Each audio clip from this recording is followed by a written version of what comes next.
Just finished up a project for a client, and it is time to draft some more Duskmourn, ladies and gentlemen. I've actually been on a huge hot streak recently, and I think I've become very, very good at this format, or at least other people have not caught up to me yet, because I've now 3-0'd the past 3 out of 4 drafts, which is pretty damn good. I think my win rate in this format, although I only play traditional draft, is about like 67% around that mark, which is pretty good. I'll probably go up a couple more percentage points throughout the format once I get a little more info. But for the first week, I'm pretty satisfied with that. And I've been playing pretty flexibly, to be honest. Carson.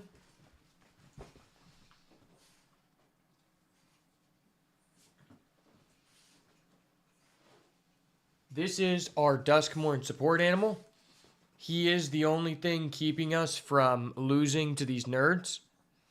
Anytime the opponent gets me in a precarious position and we're in a top deck war, you just pat the puppy and the other player will draw a land. Trust, it always works. Anytime your opponent is just drawing hot, just pat the puppy and the other player will just draw a land instead of a real card. Works every time. I know, I'm a professional at this. I've been doing this for 10 plus years, guys.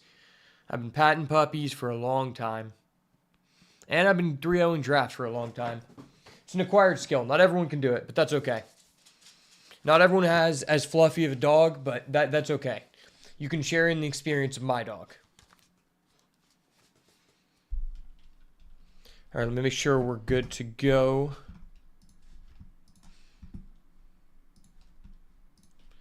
Sometimes I just have to refresh all of the chats because not everything will populate inside of Streamlabs. And I've considered moving over to a different platform.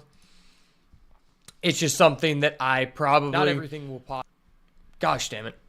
It's every time I open up YouTube, it always just does the playback, which is really frustrating for the stream. But I'm thinking about moving to a different platform like StreamYard to see if it would like input my chats from Rumble into that interface, because having all the other ones but not Rumble is kind of frustrating because then I just have to go back and forth on tabs when I only have 2 monitors. But I plan on replacing like my entire setup soon. Like I'm gonna get another one of the same camera that I'm using as a webcam right now, which is a like cinema. It's like a movie camera that you could use to shoot like an indie movie. I'd like to get another one of those and get like this thing called I think it's called a dolly, but it basically allows you like, you set a camera on a track and you can like control it and it'll like move back and forth on a path. I think that'd be really cool. And then I'm also just planning on getting like a desk that goes around the entire room in like an L, essentially. Because currently I have like 3 different desks set up and it's just not that great because I don't really have any place to put lights, which is another thing I want to add. And then I'm also going to be upgrading the GPU on my computer. I just have to talk to this guy about how to do that. I just don't know how to tell like what is a compatible part to move up from, since I haven't really set up built a computer in a couple of years. So once I figure that out, I might move over to like StreamYards if it's better. But for right now, I'm just going to stick with Streamlabs. But we should be good to go here. All right, sweet. There we go. All right, hope everybody's doing well today. Just got a big project done, which means I'm going to get paid soon. Let's go. Of course, not from social media. From my real job, where I make videos for other people that I do not enjoy. Yeah, I've been having a lot of success. Actually, I want to show you guys one of my recent drafts because I think it's disgusting. So my most recent 3-0 draft was a red-white deck, and then on stream I had a red-black one that was pretty cool, so some people may have already seen it. But this deck that I got is insane. This is probably the best deck that I've ever had, I would say, in this format, and it was unfair. I'm not going to lie. Yeah, so I had 3 3-0s in a row. Okay, let me put this over here. Okay, so can I alternative view? Yeah, so this was my last 3-0 here. So in terms of bombs, I had the Wandering Rescuer. This card is broken. I honestly didn't really get to use it because I just killed the other person too fast. And we're going to snooze the ads for a second. 2 MVS. This card is honestly a B-level card, not going to lie. Screaming Nemesis. This card is also broken. So I had 2 Mythic Rares. This card, like, you know what's so funny is there was a time whenever a guy tried to... he tried to block me with a 3-3, and I instanted in the Shard Mage's Rescue, which means my Nemesis didn't die, and then I also got to deal 4 damage somewhere else and just ended the game. But I also had 2 Fear of Being Hunted. This is another, like, B- level card that's just insane in a red aggro deck. And then I also had a Arabella, Hand That Feeds, Piggy Bank, 3 Scorching Dragonfire. This card's insane. And 4 1-drops. But yeah, that was the last trophy deck I had off stream. So hopefully we can do some disgusting aggro things again, because aggro just seems really, really strong if you like are in the open lane. But what I've been finding is I've kind of realized that primarily, if you're wanting to draft an aggro deck, it's a little bit risky to start off in the color white. Because if you start off in the color white with the aggressive cards, they don't really translate well over to another white deck that you would want to pivot in. Because to my knowledge, the only real like aggro deck for white is the red-white deck. Whereas if you were able to start off with red, you could potentially pivot into a red-black deck, which has turned out to be pretty good for me as well. But for some reason, it doesn't seem like a lot of people are having good experiences with red-black, which is very interesting because I feel like the gold cards are just insane.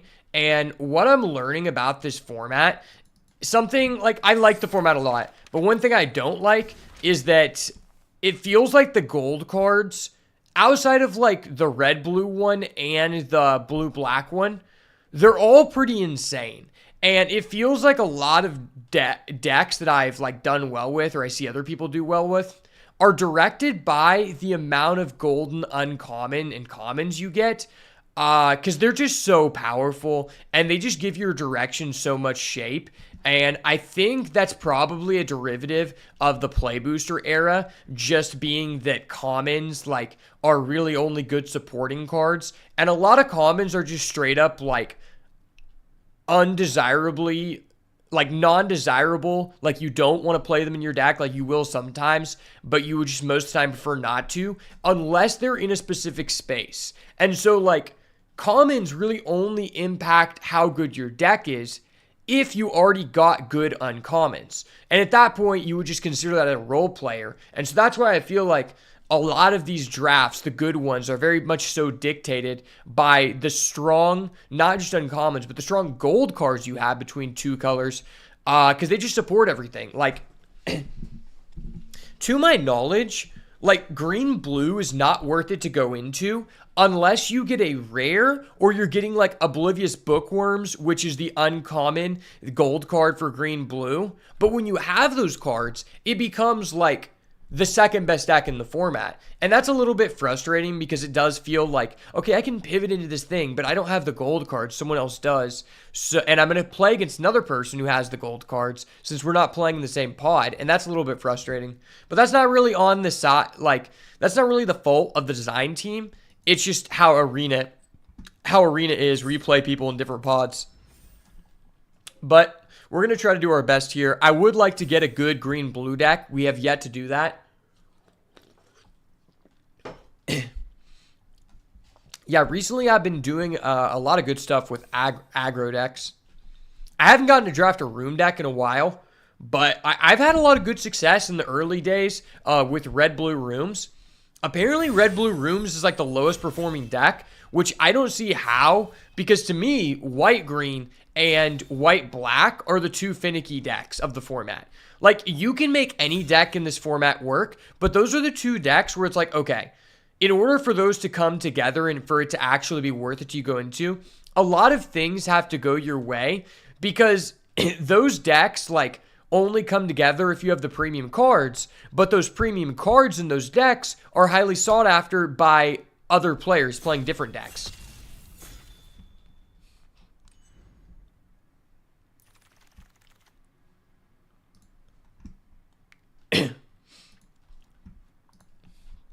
All right, welcome back to another Duskmourn Draft on the channel, and we are starting off with two banger rares here. Number one, Dollmaker Shop Porcelain Gallery. This is my first time seeing this card in a pack, but I have seen a lot of people destroy us by just having this card because it's literally unfair. If the other person gets to turn 6 and has any kind of board at all, they literally automatically win the game. So I don't think there's literally anything in this format that I think you could convince me I would want to pick over the Porcelain Gallery, unless it was like an Overlord, right? If it was an Overlord, maybe, but that's it. There's also Fear of Missing Out, which is another insane card, but I just don't think is on the same level as Dollmaker Shop, which is a shame because I do rather prefer starting red than white. But yeah, we got to start off with the rare. This is our first time seeing this card, and it is very, very nice. Pick number 2 here. Yeah, this is a tough one. So at uncommon, we have Patch Plaything, which is a monster. Unfortunately, it is a toy, so we will not get to create a token if we attack with it. A little bit of a sad circumstance there. But it is still just a 2/1 double strike for 3 mana, which is just really, really good, I have to say. There's also a Smoky Lounge Misty Salon, which could be justifiable. I mean, following up a first room with a second room is great, and you don't really need to be able to play Smoky Lounge for this to be good. If your deck has a bunch of rooms, it's just a great card, right? Yeah, that's just a really tough decision here. I think both these cards are on the same level. This card is quite a bit better in an aggressive deck than it is in a blue-white deck. I would say you're primarily more so looking to play it in a red-white deck. Yeah, this is a tough one. I do really like Smoky Line. I'm going to go Patch Plaything. Stay white. Stay the course here, boys. Ooh, this is a really nice pick. We got Ethereal Armor. So if we end up caring about enchantments, this card is going to go sicko mode because it is disgusting. I mean, 1 mana to give your guy first strike and even like +2/+2 is more than worth it, and it often ends up being quite a bit better than that. So that is by far the best card in this pack. And then coming in second, you'd have to go down to Break Down the Door if this wasn't here, or maybe the Egotist, but Break Down the Door for sure is better than that card. All right, well, we are getting a fine slew of white cards here. Trapped in the Screen, last time I checked, was the highest win rate common in the format, and for good reason.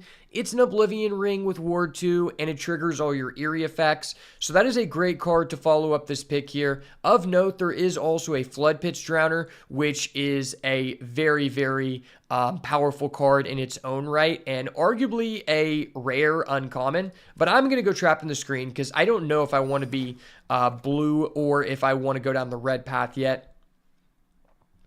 All right, now we have a little bit of a decision to make here. Seems like the very strong white cards are drying up. There's a jump scare, but it's hard for me to decide to take that this early because this card is just not that high priority.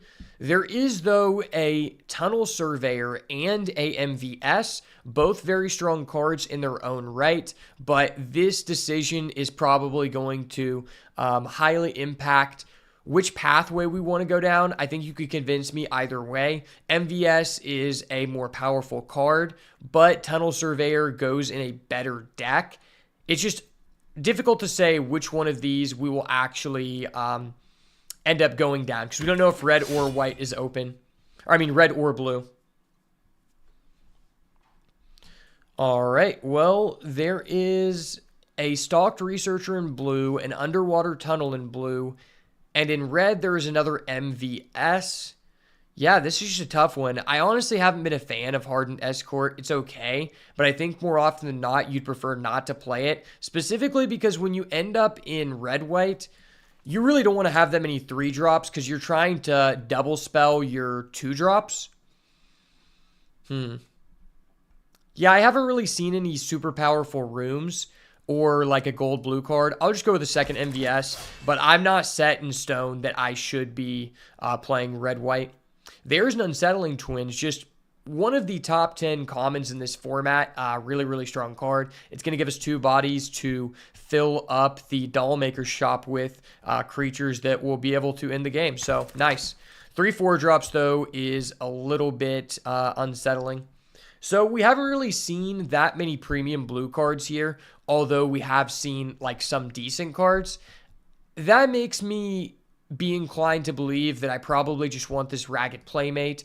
It's good in the 2 Power Matters deck. And we already have, 1, 2, 3 enchantments, so this Ethereal Armor isn't even terrible in our deck. Yeah, I think I'd rather speculate on this than the Vanish from Sight. I haven't seen any signals that I should be pivoting away from red-white. Ooh, okay, we made a good decision. We're going to follow that up with another Ragged Playmate, and it's looking like this pack has treated us fairly well. Fear of Immobility is okay. It's one of the better fears at common, but one that I think you don't always want to play in a red-white deck, which tends to be a lower-to-the-ground strategy. But maybe with the Porcelain Gallery, we're going to want to play more of a tempo value-oriented game. Man, and they're just not letting us have any of these rooms today. A little bit unfortunate. I'm just going to pick up the Hardened Escort, put it in the side. Really don't know that we want to be putting that in our deck unless we're forced to. Okay, well, there's a Norin. That's not a card that I love, but it is a 1-mana 2/1, which I think on the play goes pretty far. It's also just a non-toy. We already have a couple toy creatures, so this is one that can get synergy off of the Dollmaker's shop. And there's a Found Footage, a fairly decent card to play if you're looking for fixing. All right, pack number 2. Let's see what we got going on here. So at uncommon, there's another Patch Play thing, which I do not hate. I mean, it's pretty good in our deck considering it is a 2 Powers Matter creature. But there's also a Betrayer's Bargain, which I could be convinced is a little bit better. That is a really tough decision to make there. There's also a Painter's Studio, which is a good card for us. Another Trapped in the Screen. And there's a Ragged Playmate we'll hopefully get back here.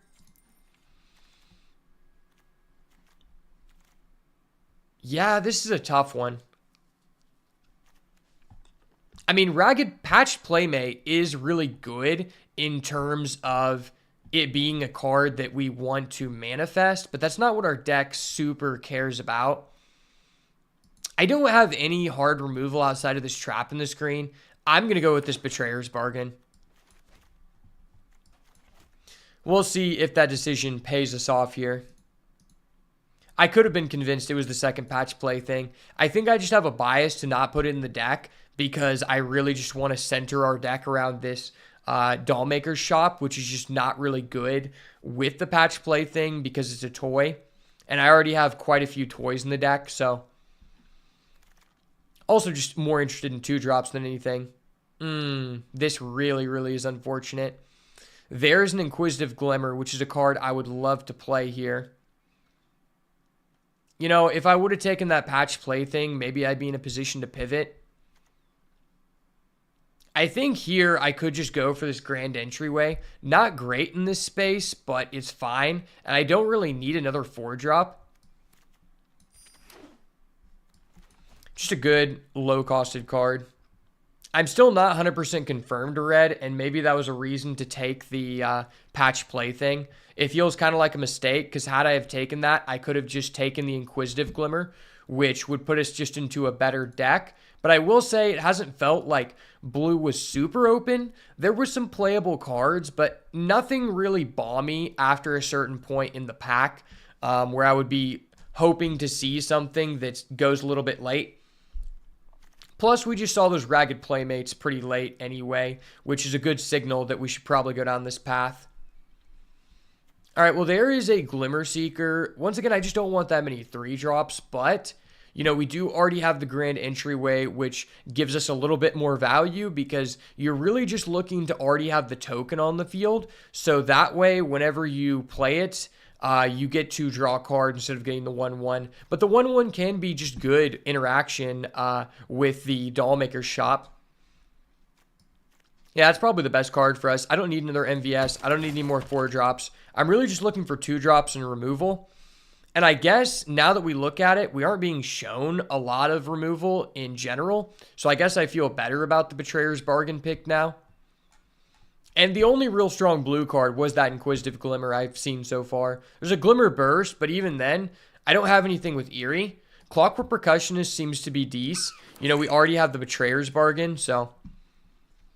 Your more premium red-white decks or aggro decks in general, I think, will have about 3 1-drops. Percussionist is optimal, and then Norin is a decent second one. But considering we have the Dollmaker's Shop, Percussionist gets a little bit worse. Man, we have a lot of toys. We have literally 4 toys, bro. That's sad. Could we just, like, not do that and be offered, like, real creatures and, like, non-toys, please? Wow. Okay, blue has evaporated. White has mostly evaporated. Red is completely evaporated. I guess we're just taking another 1-drop. Okay, I mean, there's another trap on the screen. That's decent, I guess. Still not excited about having so many 3-drops so far.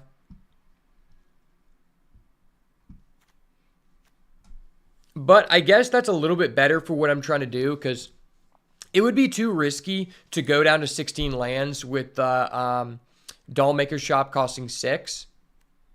There's an Orphans the Wheat. That could be fine. I mean, it does have an interaction with Glimmer Seeker and with the Veteran Survivor. It's just a decent card. Ooh, okay, there's a Shard Mage's Rescue. Not the most synergistic with our deck, but this is just a premium card that I'm happy to pick up. It does have nice value added to the Ethereal Armor, so I'm down with that. And, like, I just don't really want another Norin. I'm looking for 2-drops, really. I haven't really found Norin's ability to be applicable in any way. I've more so just seen it be a 1-drop creature that attacks for 2. You have to have, like... Because if you're going to get value from them blocking something, more than likely it's a situation where it would be lethal and they have to, or they're just going to choose not to. 3 Ragged Playmate. Hopefully we can end up with, you know, at least a couple copies of either Arabella here or the 2-1 that draws you a card. I'll take the red-white land here. You don't want to play too many of those, but I think 1 definitely makes the cut, especially when you got a couple double-pipped cards. Bear Trap. Man, I just hate Living Phone.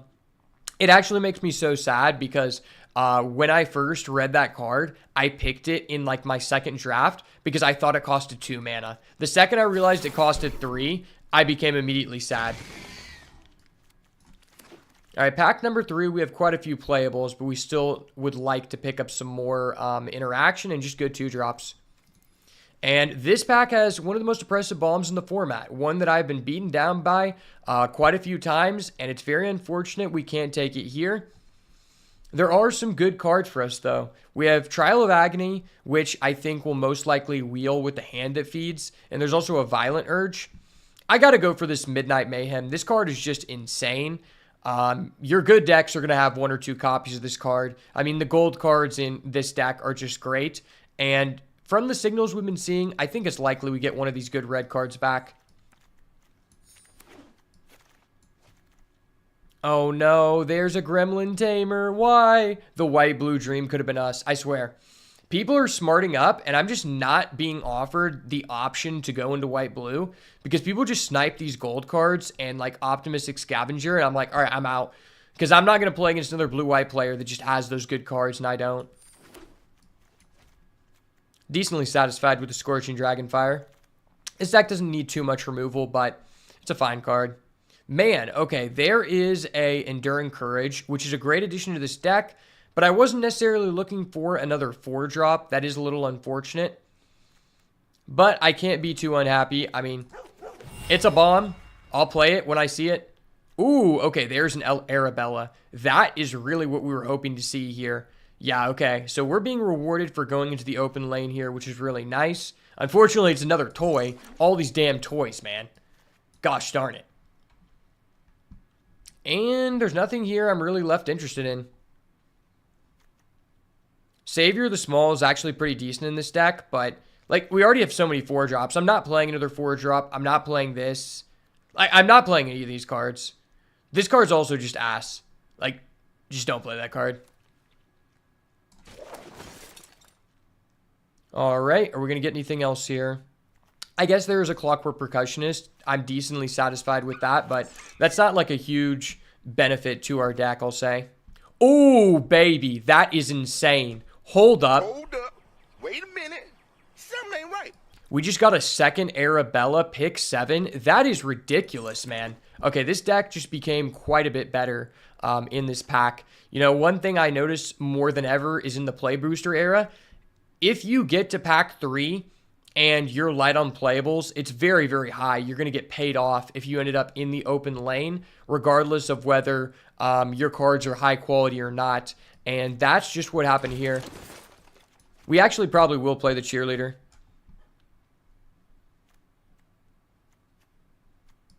Man, Unsettling Twins is just so good. Okay, I'm taking out Fear of Mortality. We're going to put MVS back in.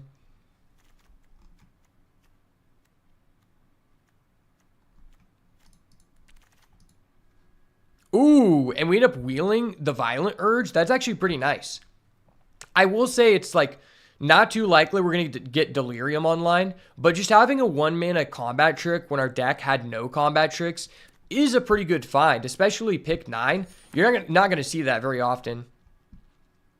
Pyroclasm, that's funny. Yeah, this is like the hard counter to our deck. If this was a real draft, I would take this just so someone else could not screw us over in the pod.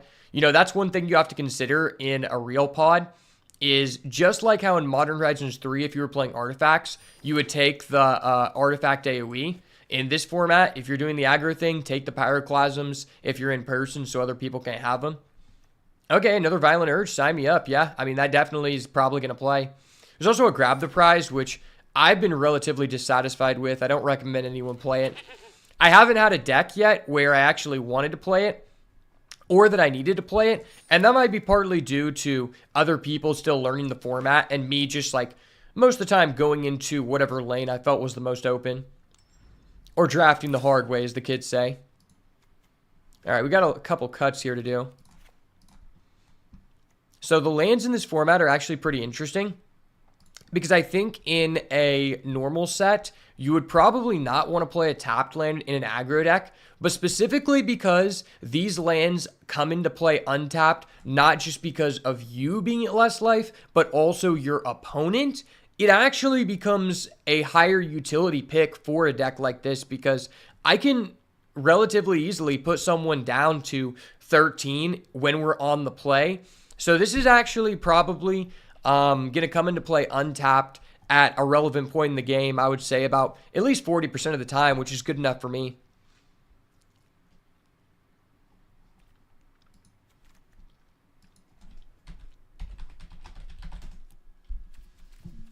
All right, we got some cuts to make here.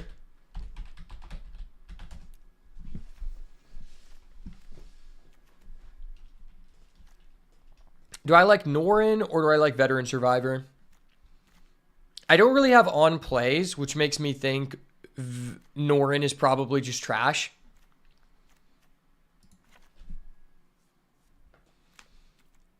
One, two, three, four, five, six, 7. Yeah, that's about how many 2-drops I'd like to play. How many enchantments do we have? 7. That's pretty decent. I mean, I think this Ethereal Armor is just good. Maybe we don't want Grand Entryway. It's not that great. Way better in a blue-white deck, I'll say.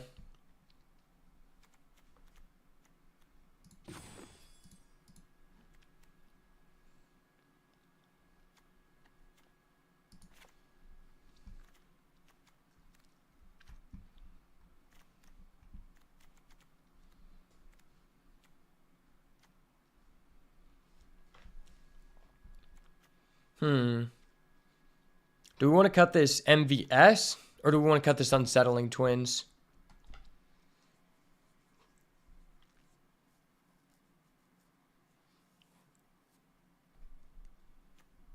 I think Unsettling Twins, it might be better just to have the 1-1.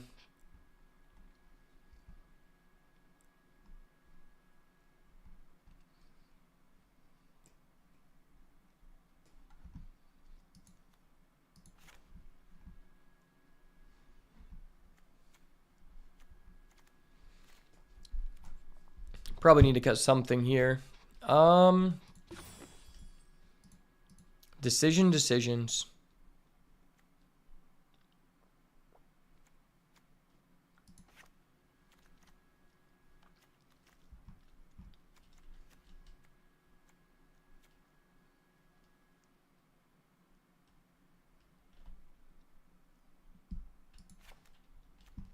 Maybe I don't need this. I think it's good to just have one combat trick.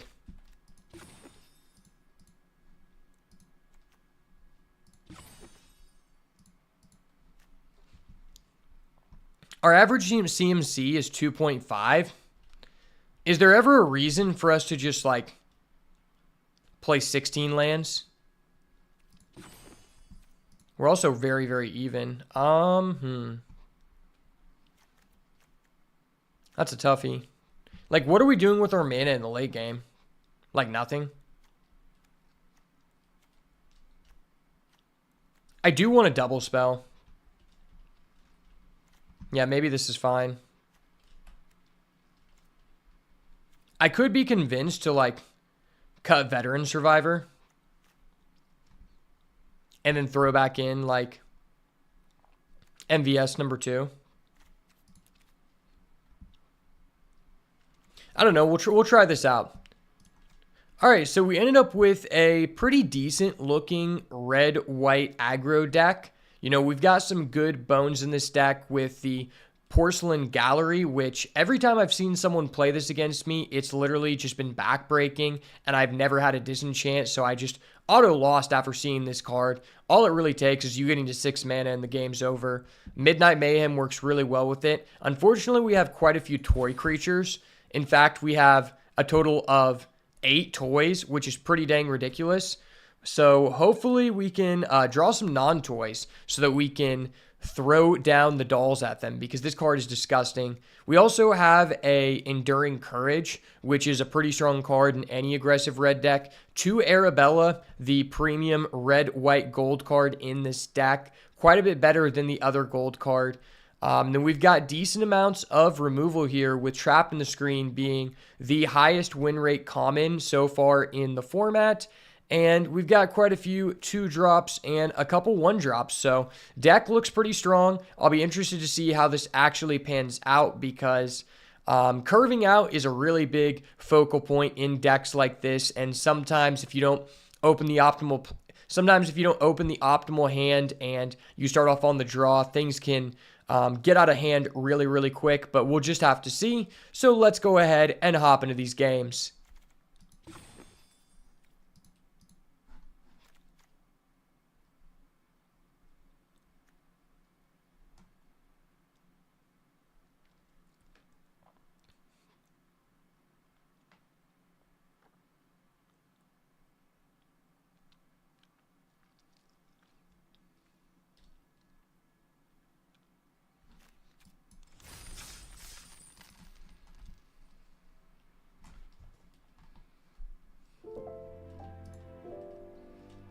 All right, I believe in the dream, boys.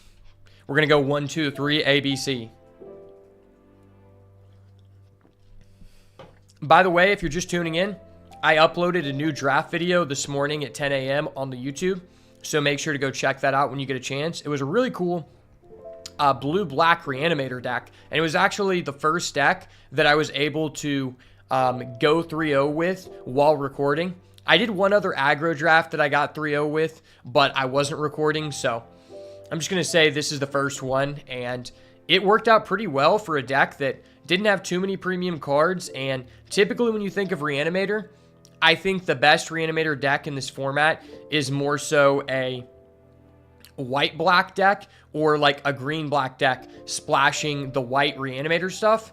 But I was able to make it work in blue-black, which seems to be one of the lower performing color combinations in the format. So it was an interesting event to see unfold. And I definitely recommend you check it out because it helps me out a lot. And I really need the engagement. I'm starving over here. There's a reason why, you always see me fasting. And it's because we just don't got the funds on the channel, man. Each view allows me to eat one more day. Draw? What the fuck? No. I never draw like that. Hold up. Wait a minute. Something ain't right. right, let's try this again. Let's try this again. It's okay. We're scratching that one because we were going to start off on the draw. We were going to start off on the draw with an aggro deck, so I had to slide the unpaid intern a nice clean Benjamin so that, you know, I could get to go first this time. Johnny Appleseed. Buster. I'm the only Johnny in town. No, my opponent gets to go first. This isn't fair. All right, well, I would normally not keep this hand, but I have a doll maker shop, so there's no reason to not keep. Rule number 1 about red-white aggro, if you have a porcelain gallery doll maker shop, just always keep the hand, because that is the best card in the game. Trust.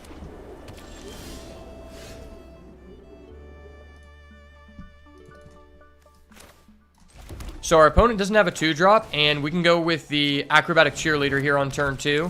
Turn 3, try to slide into the patch play thing. Unless he doesn't develop anything, then I just go for the doll maker shop.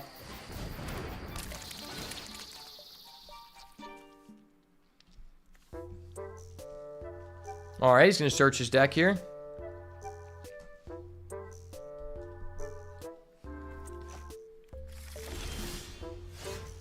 You know, I guess there might be some merit to just going ahead and playing the doll maker shop, even though we lose tempo. Specifically because next turn, we'll be able to play the Midnight Mayhem, and that'll give us 2 more porcelain dolls that we wouldn't have, right? So let's think about this.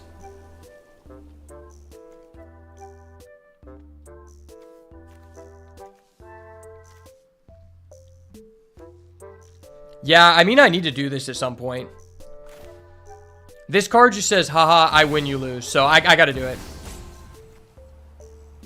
Maybe I should go with the patch play thing. It uses more of our mana. This is a tough decision.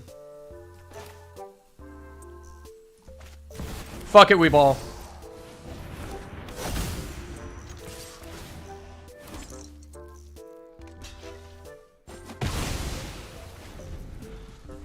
I said fuck it, we ball, boys. Okay. Sure, Buster. Sure. Don't mind me, sir. I'm just going to attack for 3 menace damage next turn. Don't worry about it. The dolls are being constructed. It's fine. Everything's going to be okay, buddy. This card's actually really good, but I have yet to be in a situation where I can actually draft a green-blue deck, because the deck is entirely hindered upon you getting the uncommon manifest cards, specifically like the gold cards and this card, which is kind of like a green-blue gold card because it's not really the best in a red-green deck. But regardless, I'm going to have to fuck this guy up. Tay Keith, fuck this guy up.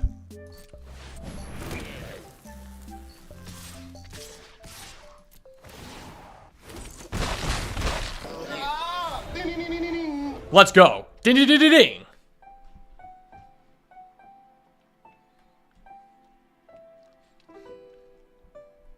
Funny enough, my greatest fear is actually dolls. Specifically ventriloquist dummies. So, in some ways, I'm facing my fears by forcing it down the other player's throat. Okay, I was about to say, I was like, does this guy just have a pyroclasm? That would be disgusting.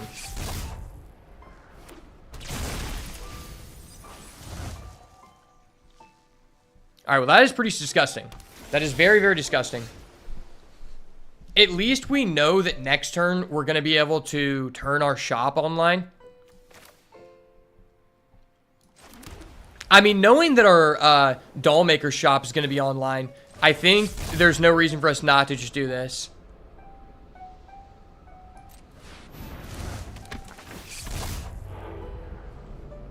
Okay, that's hella busted.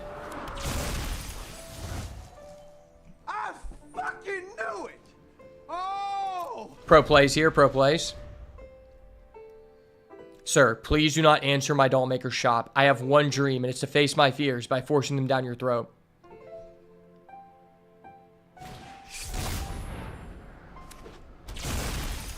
What the fuck? What the fuck? That's busted.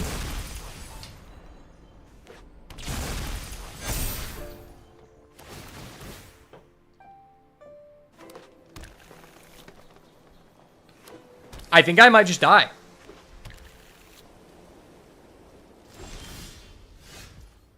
Okay.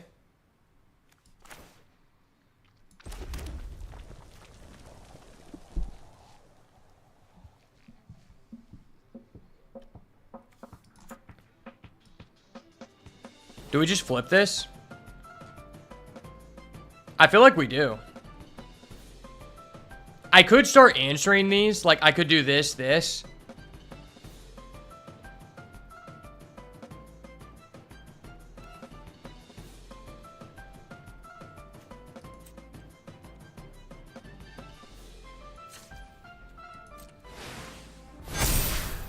I'm just gonna flip it.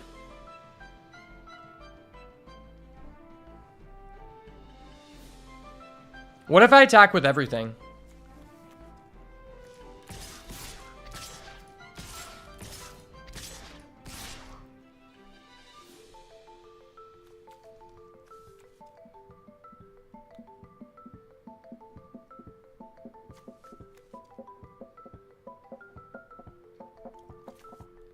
So he has to block 5 things.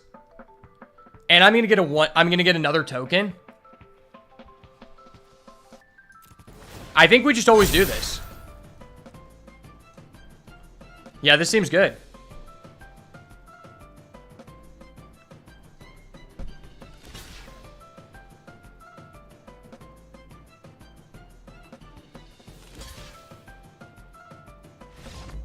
Let's go! I beat my opponent's bomb with a bomb. The better player. Okay, that was cool. See, that in situations like that where there's a complicated game state, I'm going to teach you guys a little trick. All you do is you go over here, and usually there's a button on the right-hand corner that says attack all. And then you quickly emote with your best emote to your opponent and say math is for blockers. Math is for blockers. That's how you decide who wins the game.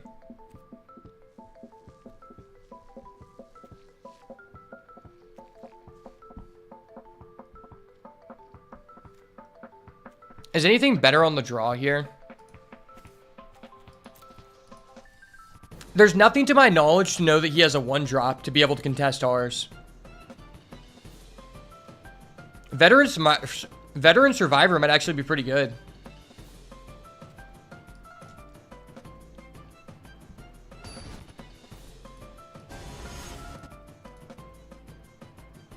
Yo, what's up, Zendapur?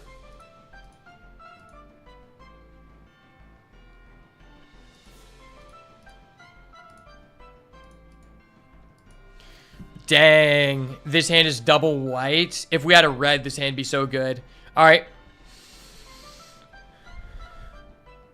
I'm leaving it in the hands of my Lord and Savior, Jesus Christ, I believe. That is even more sus. That is very scary. I have to keep, though.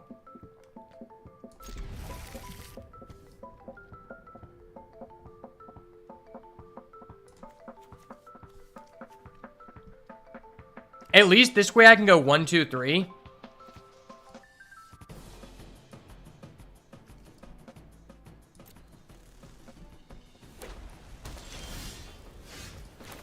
Not a red. No, I need a red.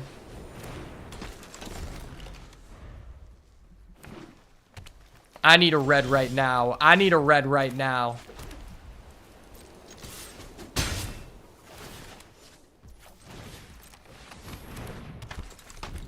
This is kind of a neat combo because if he does do something in the grave, I am able to immediately exile it, which is good.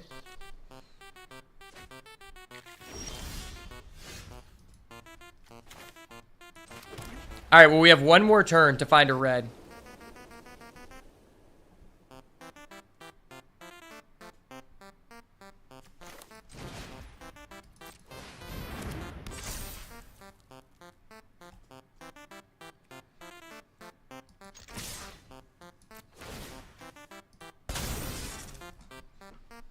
See if he's incentivized to block the orphan.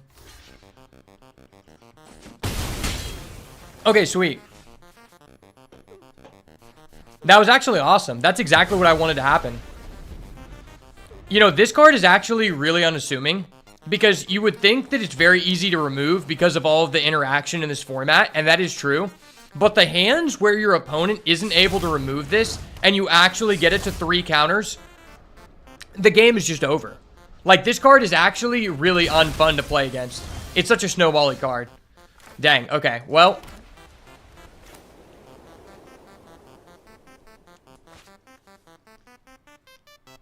I guess we just gotta do it. If we don't draw a red here, we're probably just losing the game, but it is what it is.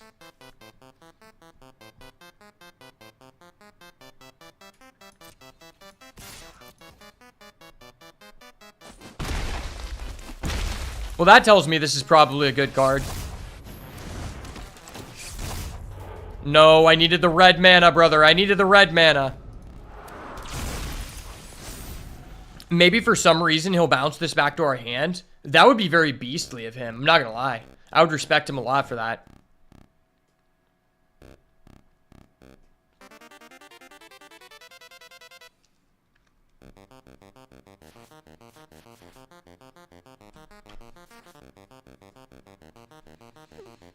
Yeah, I feel like we're probably going to lose this game.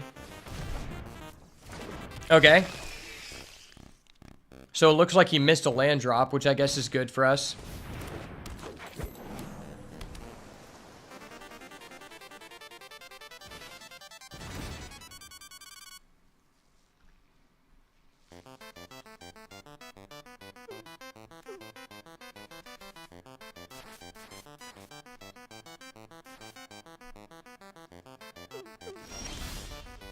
No, this is so sad. Boys, why?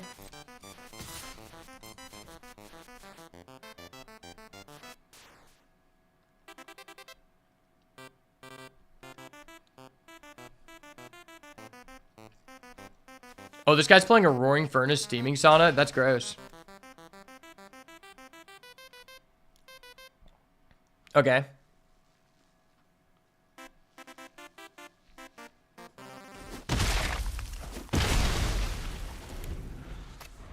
That was a Wickerfolk Thresher? Dang.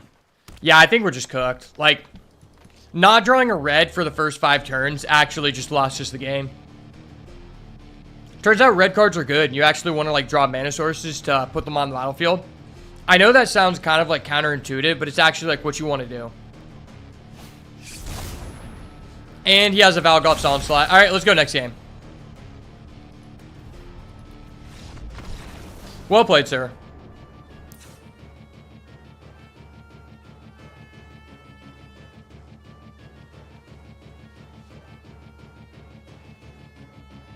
Well, that game was out of our hands. There wasn't really anything I could do. Our deck is complete 50-50, but I couldn't go down to 5 there. Like, we were losing the game.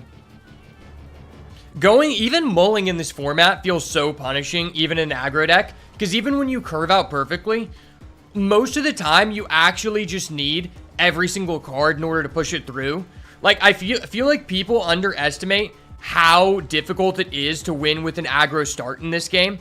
Because there's so many stabilization mechanics. It feels very, very similar to, like, Modern Horizons 3 in the way that, like, if you don't have a way to push through your final damage, you're losing that game because they can put out tokens that just, like, stop you from ending the game and you just die. I'm on the play.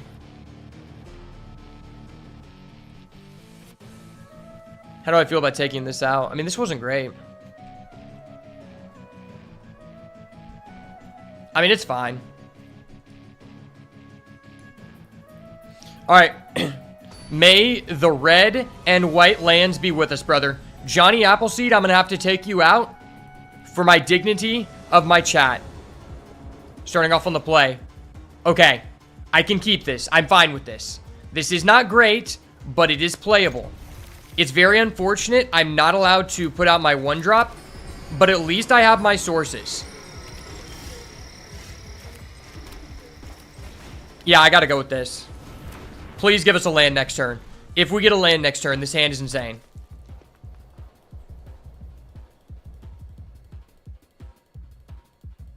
If you would like to remove it, sir, I'll replay it. It's fine. Land, land, land. Yes. Oh my gosh. I fucking knew it. Oh. So I obviously play this.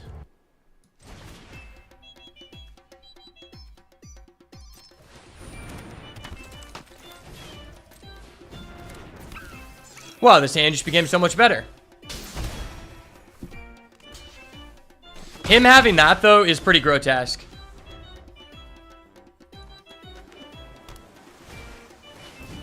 Another red source, please. Another red source. Ooh, that's kind of nice.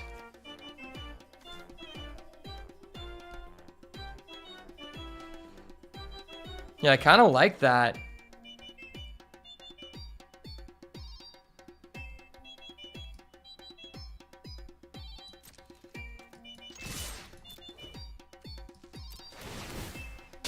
Drain 3. See what he does here.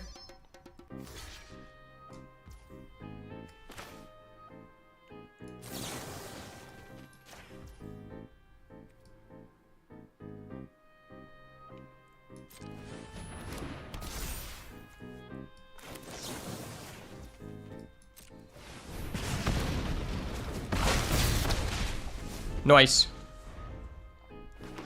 Arabella, the OG. For real, for real.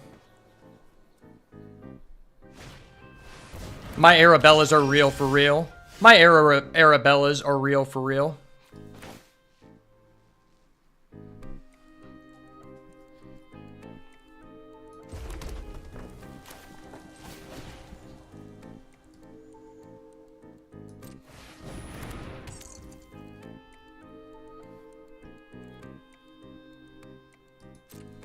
I think I just have to go in with everyone and just replace this.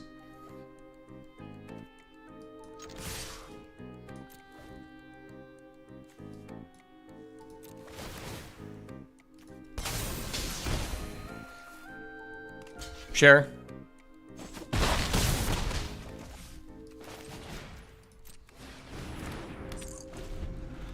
Alright, does he have a removal for it? If he doesn't, we got it. No removal, papi. No chupapi muñeño. No. Okay, yes. Yes, that's a bad card. There's no way he has a bottomless pool. He doesn't have it. Let's go. I fucking knew it. Da da da da da. The machine gun. We got him done, boys. Let's go. The boat. Back at it again, baby. Alright, let me go get my chicken real quick. Because we're out here cooking. We're cooking so hard, I gotta go get my chicken.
Yeah, dude. Arabella being 1-3 is actually just so pushed.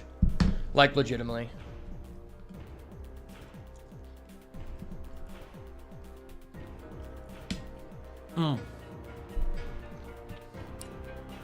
This chicken is fire, boys. Actually fire. While I'm eating, I actually want to look up and see how many 2-drops and 3-drops people are playing in this deck. Because I'm actually unsure. Like, maybe I should be playing Elegant Rotunda.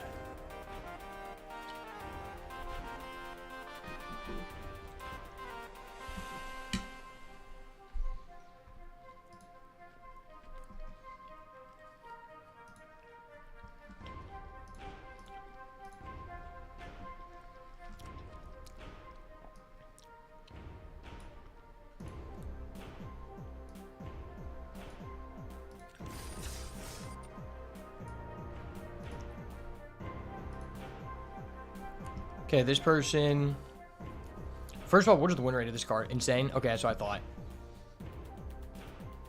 This card actually has a pretty decent win rate. Yeah, this is C+. I would agree with that. Yeah, this card is an insane win rate. Okay. Ticket Boost surprisingly has a really strong win rate. This deck looks so similar to the one I trophied with.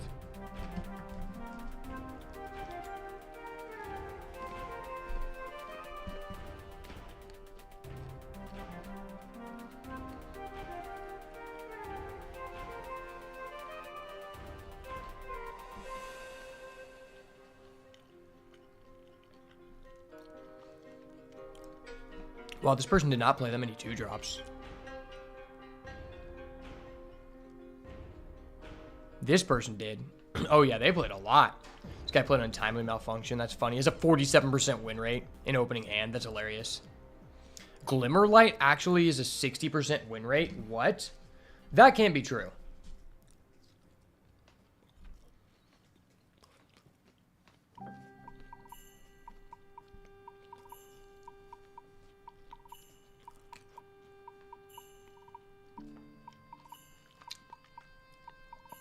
I don't believe that Glimmerlight is a 60% win rate in this deck. In blue-white, okay. I can be convinced. But in red-white, hell nah.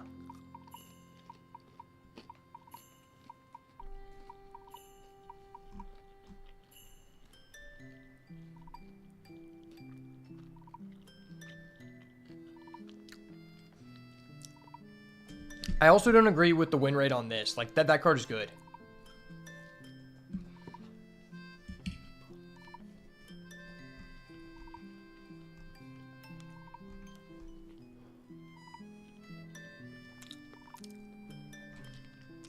What the hell? Why is this person playing a Lecture Hall? That card's terrible. Oh, this was my deck. That's funny.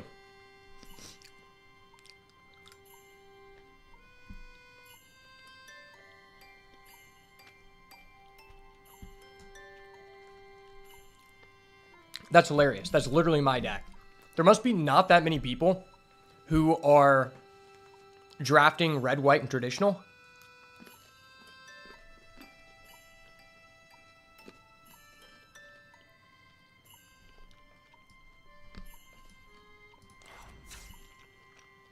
I had 18 creatures. How many creatures does this deck have? 14?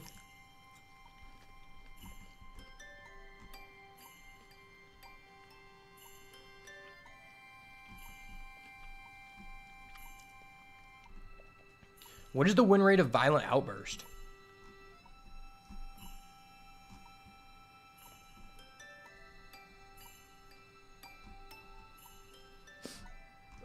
It's probably not that good.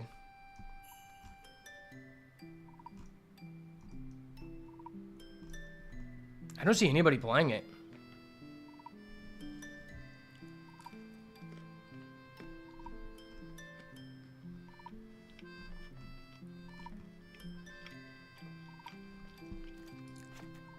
Oh, it's actually terrible. I didn't know that. Yeah, it actually has a terrible win rate.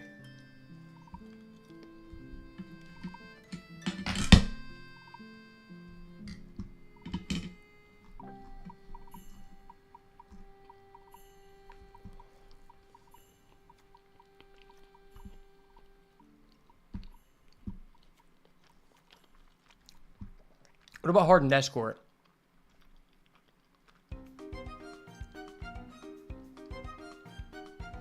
Okay, seems okay. Seems decent.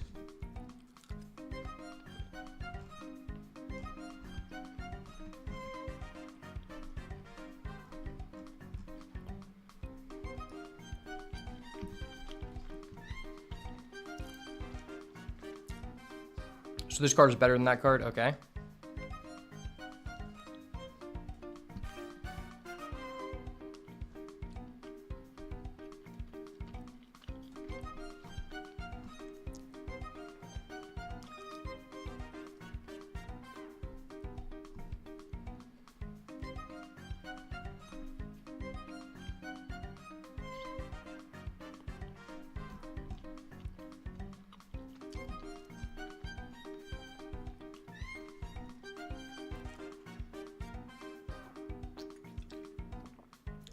Average last offered 3.1. How? This card's not that great.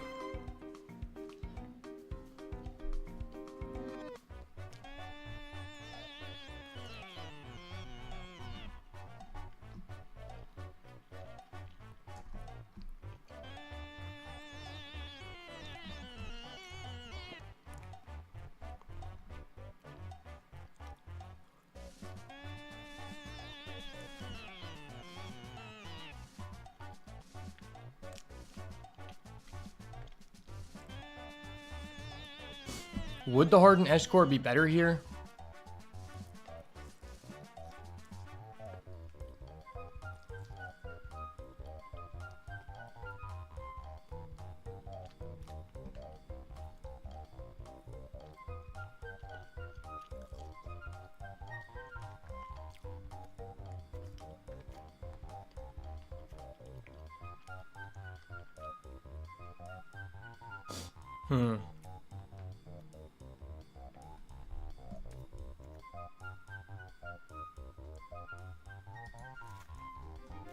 Yeah, I'm going to play the Glimmer Seeker instead of the Violent Urge. I just don't think Violent Urge is that good in this space, nor do I think it's that good in general.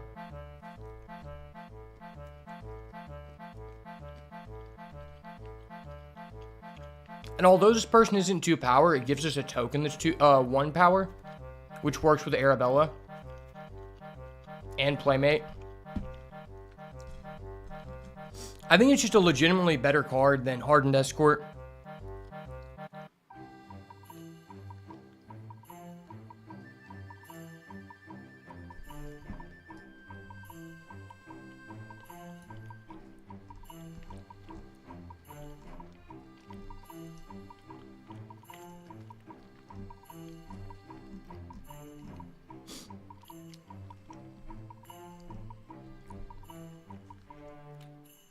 I'm almost done eating.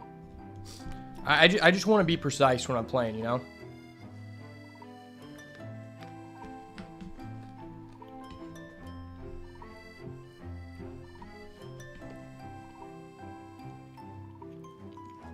Oh, this person just played Optimistic Scavenger. It's crazy. Day 2, I got a deck with 4 of these. Yeah, this card's stupid.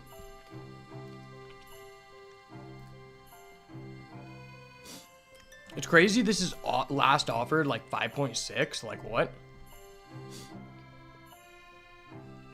People are definitely not playing optimally.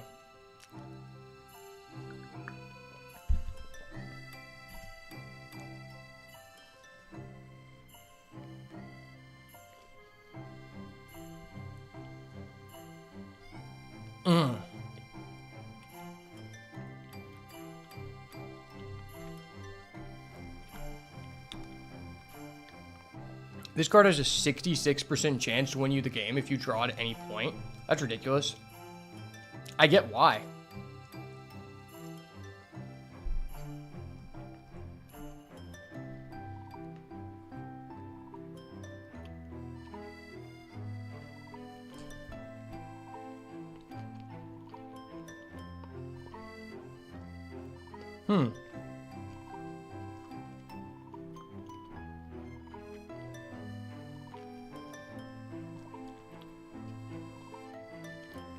This is only a 57% chance, and that's terrible. I assumed that card was a lot better.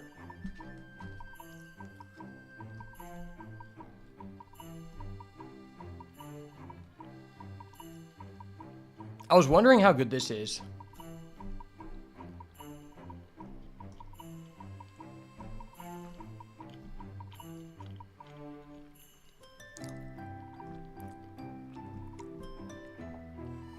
All right, let me go put my plate up so I don't have this on my desk, and we'll run it.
All right, let's rock and roll.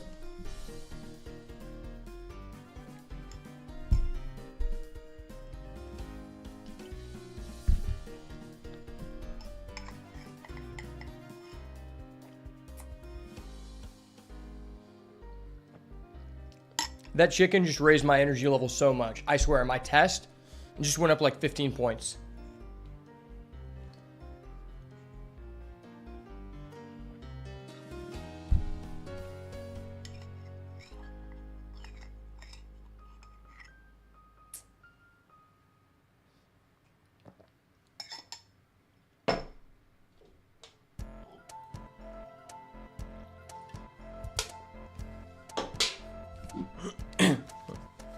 Let's run it.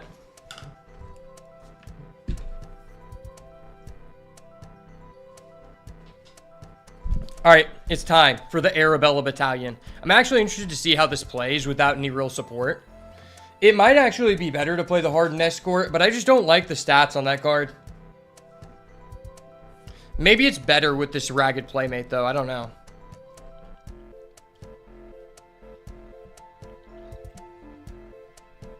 We'll see how it goes.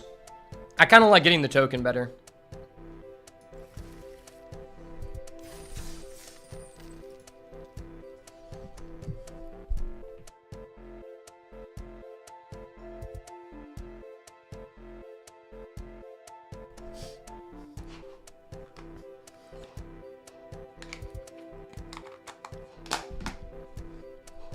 I could be convinced the Hardened Escort is better.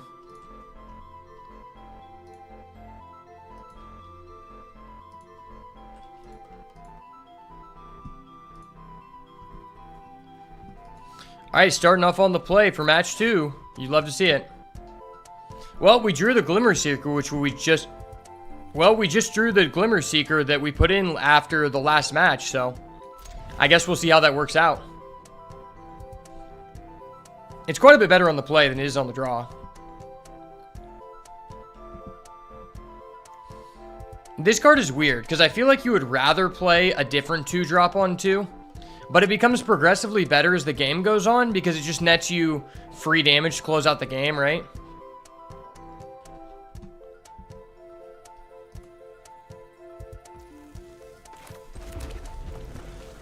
What kind of sleeves does this guy have? What the hell is that? I don't even know what this guy's sleeves are from, but they look weird. He has like an old man on them. No, it's another overgrown zealot. These overgrown cuckolds are here, boys. The overgrown cuckolds are here. Watch out, guys.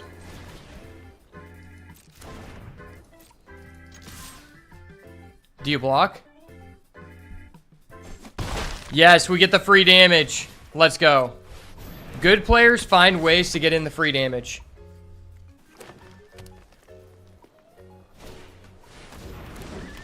Kona rescue Beastie? Okay, I'm eliminating that shit, bro. I gotta eliminate the heck out of that, brother.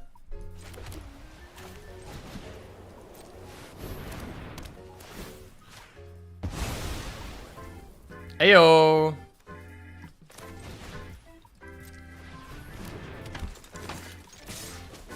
Five-piece and a soda? Next turn, now my ethereal armor is +3/+3, which is a big diff. Big diff in the chat. We got a bot gap.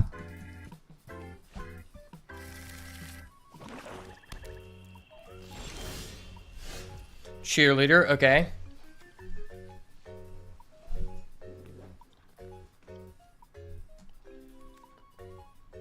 Am I just putting that on that? That might be okay.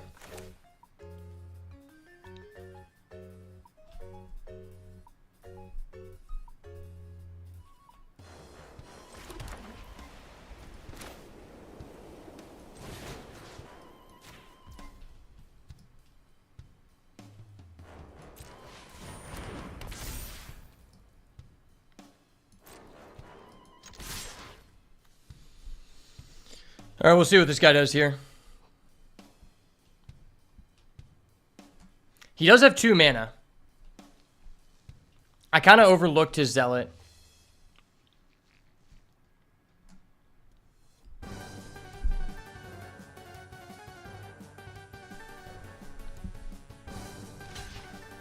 Okay.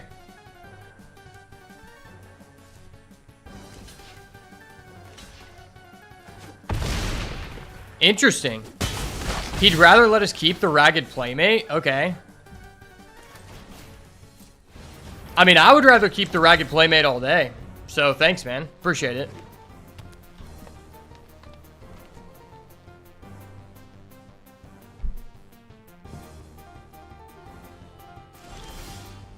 Ooh, baby, that's dirty.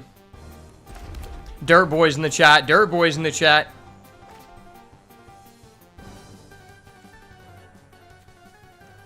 I mean, what could he have?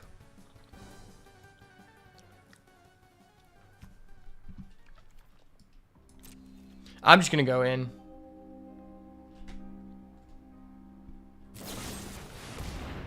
Okay. Sure. Well, that's 3 damage.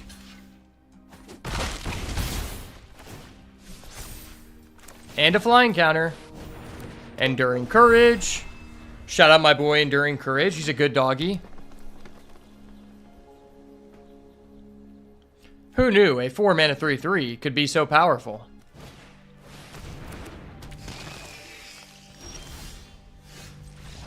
GG's, brother. The hype is real. On the draw, I don't want to swap anything out. Probably not. I mean, I don't really have anything good to side deck.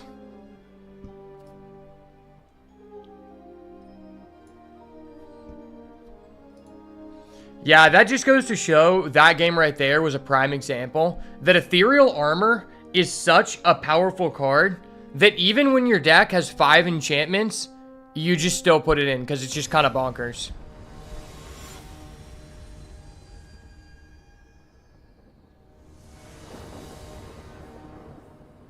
Porcelain Doll Maker, I believe in you.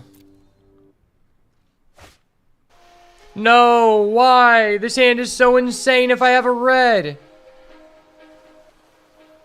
I think I have to mull. This is so sad. This hand would be so disgusting. Alright, well, I guess that's Dees.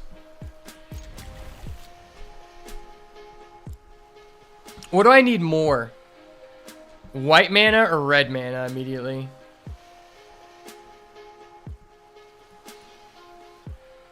I'm going to put back the white for now.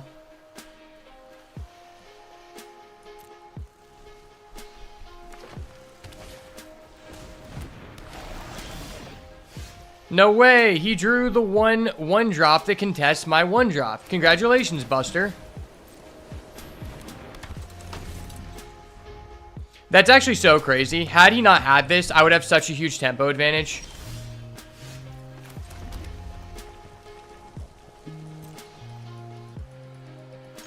Tradesies? The Tradesies? I believe.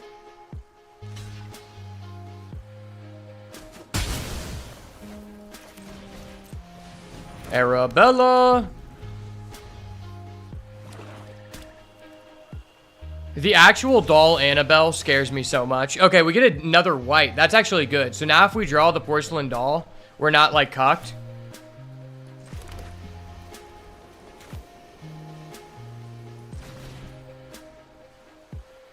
I mean, if he has like the amalgam that he flashes in and kills our guy, he has it. It is what it is.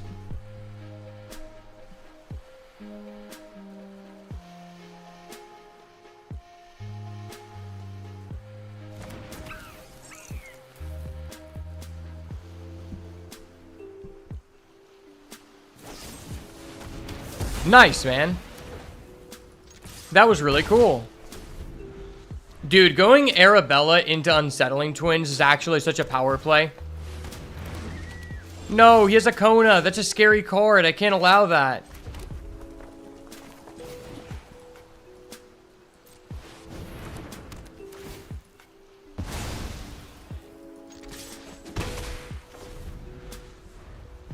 I'm sure that card is actually, like, not going to put anything impressive on the battlefield for him.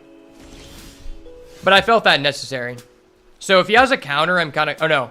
Dude, I hate these lands because it makes it look like he has a blue when in fact he has a green. Like, that's actually a pro play. Your lands legitimately look like you can do something or affect the game, but you actually can't.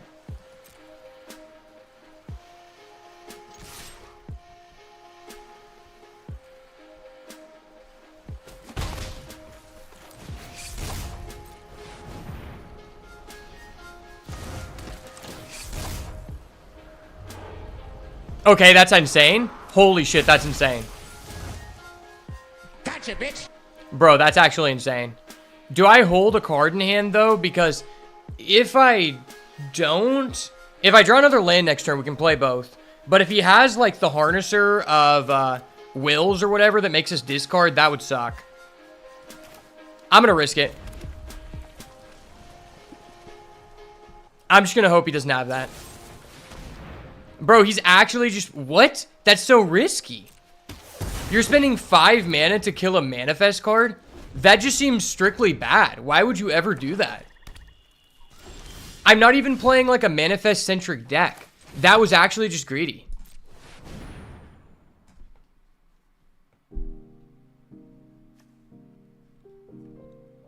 I think I'm going to wait to play this when I know, like, he has a big threat on the field that's going to push through.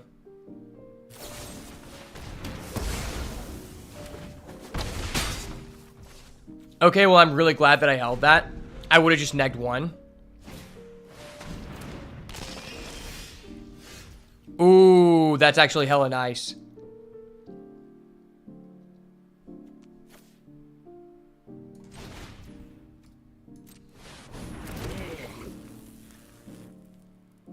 Menace Death Touch, okay.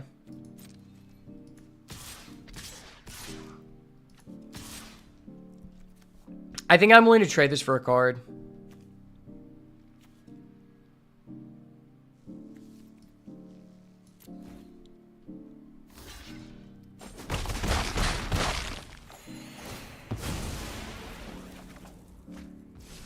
Okay. Well, next turn I get a Ragged Playmate, which is kind of nice. No, he can get back his Kona. That's actually hilarious. Is he actually going to spend all of his mana to do that? That'd be funny. Okay.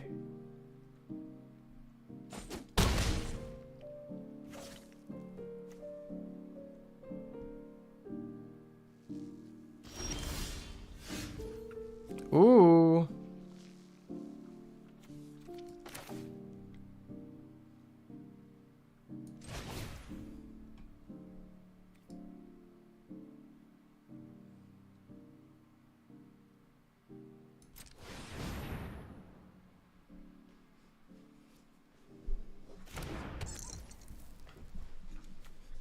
Believe in the Ragged Playmate. The hype is real.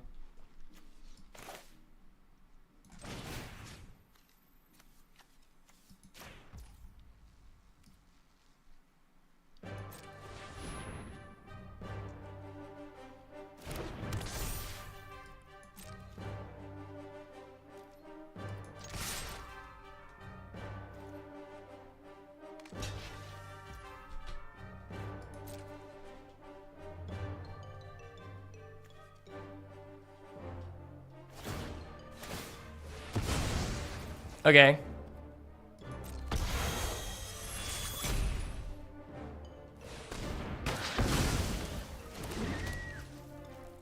Oh, I technically could have sacked that. Yeah, that was a misplay by me.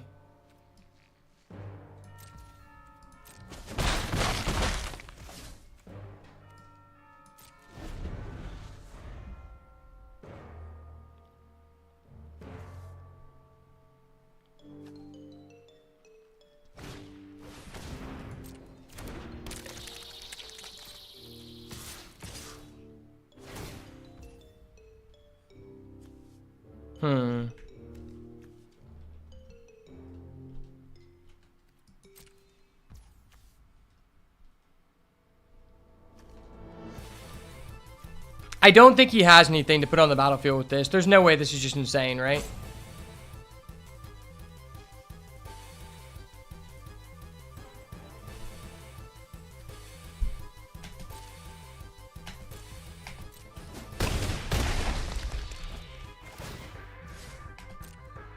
He doesn't have it. Oh my gosh, he doesn't have it.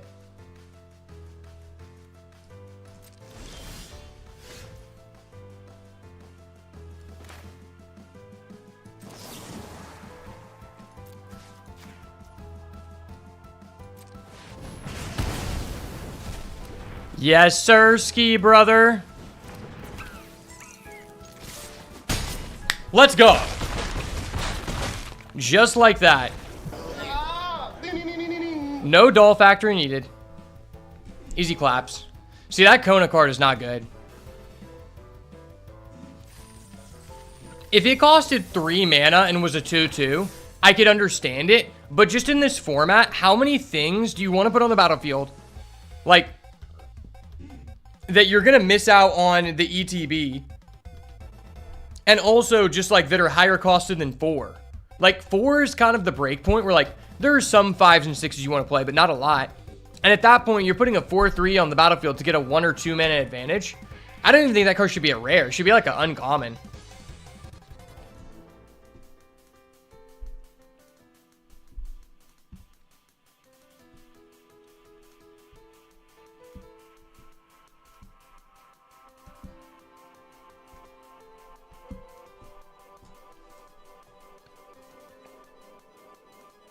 All right, believe in the porcelain doll maker, boys. We've literally only seen it 1 game out of like 5.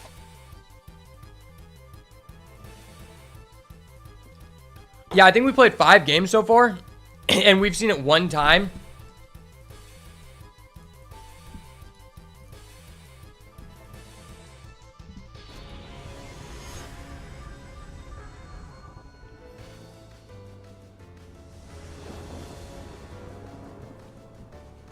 All right, we're going to go first. Can we actually see the porcelain doll maker? This will be 2 games out of 5, 2 games out of 6 if we actually get it. Oh my gosh, we actually get it. I'm literally the GOAT. I actually just call it every time. I fucking knew it. Oh. I'm actually just the GOAT. Okay.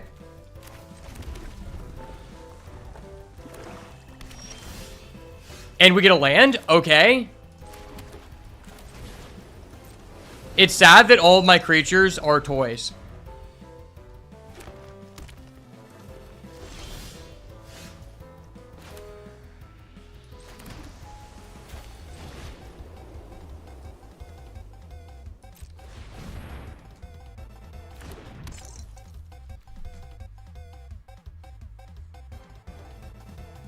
Is there a 2-mana green or black spell that'll deal 3? If he has that thing with flash, yeah. I'm just going to say he doesn't have it.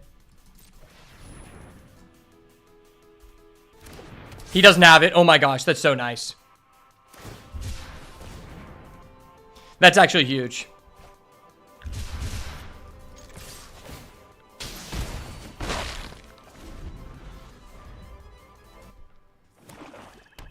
I need a land so bad. Wait, what the hell is that? I've never seen anyone play that. What? Oh, it's just like a 3-cost mana rock? That's terrible. Why are all my creatures toys? This is so ass.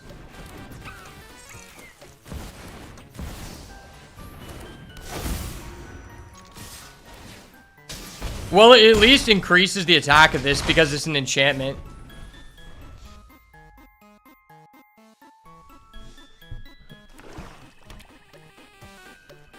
If I draw a land, I think the game's just over.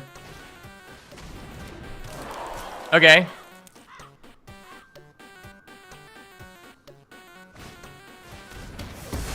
No! What the heck? That was some cheapo depot shit. Okay, that has lifelink. I gotta get rid of that.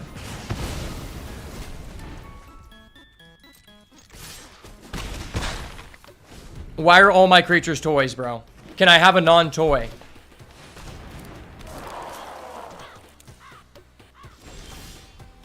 Dude, I need a non-toy for the life of me. Why?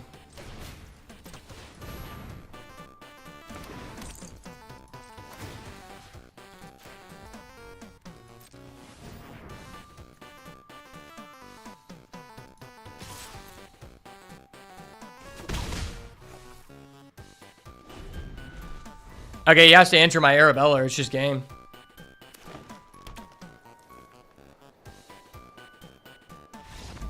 Let's go. We didn't even need to get 4 lands. Wow. That was ridiculous. I feel like I was not in a great position, but for some reason he gave it to us. Let's go.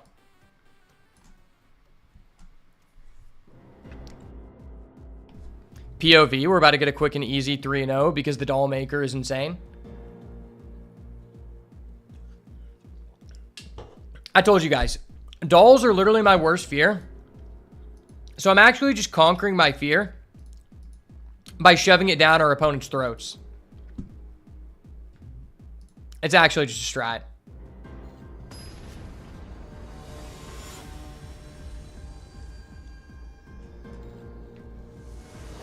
All right, believe in the doll maker. Believe in the doll maker.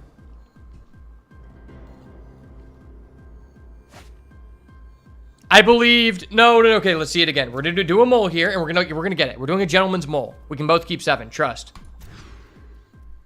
Okay, this doesn't have a doll maker, but the hand is gas. Holy crap, this hand is gas. What am I getting rid of?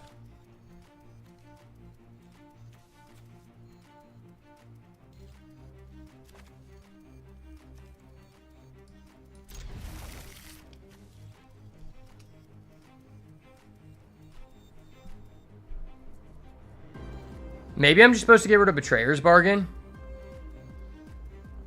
This card's so good, though.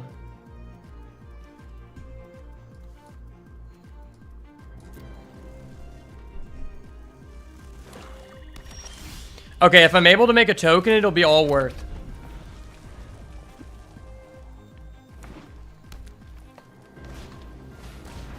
Wow, I wish I would have kept the Scorching Dragonfire.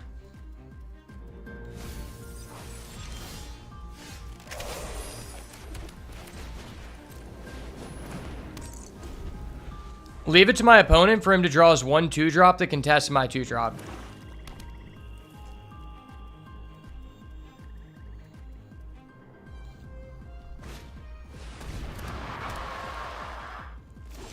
Okay. Well, I need to draw a land here.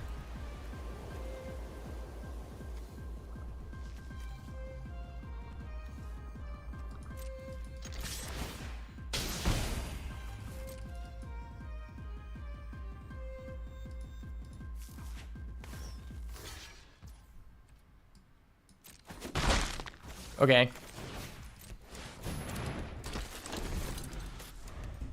If I draw a land, our Arabella is draining for 3, which is actually just so huge.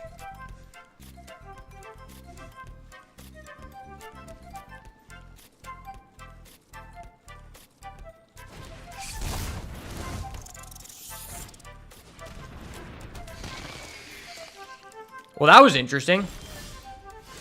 Okay, we got a land. I can't be dissatisfied here. We actually got a land. Okay.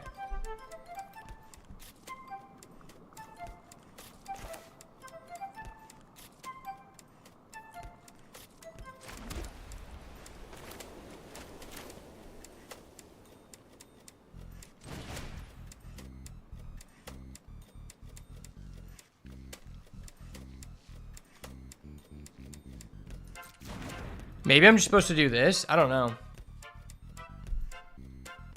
Like, I don't want this to die. And I do want to get a token for my Betrayer's Bargain.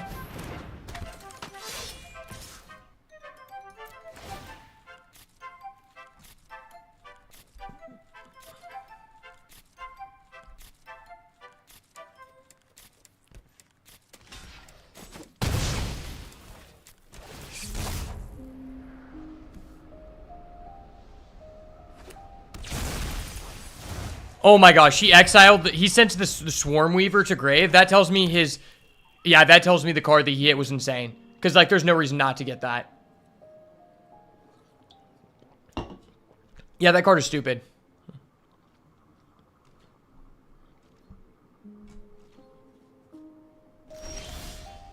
Okay, I guess that was kind of good.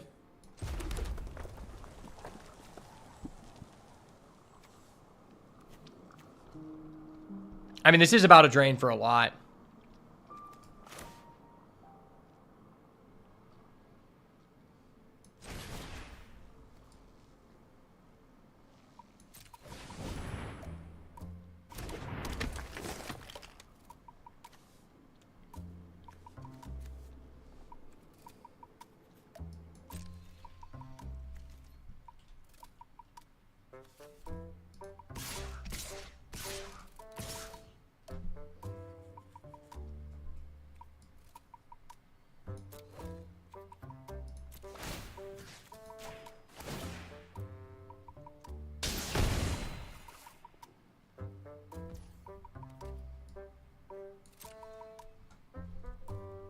We'll see if he flips his guy.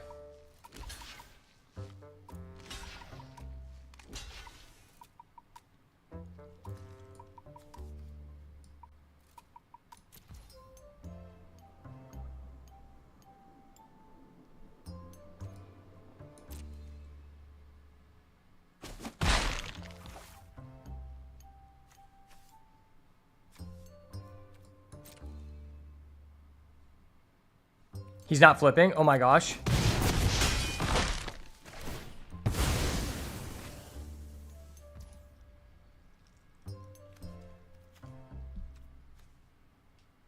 Oh, if I would have hit that, it wouldn't be dead. Wow.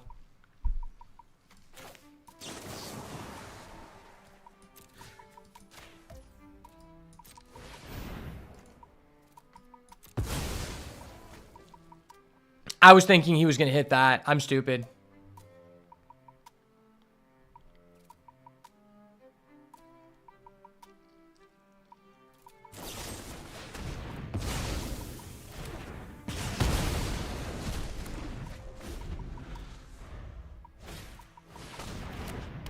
No.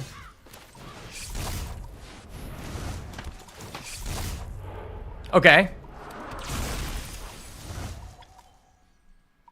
I was literally thinking about that in my mind, of that being the hit.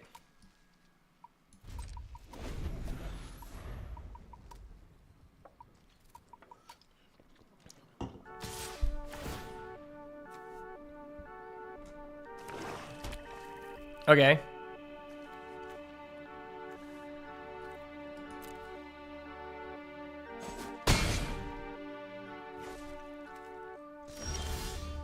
He's just passing? Awesome.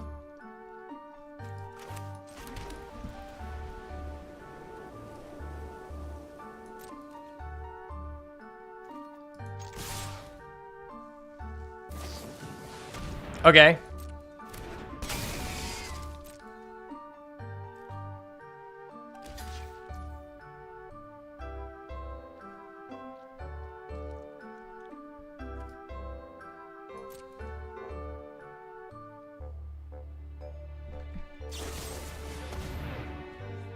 Destroy her creature enchantment. All right, well, I'm going to have to respond with that, sir.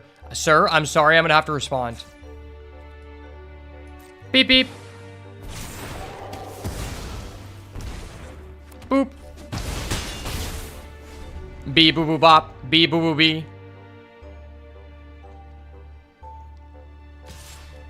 He's actually attacking? That's so fucking risky. What? Bro, this guy's so greedy. Are you kidding me? That was actually just so mega greedy.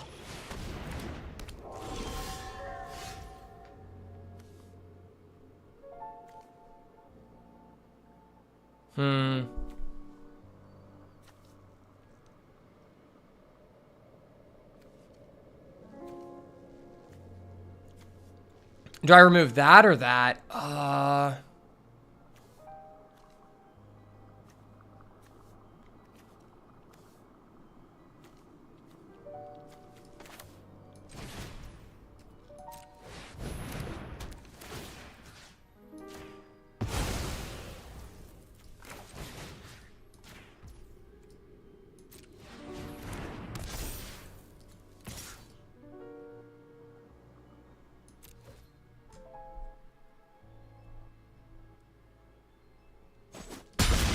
You're at 1, okay.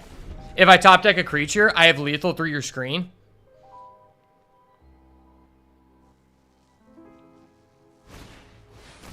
No, that was so insane.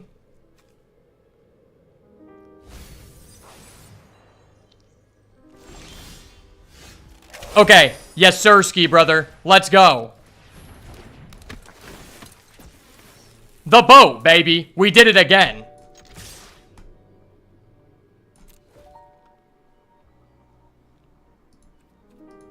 Rats. Rats from the bay. Believe in the rats.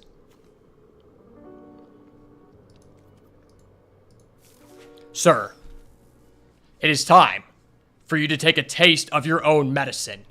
Some rat medicine.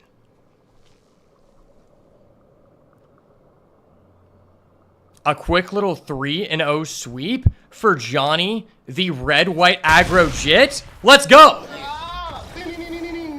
Light work, baby. You know how we be. Okay.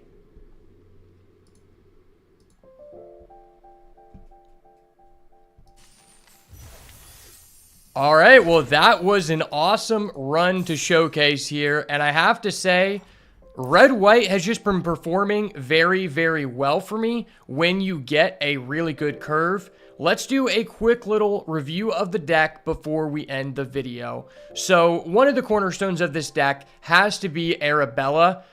This card has an insanely high win rate for when you draw it on the play in your opening hand. I think it's something like 60%, which is absolutely ridiculous. And as you saw over the course of this run, we actually just accumulated so much damage from this card. And at a certain point, it doesn't even matter what you draw. As long as you have some form of reach, as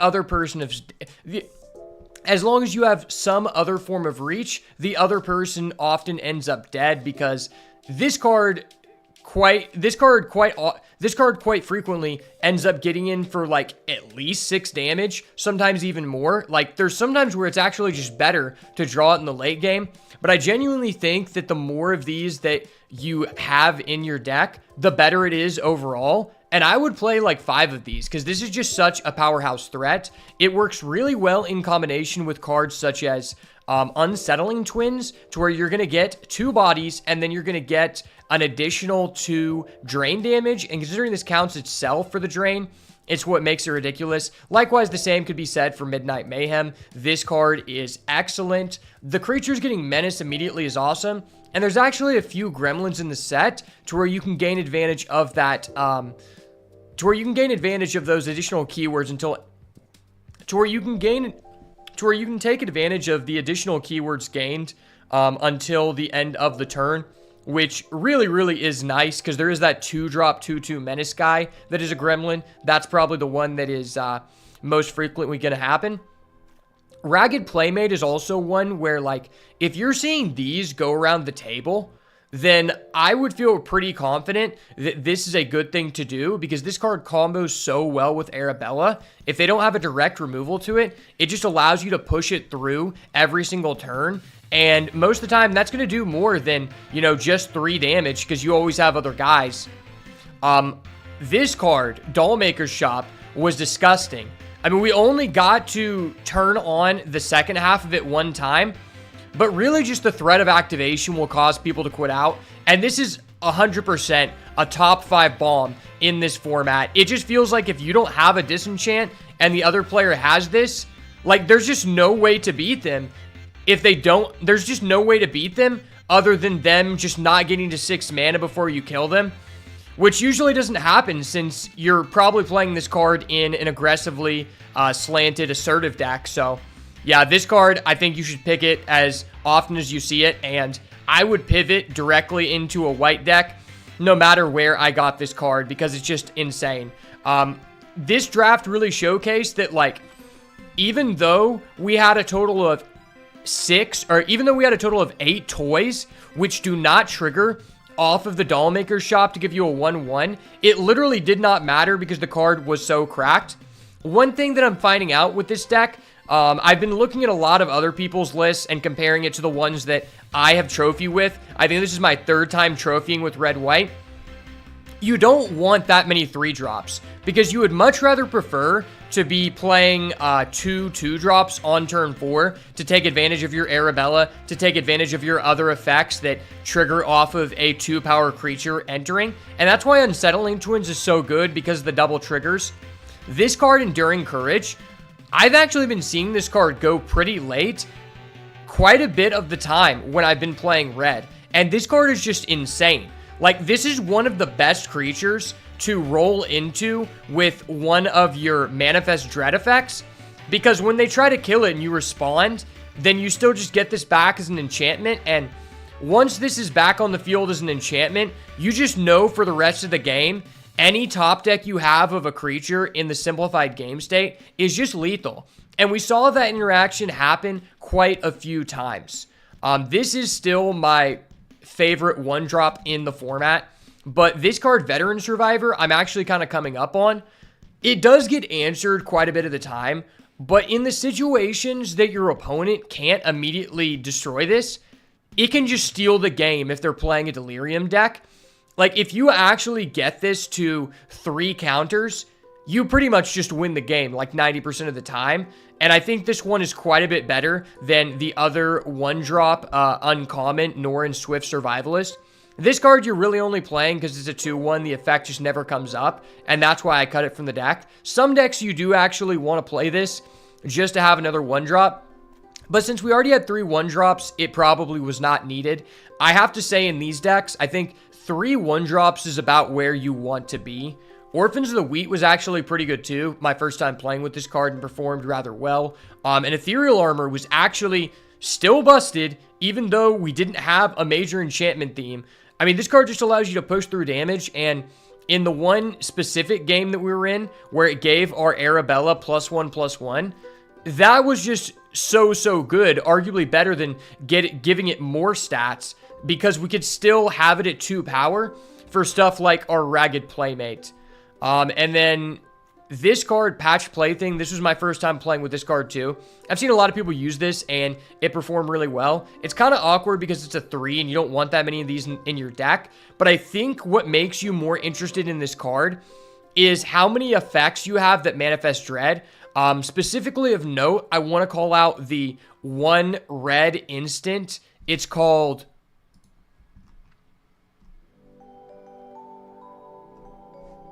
Yeah, okay, specifically of note, I want to call out the 1 red instant.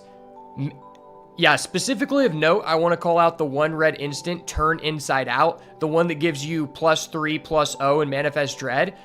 Because if you Manifest Dread into this, it's probably just GG. Like, we did it one time, and then the guy killed it before we flipped it, and he didn't even know we, like, had a good card, which is kind of risky considering this isn't really a great deck to Manifest Dread into things. But, I mean, he got us with that one. We still won the game, but, you know, the threat of being able to do that with this card makes me much more interested in it for that reason. But other than that, like, I just don't think you want that many 3-drops in the deck. Glimmer Seeker was kind of fine just because we had a high utility use of just having tokens. Like, I was wondering if this card would be good enough or not in this archetype because it's not 2 power. But considering it gives you a creature that is 2 or less power, I do think that it is a fine filler card in this deck, although not the most optimal. Preferably, this is a blue-white card, but it was actually decent in here, and this was my first time using it that way. You know, we at least got to get value from the Betrayer's Bargain, which is probably Red's best and most efficient removal spell.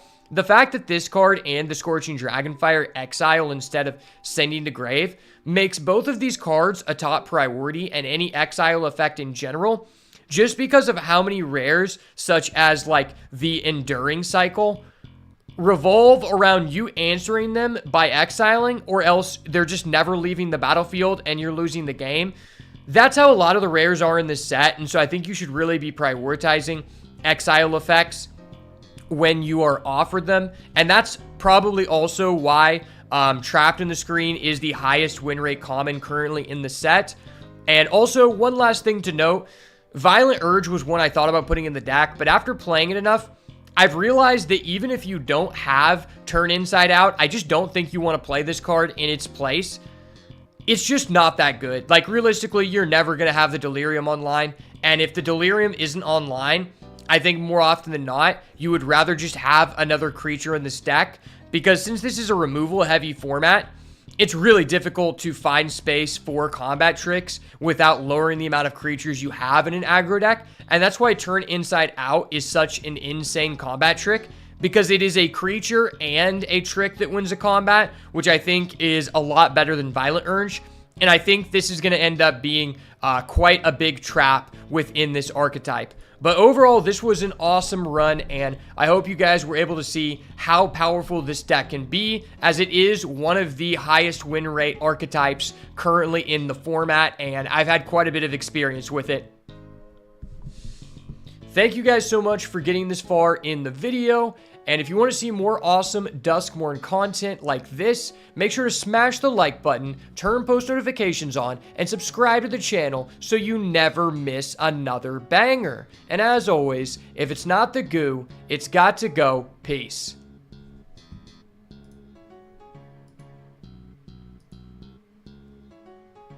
Alright, huge. Another video in the books. Another 3-0. To the scorecards. Man, my win rate is going up. I don't think you guys understand how many gems I lost. Like, I was actually down 10k gems at one point, and then I just came back up from 2k to 7k, which actually feels really nice because I don't feel like giving Wizards any money to enter more coins into the pachinko machine than I already have.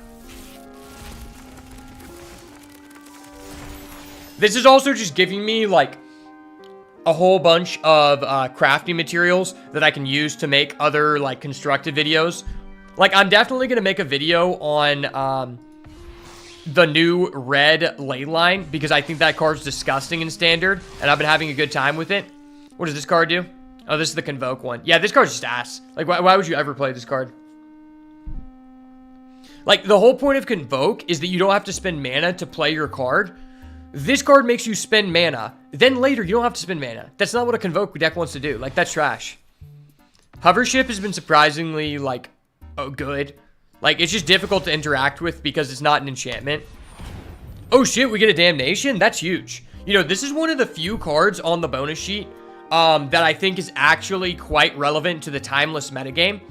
Like, you might actually want this in a Dimir control deck in Timeless, because we previously did not have this, and I think this is actually pretty good in that space, because previously in Timeless, the blue-black decks are trying to play Psychic Frog and play a more controlling game, so I think this is actually a pretty good one to have.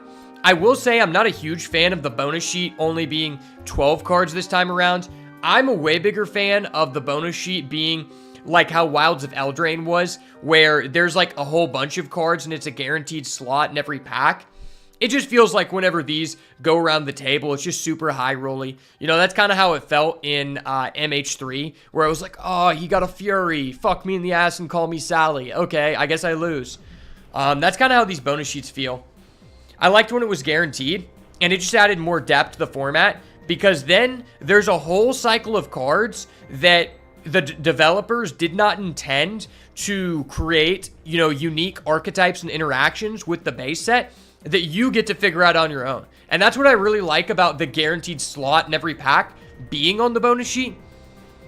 And who knows if we'll see another one of those in the Play Booster era. I don't know if we have seen that yet because I didn't play Karlov Manor and I didn't play in Outlaws of Buttfuckery because, yeah, I mean, yeah, it goes without saying. It's Outlaws of Buttfuckery. Of course I'm not playing in that set.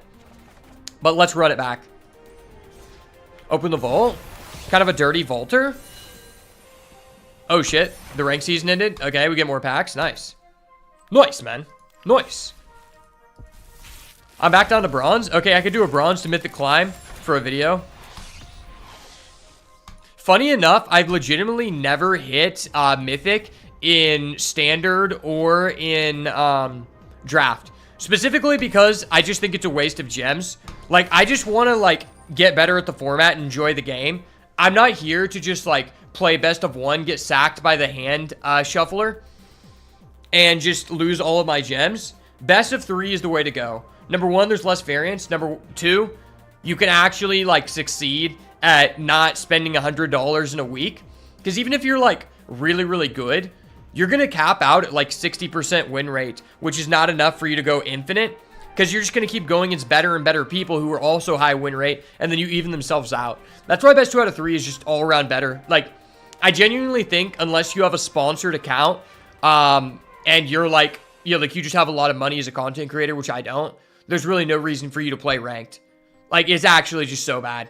I wish that ranked was just like Phantom Draft. If it was Phantom Draft, I would totally be down, like, to still pay half the price in gems.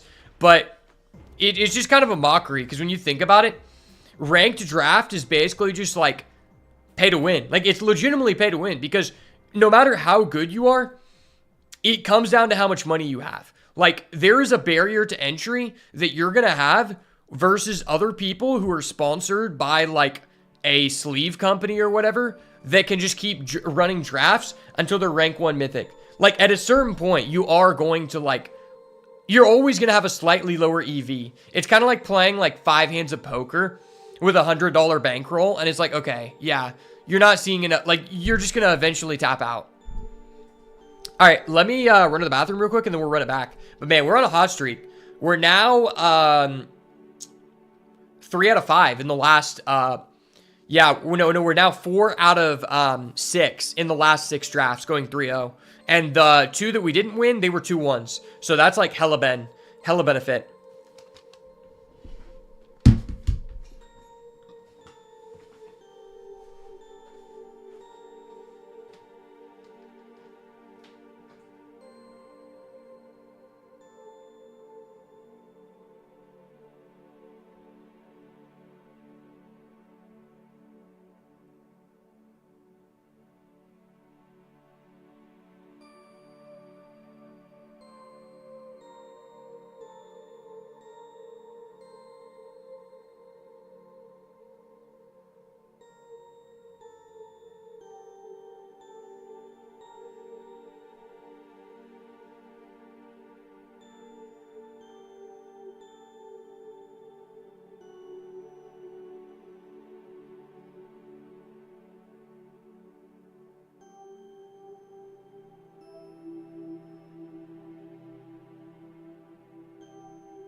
All right, let's run it, boys. I really want to get a blue-green deck going because we have yet to draft a blue-green deck. Like, we drafted one blue-green deck. It literally had none of the good uncommons. It had the one guy, and it, like, the guy that buys back something whenever you Manifest Dread. And that's it. And we literally had, like, 6 Manifest Dread cards. Like, it was not a good deck. I think I only had 1 copy of the common Manifest Dread itself.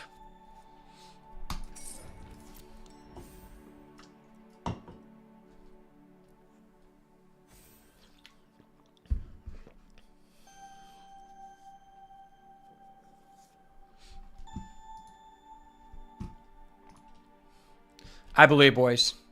The blue-green deck will be ours shortly. Trust.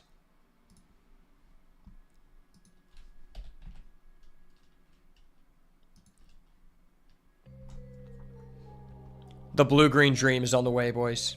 Trust.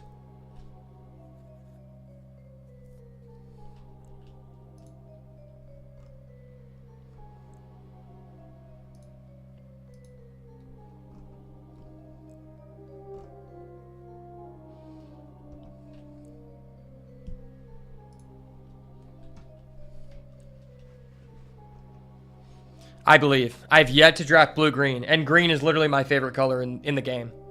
I've been a green Timmy since I was born, bro. My brother handed me our first pack cards. I'm like, I'm a green Timmy. It's over. The first deck I can remember building that was like a legitimate, like, strategical deck was a werewolf deck in Innistrad. I remember my brother, he went to Afghanistan, so he like knows quite a bit of Arabic.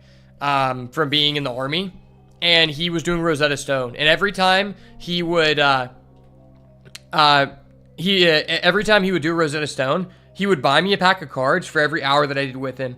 And from that, I just pulled some insane packs, and pulled 3 Huntmaster of the Fells. And that's what helped me build my first, like, actual coherent deck. It was a werewolf deck, and I love that deck. I'd love to rebuild it, but it's actually, like, kind of expensive, which is crazy. Like, a for fun deck, it would still cost me $300, which is insane.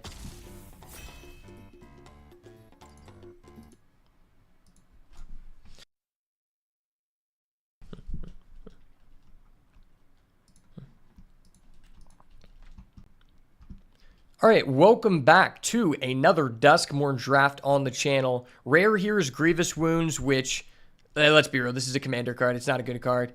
At uncommon, though, we have a Nowhere to Run, which is a very strong card. And there's also a Growing Dread, which I haven't gotten to play with yet. I'm not really sure. Let me check the stats on that real quick. Sorry, I'm checking the stats, guys. Nobody shoot me. Nobody shoot me. Growing Dread is just a straight up B. Okay. Yeah, these are both very good cards. So, Growing Dread and Nowhere to Run are both on a similar power level. And then there's also a Glassworks, which is probably a step down. You know, I haven't gotten to play a green-blue deck, so I am very tempted to just take that here. Plus, I also just don't really like black that much in this format. Like, it's okay, but I think I just prefer not to. Pick number 2, there is a Flood Pit's Drowner, which I don't mind getting here. This is just a generically good card in any deck. It's good in a slower deck because you can slow down the pace of the game, and especially if you're able to pick up some cards like Meat Locker and Drown Diner to establish more stun counters, that's always nice. There is as well a Say Its Name, and I do highly value this card, but considering it's only the first week, not everyone fully understands the value of this, and so I think I can kind of hold off on picking it up here. Root-Wise Survivor, I just don't think is as good as both of those cards. I could be proven wrong, but I just haven't really seen this card do much. It's definitely between one of these cards, but I'm going to take the Flood Pit's Drowner. I think it's just more open. I think blue just goes into more different archetypes. Pick number 3. Ooh, okay, there is a Demonic Council. You know, we had a lot of fun with this in our blue-black Reanimator deck. If you haven't checked out that video, it's up on the channel. Make sure to go do that after you finish this one. But there really isn't anything I'm super enticed by. You got to Get Out, which can bounce back enchantments. So I could technically bounce back Growing Dread, which wouldn't be terrible. But there's also a Meat Locker and Drown Diner, which I think is also kind of on the same level. But only requires 1 pip to do the first thing. So it might be a little bit more reliable.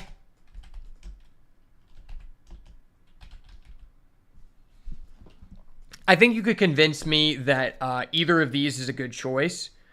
But I do kind of like just picking up the room here. Like, this is a card that I think I'm more so interested in once I know that I have, like, enchantments I want to bounce. And I think the green-blue deck is just more proactive than that. Ooh, baby. This is a tough decision here. So we got Inquisitive Glimmer, arguably the second best gold uncommon in the format, versus Patchwork Beastie, which I think is also fine. You know, these decks don't tend to care that much about Delirium, but it is just a good card. Very, very solid card. Ah, man, I think I'm got to go with the Inquisitive Glimmer. Like, I don't know if I can pass that up. You know, I'm starting off with 1 room already. This is definitely a toughie. I'm not sure that Patchwork Beastie is the most enticing in a green-blue deck. Yeah, I think I'm going to go with Inquisitive Glimmer. I mean, seeing this pick 4 seems like a sign, because I don't think this card should go past pick 2. Okay, pick number 5. Looks like green is drying up quite a bit, potentially, which might mean that it was a good thing for us to take the Inquisitive Glimmer there. And there's another Get Out, which I don't think you ever want to play 2 of these. So I'm glad that I passed up on that for the Meat Locker Drown Diner, because it makes this pick worth quite a bit more. So let's go ahead and take that. Still pretty open on what we want to do here. I think that blue is one of the better colors for you to have a good chance at pivoting. Just something important to note. In green here, there's really no card I'm too interested in. Haven't been very fond of Horrid Vigor. And I just don't think that land cyclers are really what you're trying to do unless you're playing a Delirium deck. From my understanding, that's just kind of how I felt about it. I could take this Split Skin Doll. I don't think this card is great in a blue-white deck, but, you know, I already have a Glimmer and a Drowner, which do synergize with this card, and I mean, it's a playable card regardless. Okay, pack's getting a little bit light here. I guess I'm down for an Eerie Apparition. This is good, I guess. It's kind of a filler card, but it's definitely passable if you are in a Rooms deck. Then this card becomes a C level card and farther away from like a D plus. Funny enough, we actually had someone Tale of Tameo to literally draw 4 cards in one turn on us, but I'm not going to take that risk. This card is ass. It is a trap. Do not pick it unless you want to be in a video featured where you high roll me. Okay, looks like pretty much everything I would be super interested in has kind of left the pack. And that's okay. We have a decent option here, though. We got a Jump Scare versus a red-blue land. I have found it pretty beneficial to, you know, just splash some good value rooms from red when you're in the red-white space, just to take full advantage of the Eerie payoffs. But I also think Jump Scare is a fine one in this deck as well. One of the more efficient pieces of interaction. But I'm going to take this just so we can stay open. Okay, there's an Impossible Inferno. I'm not really looking to do Delirium things, but I also don't know that I want to be red-blue. We haven't really seen a lot of rooms specifically. Yeah, this is definitely a tough decision to make here. I guess I'll take the Impossible Inferno. It's a decent card if you have to play it. There's a red-white land. You know, that could be okay if we end up wanting to splash red cards. There is a Orphans of the Wheat. I mean, I guess the card I'm most interested in, but I don't really want to play it. Okay, Acrobatic Cheerleader. Well, I've got 2 drops. I just don't have synergies. Am I just being pushed into red-white? Like, I actually got past, like, 5 semi-decent red and white cards. All right, pack number 2. We are starting off with a bomb. The Wandering Rescuer. This is 5 mana Convoke, 3/4 double strike. Everything else gets hexproof and flash. Enough said. Card is literally disgusting. I had this in one other draft. Never got to put it on the battlefield because I just didn't see it. But hopefully we're able to do that today. Now, this is really, really gross that there is a Gremlin Tamer in this pack because someone could very well follow us and Skamaz us here. And that's really, really sad. Maybe on the way back I could get this Creeping Peeper. That would be kind of enticing. And we're kind of all over the place right now. But I'm just going to slam this. This card's just too good. Okay, well, there's an Arabella. If I just wanted to throw everything out the window and play red-white, how would that be?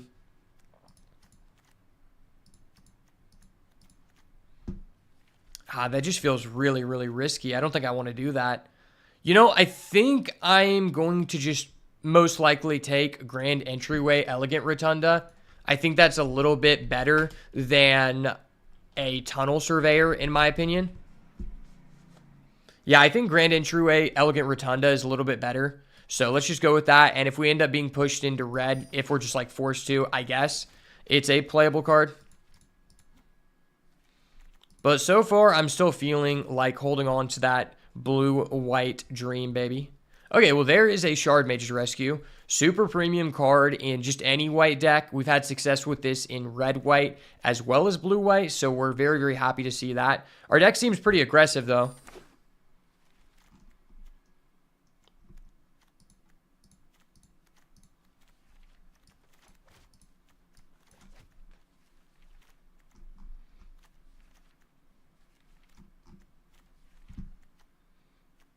Yeah, I really need to get some Eerie payouts. We don't have any Eerie payouts so far. Oh my gosh, why is the red cards kind of hitting right now? I don't want to play red. Yeah, if I cut all the blue cards, what am I looking at here? I'm at 8 cards. Let's say I get 6 cards from this pack, I go to 14. I could maybe make playables. I just don't know. Yeah, I'm not really sure that's the best thing to do here. I could take this Jump Scare, I guess. Feels like blue is kind of drying up. Well, this is just a safe pick. I guess we're about to know in this next one. Yeah, I might be pushed into red-white here. Like, realistically, I'm not interested in playing any of these cards in my deck. So I guess I will just take this, and maybe I'm just pushed out of playing blue-white. Man, there is another Growing Dread. It's crazy how different this draft has become. Like, it's literally just shifted the tides. I did not want to play red-white. We just played it. But we might be pushed back into it. Like, there's just no blue cards here, and the red cards are filing in. Maybe we'll just get extremely hooked up here. All right, well, there is a patch play thing. Don't mind if I do. And now that's all that green that I wanted to start off with. I wanted to play green. They cuckolded me out of green. Those dirty, dirty cuckolds, man. And now we're going to be very close to not making playables. You hate to see it. I mean, hopefully we just draw the Wandering Rescuer and, like, this card, like, rescues us. That'd be really cool. I mean, yeah, we just haven't gotten any Eerie payouts, so I guess just Vicious Clown number 2 is on the way. Although I don't think you want many 3-drops in a deck like this. Deck is not looking very good. I probably should have pivoted sooner and just picked up that Arabella. But until then, it seemed like the blue-white stuff was going around the table. Like, this came back.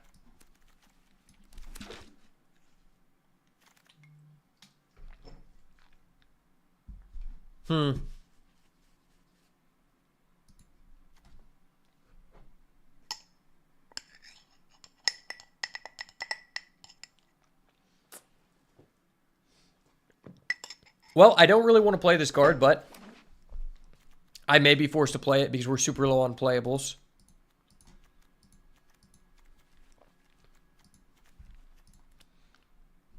I still actually have more blue cards than red cards. Yeah, this isn't good. Not good by any means here. Ticket Booth is one you don't really want to play. I can tell you that. And Enter the Enigma, also not a great card.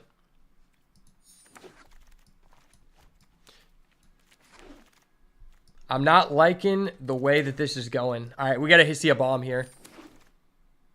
Pack number 3. There's a patch play thing. It's not like I am really dying to get another 3-drop, but that might be the avenue we're being forced down here. There's a Ghostly Keybearer. Unfortunately, we're not going to have enough rooms to suffice that. Patch Plaything versus Trapped in the Screen.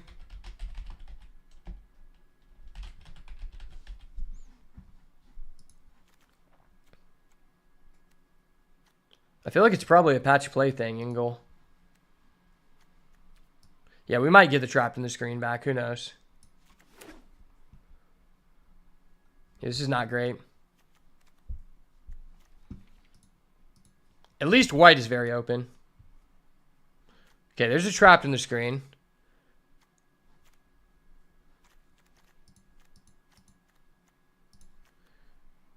Yeah, this blue is not going to cut it.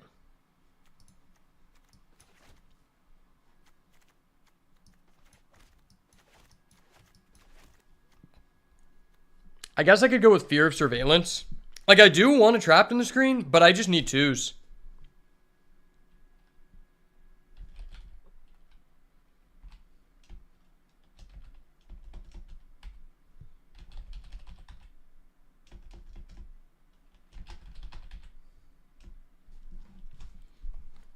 I guess this is fine.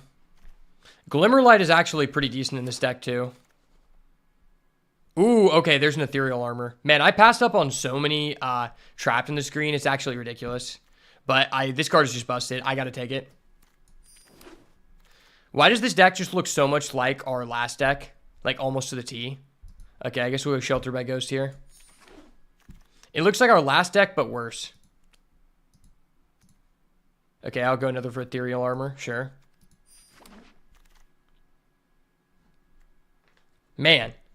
Like, I really want this Turn Inside Out, but I need creatures.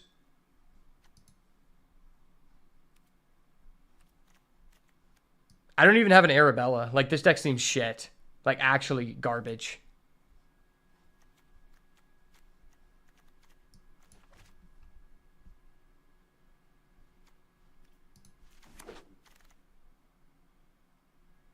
Okay. There's a turn inside out. Still only 12 creatures. That's pretty bad.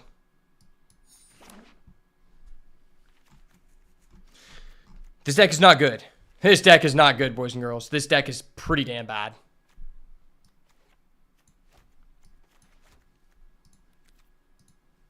I also just don't have many creatures. Maybe some red dorky creatures will hit the wheel here.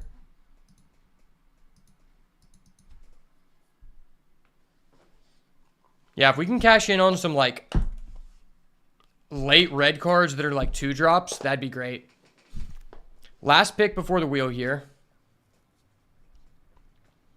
Well, nothing I really want to put in this deck, I have to say. I'm definitely not putting Friendly Teddy in. He's just shit. I'm not putting any of these cards in. That's really sad. No, this draft is looking so bad, bro. Why? Okay. I'm literally putting in the Impossible Inferno, which is a controlling card in my aggro deck. Yeah, this deck looks shit. I don't even have enough creatures. I don't see a real win condition for us to win the game. I guess if I would have taken that Arabella and pivoted earlier, the deck would look better, but still, that's just one Arabella. It's not like the deck gets that great.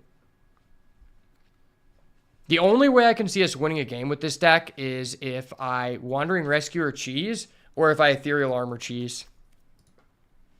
Okay. That's a 2-drop. If I get one more card to replace this Jump Scare, I'd be hype.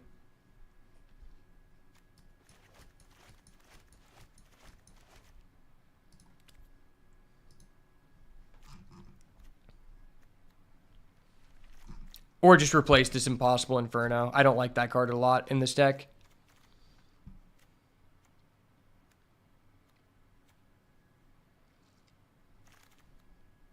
Okay, we get a Percussionist. Nice. This deck's not terrible. It's just I have no, like, busted gold cards, which is kind of necessary in this format. It feels like there's just such a huge gap between the decks that have, like, good premium gold cards and the decks that just don't.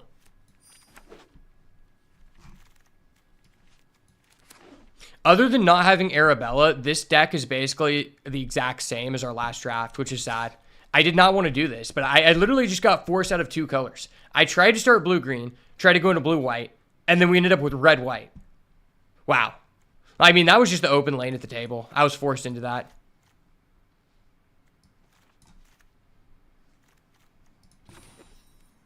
$2.7. Is it possible for me to... Like, I could go to 16 lands. The issue is, I don't have a good card to throw in. Yeah, this deck doesn't look great. But, I mean, we got the Wandering Rescuer, and that's it. So, we will hope to Ethereal Armor, Wandering Rescuer, all of our opponents to victory. So, let's see what we can do.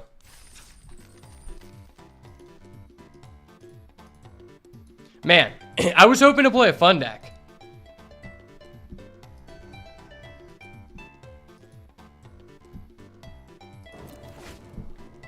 Starting off on the play here. That's decent. I'm going to have to mull. I need both sources. Deck's like 50-50. Once again, we hit no sources, and this hand is unplayable. Okay, I'm going to have to mull to 5, and I probably should lose the game because our opponent kept. You know, I don't think we can actually win.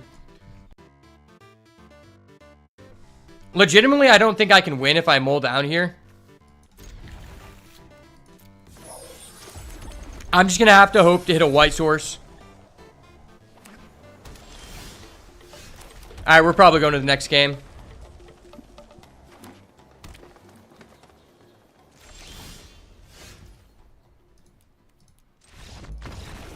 Go next game. I'd rather just not show this guy our deck. Some people will say you quit it out too soon. Dude, there is no way I was winning that game. I had a double white card in my hand that costed 5.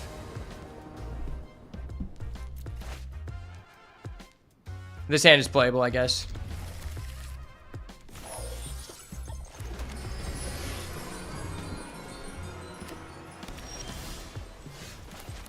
Well, I would have really preferred to draw a land there, but okay.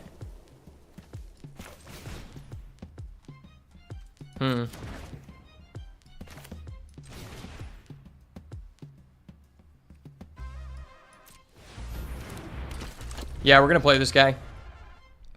Next turn, I'll be able to give the cheerleader flying without his consent.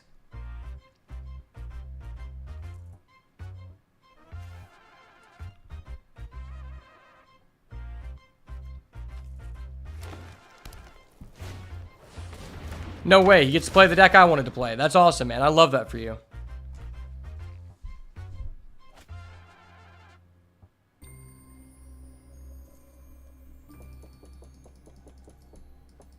Rip the red land off the top.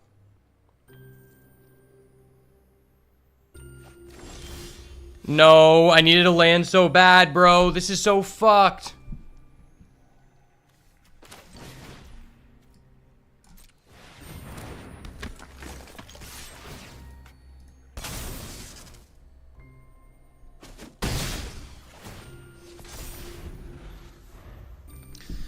Once again, 2 games in a row, missing a land drop. A little bit unfortunate here.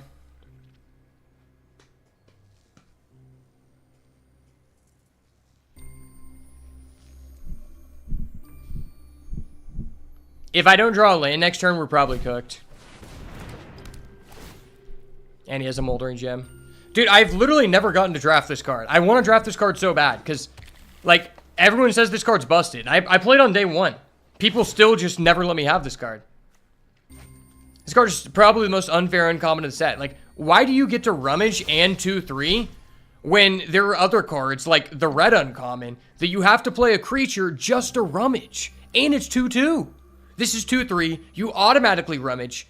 But if you manifested, you just draw. Like, that's so stupid. That is my only complaint with this set, is that the gold cards are actually just too pushed. Like, it feels like if you have a good deck, you're building it around gold cards because they're just too oppressive.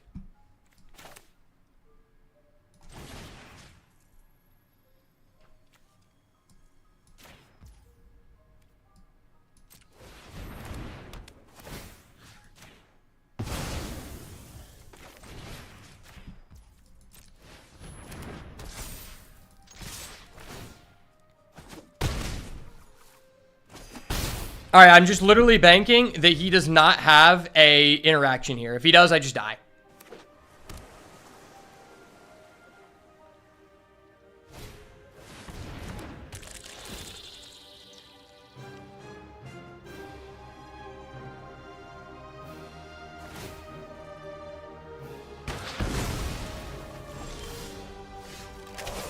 Okay, so he destroyed his own room and discarded a card? Why?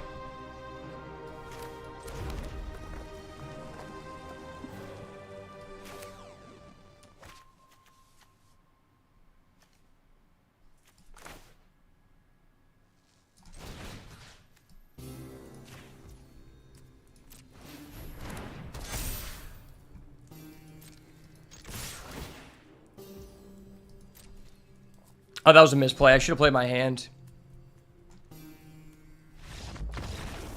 Alright, well, I beat someone. Yeah, I wish I could be cool and have an Oblivious Bookworm, but I don't have that. I just have Ethereal Armor. My deck is Ethereal Armor deck. That's like our best card. Going second with this deck is going to be so rough.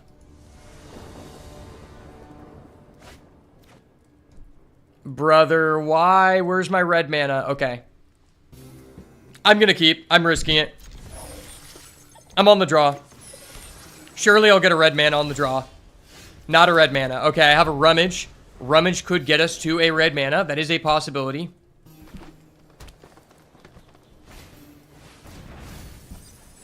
Oh my gosh. He just milled his Valgoth's Onslaught. That is probably the best rare in the format. Okay.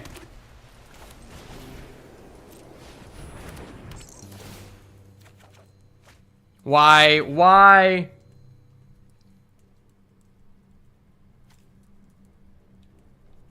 Is it this or this? It's probably always this.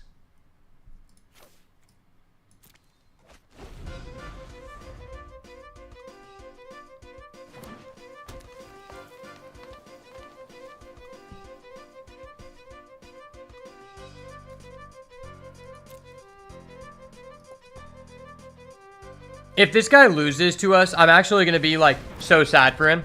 Because his deck is so busted. Like, you should not lose with this deck. Dude. Where the hell is our red mana?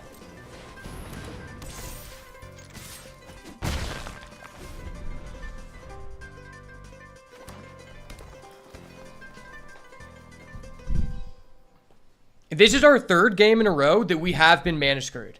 Let it be known this is our third game in this match where we have been mana screwed every time. Okay.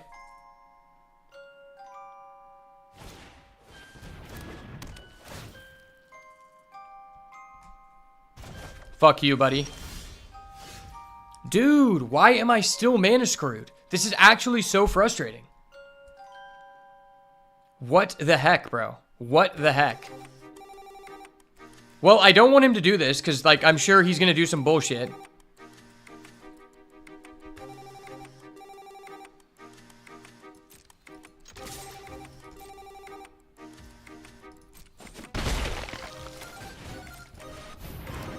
Well, I'm fucked. Yeah, that was just so sad. Like, if I didn't get mana screwed, I probably have a chance of beating this guy. But getting mana screwed 3 times in a row is pretty unlucky. And he has another bottomless pool. That was awesome. I love that for you, man. Congratulations. You get anything you want from your deck. I love that deck, man. It's so expensive, man. I love that deck, man. So many rares, man. So expensive, man. Oh, you just get to put a 5/7 shark on the field. That's really fun and fair, man. I love that for you. Don't mind me, sir. I don't mind me. Don't pay any attention to me, sir. I'm just not going to draw any red mana. I told you, man. I'm just not allowed to play the game. They had to put me on a timeout. See, this is what Wizards does. When you're winning and you have a really high win percentage, they make you brick 3 games in a row. Because I'm too OP per the developer's design. It's like, come the fuck on, bud. I'm an OG. Don't do me like this, son.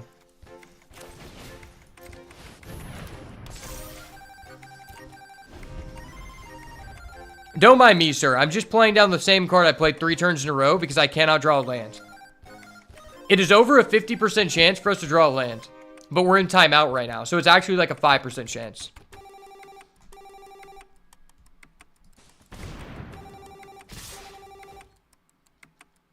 Well, I'm dead.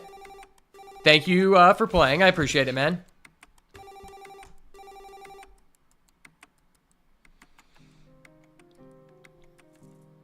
If I get a red mana next turn, what am I doing? I mean, I obviously... My pathway to victory is by going Ethereal Armor.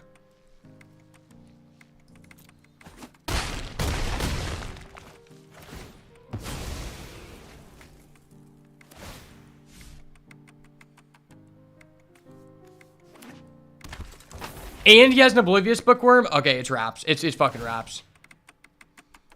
Dude, why can't I ever draft this card? This card seems so fun. Okay, and I'm fucked. Awesome. I love getting fucked in the ass, man. I love that. No homo. But for the boys, you know? Dude, don't you love it when you just, like, aren't allowed to draw a land for 6 turns? That's really cool. Especially against, like, a ramp deck. Wait, actually just has game on the board. I don't know why we're sitting here. Yeah, that was just unfair. I'm not gonna lie. But it is what it is. We were on a hot streak. Hot streak due to skill, and then we lose the hot streak due to luck. Funny enough, I feel like I've lost about 3 times as many games. I think I've only lost 1 match in this format that was not related to breaking on lands. Every other match that I've lost has been due to breaking lands. And I'm not saying I'm the best in the game. It's just like, I have a firm knowledge over the format. It's been the first week, so a lot of people I've played against have not had that knowledge, combined with the aspect of me just breaking on lands.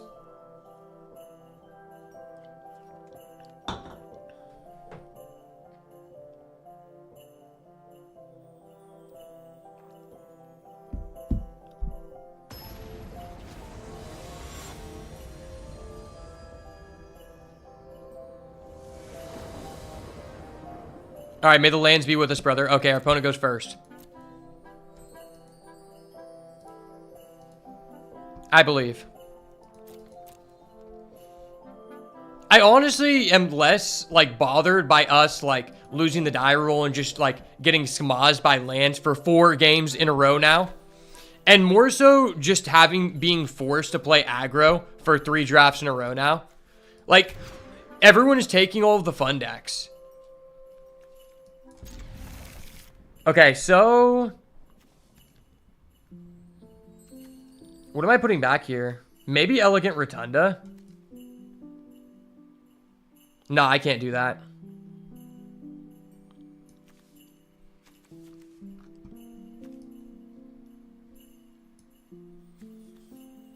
Is it ever just a land? It's probably that.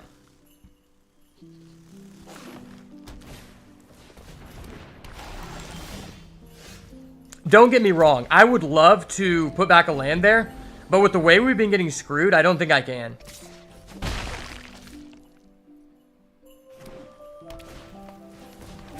Keys to the House? Like, can I not play a Keys to the House deck? I love Keys to the House. It's one of my favorite cards in this format. Specifically because other people don't like it. I think this card is really good. Not in the deck he's playing. But if you're playing a Jeskai Rooms deck, which is real, I think a lot of the reason why Red-Blue Rooms is not doing as good as it should be, for some reason it's the lowest performing deck in the format, due to 2 reasons. Number 1, I think it's because people aren't that good at playing blue decks in general. And number 2, it also has to do with, I think that people are not building it correctly. I think when you want to play a Rooms control deck, you actually want to just be all Jeskai. Because there's a lot of Rooms that synergize with each other across all the Jeskai colors. And with the amount of fixing in this format with stuff like Keys to the House, every time I built a control room deck that was blue-white, I splashed at least 2 red rooms. And I won those drafts.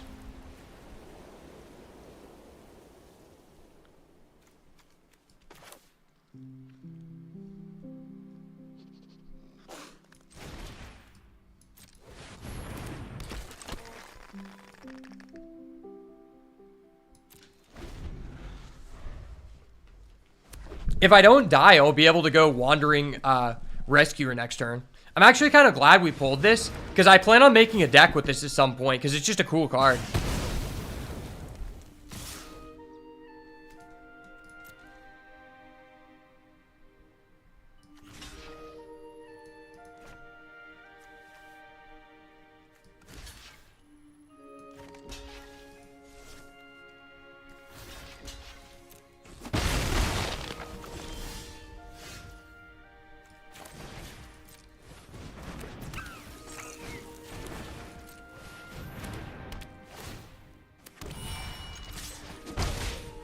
There we go.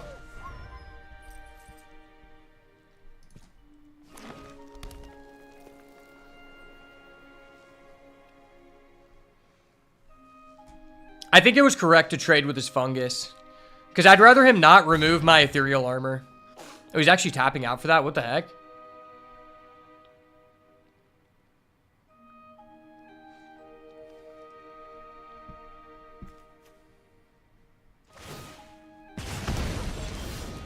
His hand has to be really weird for him to do that.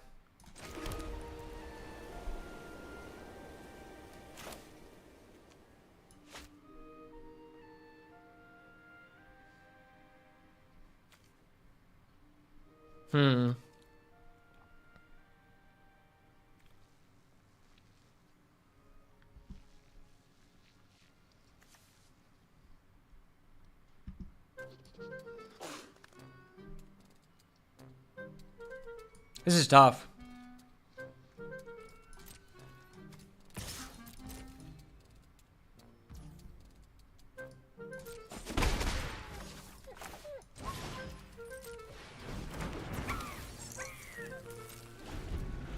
Yeah, I'm just gonna go Wandering Rescuer.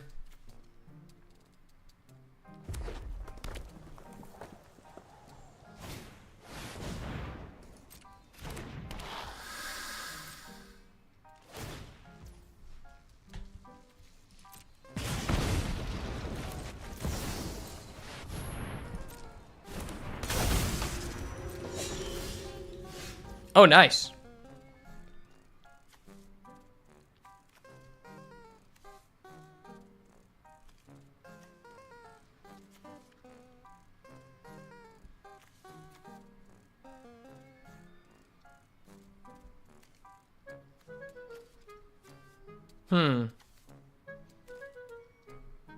So if I instant speed that, that blocks that.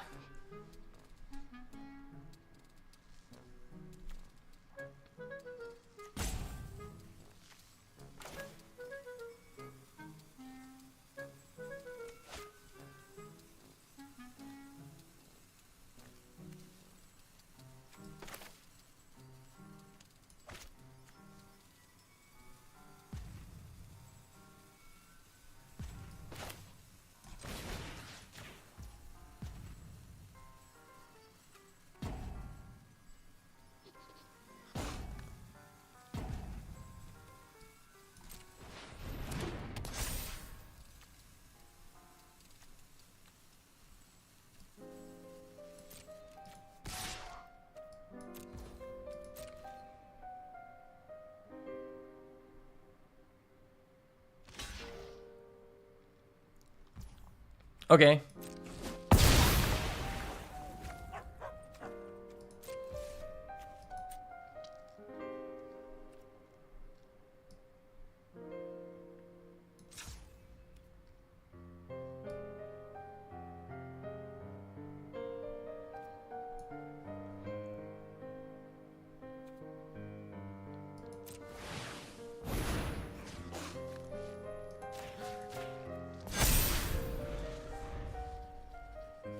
Maybe I should have buffed my rescuer, because if he has a fight spell, it doesn't die.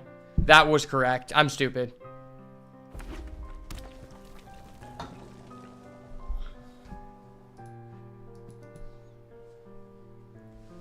I'm stupid. I'm going to get punished.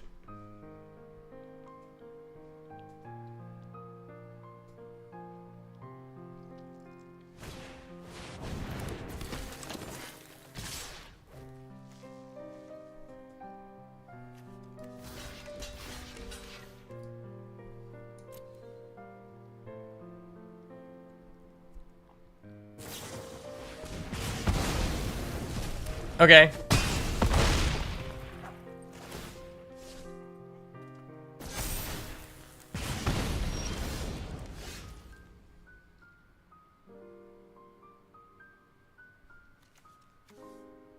No.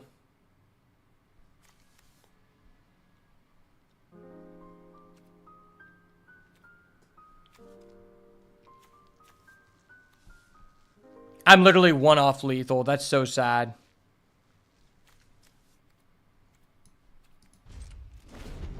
That's so sad, actually. I was one off of lethal.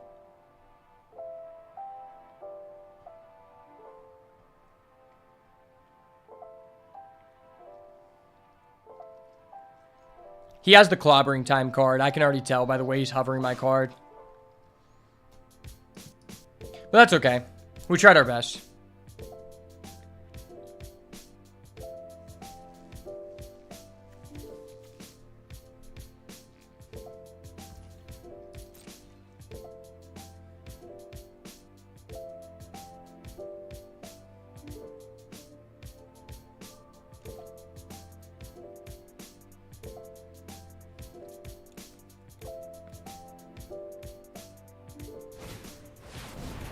Wow, okay.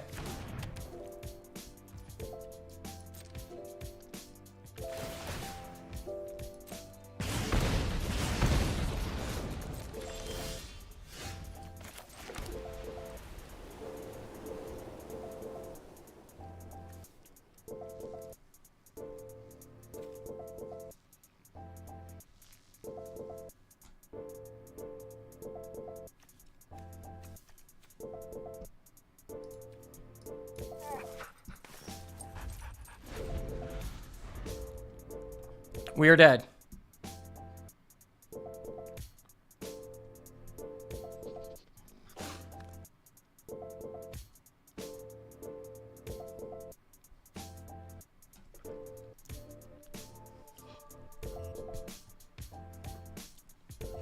Dude, This is literally so simple. You just Glassworks my 1/1. You swing with everything. I kill your 7/6. I trade with your 3/4. And then you deal 4 points of damage to me because you have double aftershocks or whatever this is called.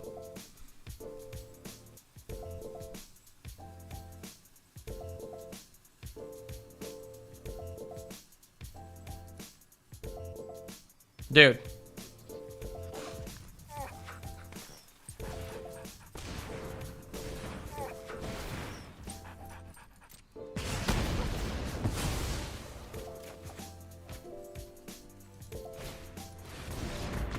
Bro, why did you take... What? Dude, you literally had confirmed game through 2 removal spells, and you sit there for 30 seconds, bro. Some people would be like, well, yeah, he had to, like, think about his play. It's like, no, he fucking didn't. He had 2 cards in his hand. And, like, those actions were literally the only real actions he could make. I just don't understand. Like, I don't care whether you win or lose. Like, I'm not salty about that. But it's just like, dude... It's one thing where it's like it's a complicated game state. I'm not going to pressure anybody to play faster because I wouldn't want that to happen to me. But when you're sitting there and it's like, okay, you have lethal in 10 different ways and you're going to rope out to the last timer. It's like, bro, why? Why are we doing this? Some people, man. He's probably just eating a hot dog in one hand and playing with his wiener in the other hand. That's probably what happens. Like, that's the only logical experience I could assume.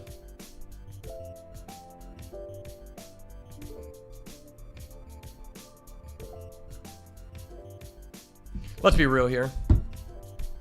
Alright, let's go first. I have an idea. Let's go first, and let's not brick on lands. Oh, hey, this is actually an extremely respectable playable hand. Who would have thought we could actually, like, open a respectable playable hand? Like, I didn't think I was allowed to do that. I've actually been nerfed so hard in this draft. They've been nerfing me since day 1.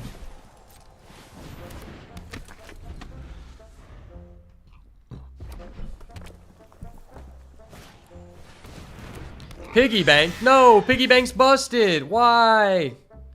Why is piggy bank so busted?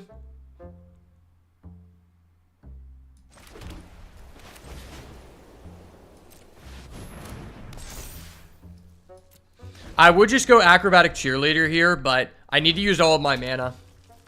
Studies show that if you don't use all of your mana, you drastically have a lower chance to win the game.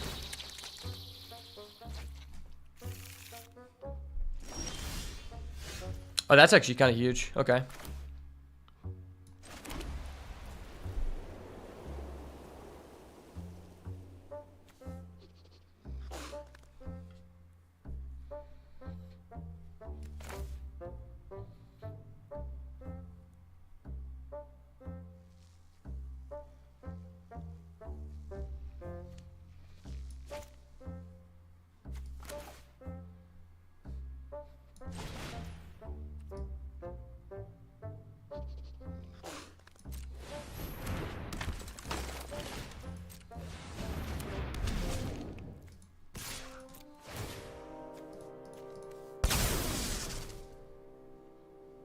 Do you take?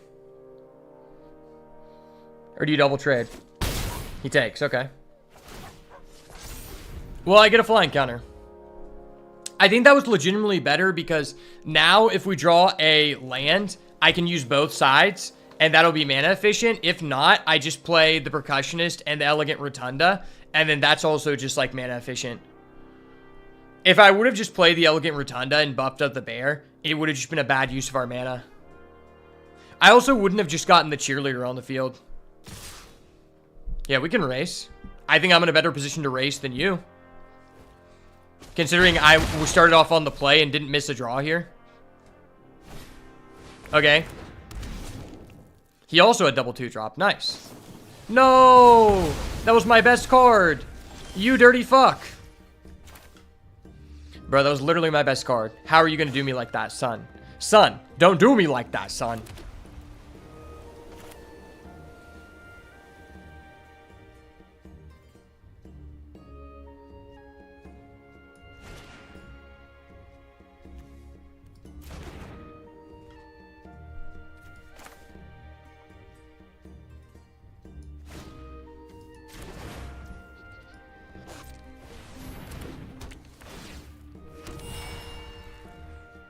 So assuming I buff up this guy and just attack with both.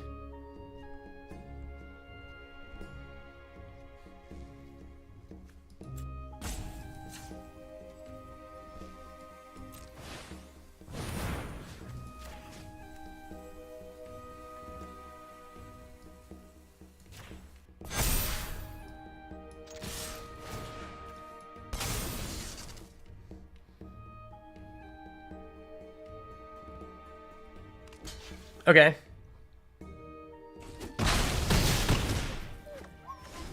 I don't know if that was correct or not. Maybe I should have hit the hand. I am just reluctant to believe that we're going to get Delirium here. I think the chances of us hitting Delirium are rather low. Like, the game is going to be decided by then. He already used one removal, so maybe he doesn't have another for our flyer, and we could win that way. If not, I don't think I'm going to be able to win, because he just outvalues us. They say red-green, the developers say at least, that it's a, more of an aggro deck, but let's be real, it's more of a mid-rangey deck. They just want to differentiate between the two Delirium decks, but in all actuality, you just want to get Delirium online as long as possible.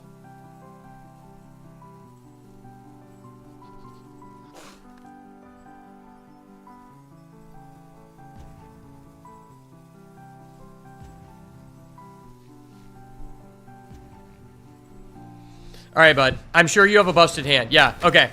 You're sitting here and roping out when you have an extremely busted hand. This is what I don't understand about these people. You just slam it. Slam, pass, go. Like, I don't know what we're doing here. All right. So this is currently +3 damage. Is that game?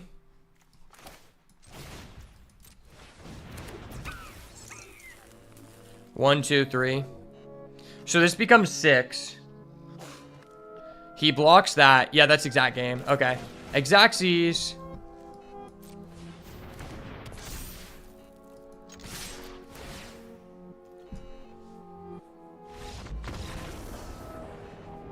Well, that was lucky. I just drew into Exactsies. I mean, what can you say? I'm just the boat, baby.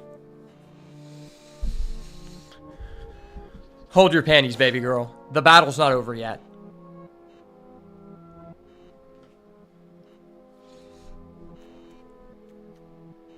I don't think you ever want to play this card. I think this is legitimately one of the worst commons in the set. Like, they've done a really good job this year with making it to where there are, like, almost no commons that are unplayable or just, like, essentially negatively affect your deck. I think this card negatively affects your deck. I think it literally does. Like, it's actually just so bad. You're paying 3 mana to make this a 4/4. That is so bad. And it is only at... No, okay, you can do it non-sorcery. Okay. I'm not... Okay. This card isn't... Okay, it's just ass. Let's be real. Like, the only place for this is in a Reanimator deck. The issue is, in a Reanimator deck, you're not trying to be aggressive like that. And number 2, you're not spending 3 mana to discard something for no advantage. That's so bad. Let's be real. You should have an optional discard. And also, why is that only once? Like, would it be too busted if you could keep doing that? I don't think it would be busted at all. Like, you're giving up your entire turn doing nothing, and the guy uses a removal, now you're down 2 cards? Like, how? Okay, well, this hand is pretty slow, but at the end of the day, I have my sources, and I'm on the draw, so I think I'm willing to keep. He starts with keys to the house. I get a land. That's pretty bad. If I get a 2-drop here, I have a fair chance to actually play the game. It's a 2-drop. We're in this. I'm in there like swimwear. Don't tell your girl to take out the red panties yet. It's not over yet. It's not ogre now. Okay. Okay. That's good. That was literally my worst guy. Sure. Sure, sir. I will allow it. I play this. We trade. Cool. If you have a combat trick, I literally hate you, bro.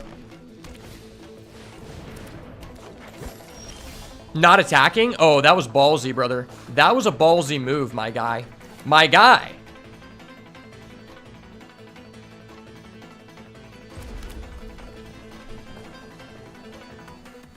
No, I don't have triple white. That's so bad.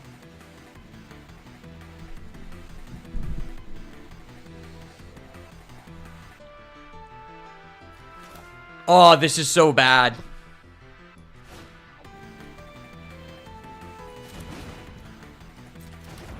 If I play this, it becomes 3-4, and then I just hold that.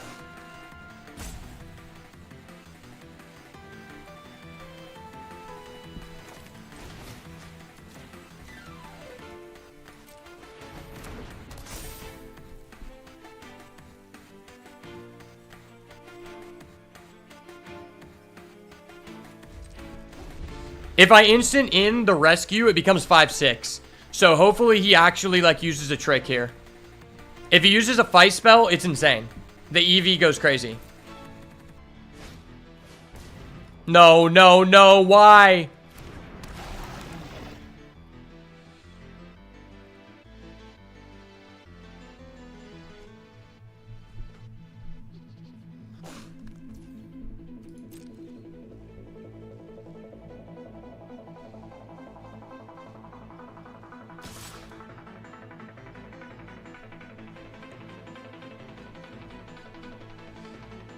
That's actually just so neg for us.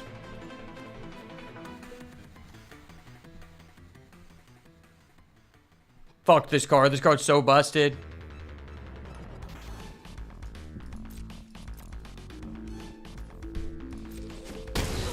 I'm actually just cuckolded. The hard cuckold is coming in.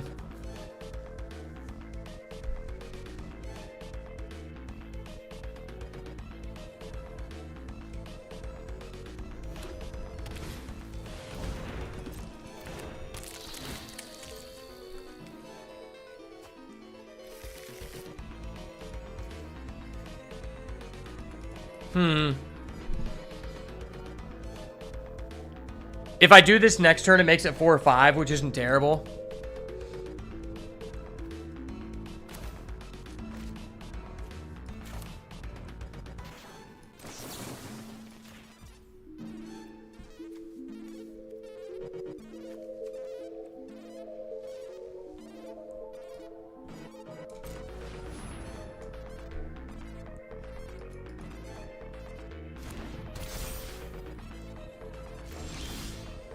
That's so bad.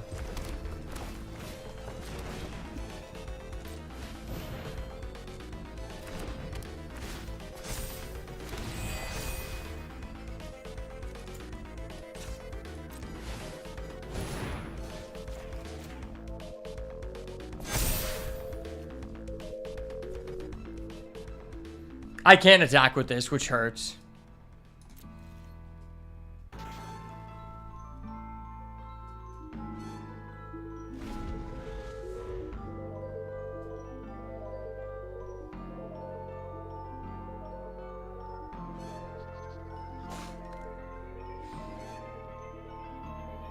If he draws dead here, I at least get a turn. And maybe we can draw the Convoke Girl. If we draw the Convoke Girl, I might be able to stabilize, but it's unrealistic considering his deck grinds and our deck grinds into the ground. His deck grinds into the late game, our deck grinds into the ground. We're basically two different people. You know what would be funny is if he just targeted the wrong enchantment. That would be funny. At least I have a 2-2, which can contest his fear of being hunted. So if he does a spicy play, I don't have to block it. Okay.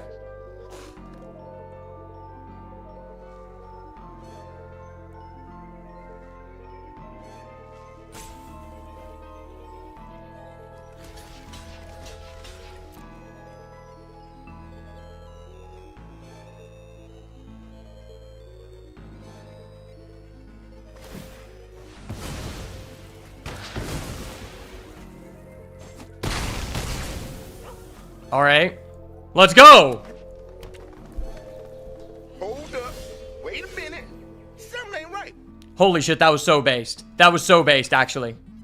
I can't believe he actually did that. What the fuck? That's so funny. I literally called. I was like, what if he just like destroys the wrong enchantment? He didn't. I had too many things stacked. He didn't understand how many counters I got. That's hilarious.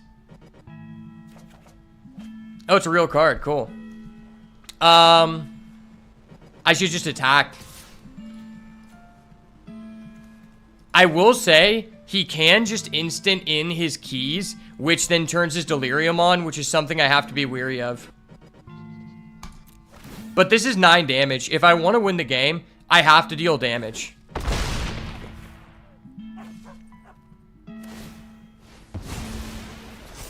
Okay, his delirium's on.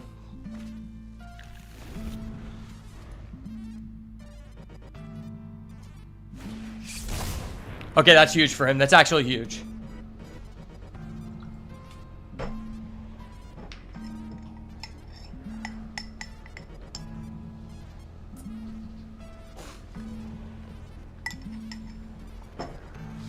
So one thing I've taken note of, people who actually plan on grinding this format might be interested in. If a person sits there and thinks about their Manifest Dread for a long time, and the card they send to the grave is a non-creature, that should tell you that it's a that the manifested face down card is non-creature. Because they're probably thinking about, okay, if there's a way to return this card to hand, which one would be best? He already has Delirium online. But considering it was a creature... Oh, okay.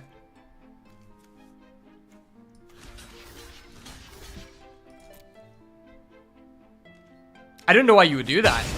That was actually terrible. I think he could have at least just, like, not done that until it was the damage step. Or no, because he needed the haste. Yeah, no, that was just fundamentally bad. Yeah, that was legitimately fundamentally bad.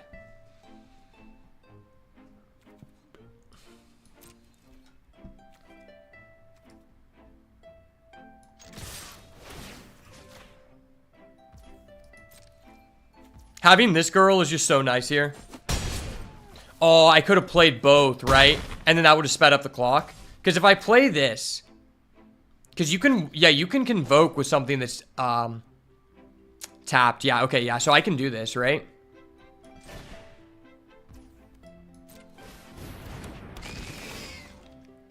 Yeah, I can still do that. Okay, yeah, so I missed out on 2 damage. I don't think it's going to matter, but I did miss on 2 damage. This would be really funny if he tries to kill my guy. Like, this is probably the worst card to see if your opponent tries to kill your guy. Okay, sure.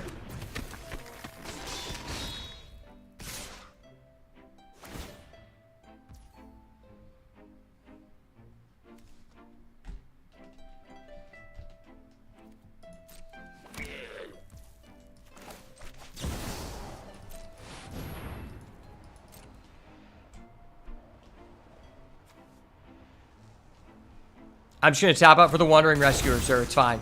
It's fine, sir. I'm just tapping out for the Wandering Rescuer. It's fine. I just have double strike. It's okay, man. Now everything on my board is hexproof. It is okay. You're going to be just fine. You're just going to be in what's considered the loser bracket, where you will be unable to make your money back from this draft. But that's funny. That's fine. You probably have a higher paying job than me, so I need this more. It's okay.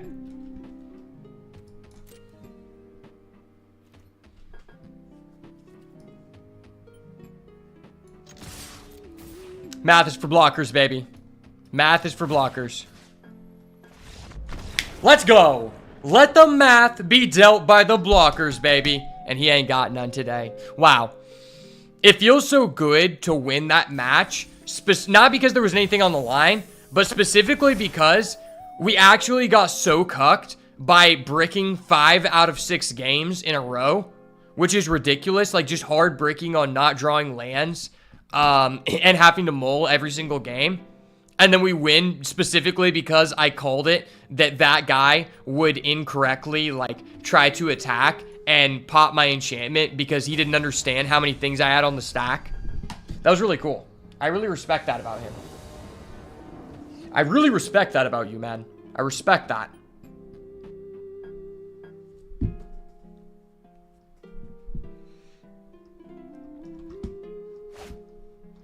Dude. Dude, don't do me like this again. How are all of my hands so unplayable? Like, this is a cursed run. This run is cursed. Okay, the run might not be cursed. It's actually playable. Actually playable. He's mulling. Yes. Yes, sir. Yes, sir, ski brother. I'm going to 2. Going to 2 lands. That is the pro play. I can play at 2 lands in the stack.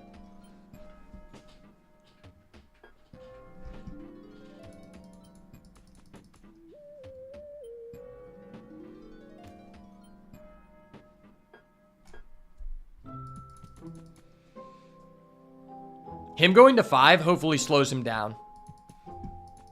If he's on aggro, though, he still might beat us.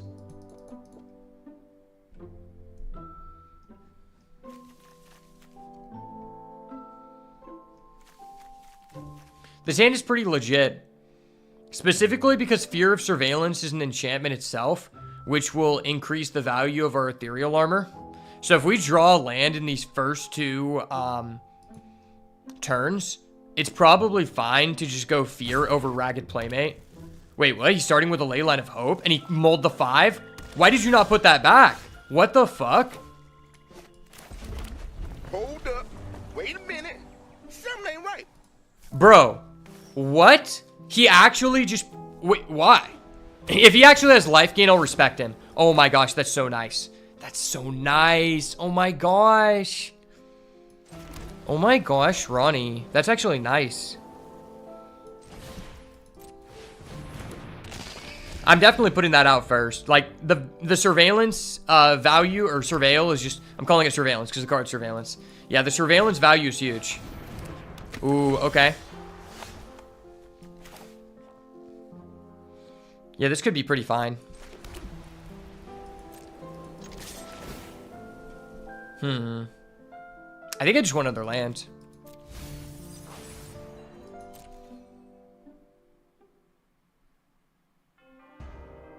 Do you block or do you not block? That is the question you must ask. Not blocking, okay. Patched plaything! I'm patched up, bro. Shout out Patches the Pirate, the OG. All my homies love Patches the Pirate. If he doesn't have an answer for Patch Plaything now, I'm going to assume he just doesn't have an answer. Funny enough, his popular Egotist can legitimately trigger his Leyline of Hope to allow him to get to that life total. I don't think that's going to happen, but that is a real thing he can do. Good thing I have the Sheltered by Ghosts, because that's actually just huge here. Oh, he actually has a Sheltered by Ghost? That's hilarious. That is actually hilarious. Now I just Sheltered by Ghosts him back. Dude, you obviously target my Patch Plaything. Oh, he's scared to target it, because if it comes back with the no counters, right?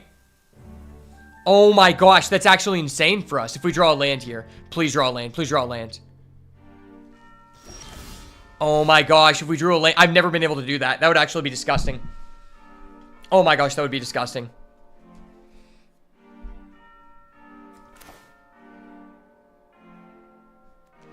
I mean, this does get Vigilant. Nah. I mean, I attack with the Vigilance first. If it's a confirmed land, it definitely changes the game.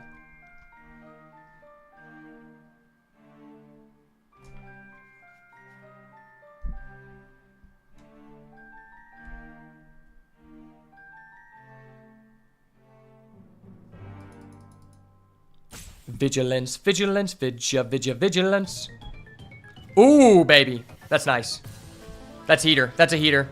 Heater locked in. Would you like to sack? Not sacking? Okay. Nice.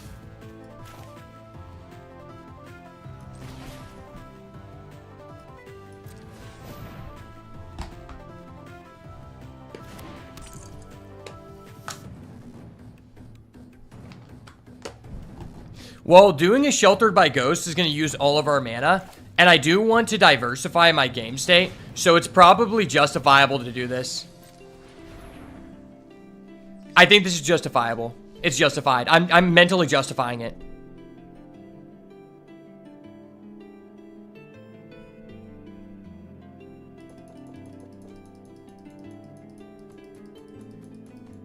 It's actually crazy he didn't block there and sack his ley line. I would have done that, like, so easily. Like, I would assume that's the only reason you're running that. That is the only benefit to having a ley line. There are, like, literally 0 benefits, but I guess that's, like, a fringe benefit that it has, like, a free fodder. That's literally so bad in your deck, but okay. Maybe if you have, like, 6 Sheltered by Ghosts, you could convince me that it's okay to play that card. But even then, even if every card in your deck has lifelink, I still don't think you should play it. It's just bad. Please tap out, bro. Please tap out. All that she wants is the opponent to tap out. Please. Please, sir.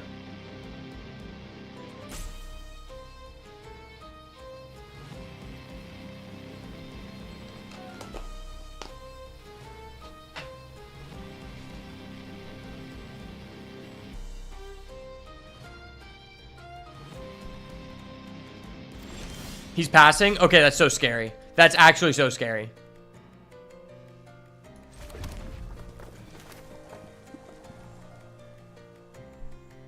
What if he kills that? He very well could.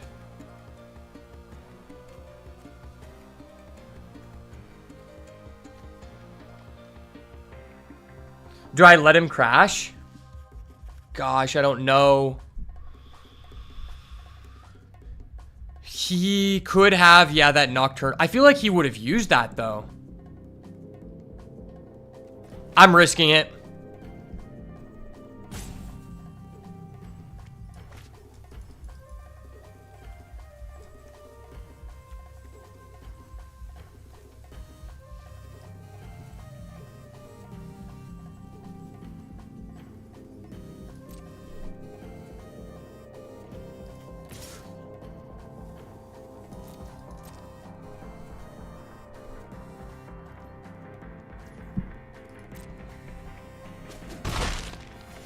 Yeah, this is such a battle of inches. If he has that 3 mana thing that kills anything, I actually just lose.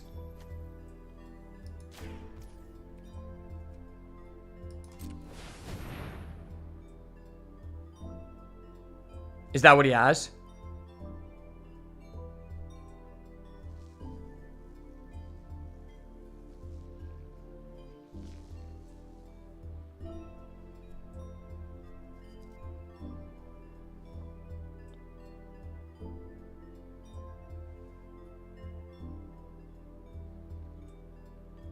I'm putting him on. He has to have it. I'm putting him on it. Bro, this is such a tense game moment.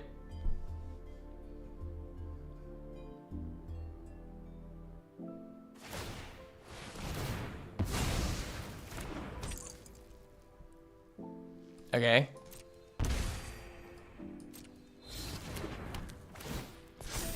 So... Wait, why did we do that again? Okay. So what you're saying is you don't want me to have to pay for the ward cost. Thank you. I don't know why you did that, but sure. Now I have a patch play thing that is double strike 4/3, which is literally better than playing the card itself. If he has a split up though, I will cry. If he has a split up, I'm crying. No, he's a crackling slasher. I've literally never seen someone that played this card on the battlefield win the game. I think you actually just can't win the game if you do that. No, I needed it so bad. Oh, wait, this is first strike. Oh, yeah, fuck you, bro. I have first strike. I don't give a shit. You think I give a shit, bro? I have double strike and first strike. Brother, I'm the boat.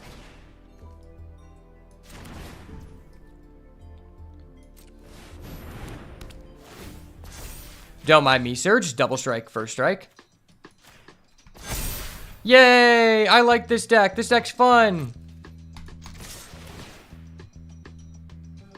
I'll actually keep that. It pays for my Impossible Inferno.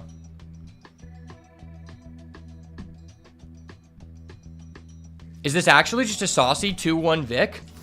2-1 Vic? Big Vic in the chat? I wonder if he understood that I had first strike. He might not have. If he didn't, I respect it. Yay! Oh, no, I could have flashed. I should have done that. I actually just missed lethal. If he has a split up, no, it doesn't matter.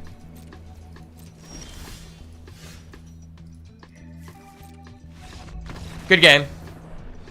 Wow, he misplayed so hard that it made me do a small micro mismanagement at the end.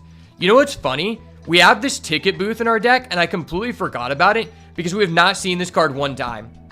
That's actually hilarious.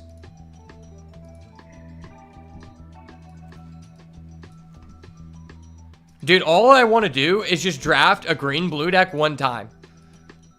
I swear, I've been forced into this aggro, like, centric color pie so frequently thus far. And I mean, it's not doing bad. It's just like, I'd like to showcase, you know, other aspects of the format. And a lot of people keep telling me, like, yeah, blue-green's insane. Blue-green's insane. But I've just felt like, and I've seen people talk about this in Discord, like, it's not actually that insane if you do not get,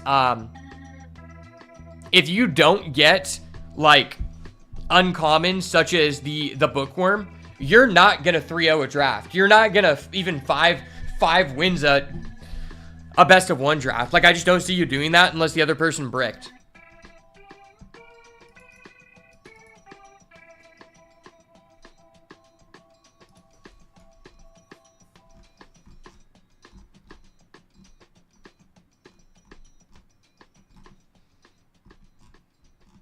You know what's really interesting is that, so green-white is supposed to be one of, like, the two aggro decks, like the super aggro decks.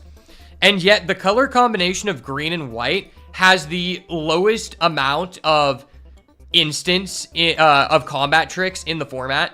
Like, in white, you have Jump Scare and Shard's Rescue, which are like, okay. That's legitimately just two, one mediocre, one okay. And in green, you have two that are both shit. You have Frantic Strength and Horrid Vigor. But that's supposed to be the deck where you're supposed to try to push through damage to get your survival stuff. And you don't even get combat tricks. Why does red have, like, all of the good combat tricks? That makes no sense. Oh, don't mind me.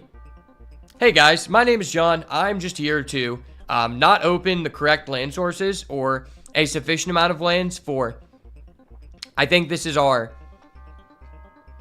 6 out of 8 games that we played that I did not draw a hand with at least 2 sources. That's crazy. And this hand is just trash. I guess I have to hope that we just draw all playables and no lands from here on out. He started with the ley line again. That's hilarious.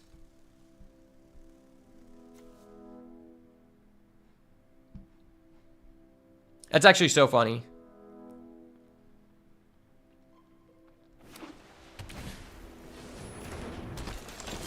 No, he actually has a real card.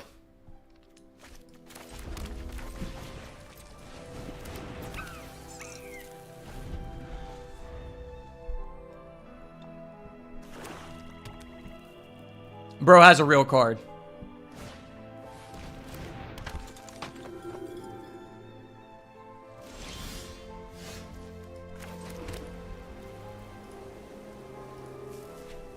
So, what are the merits to playing this over this?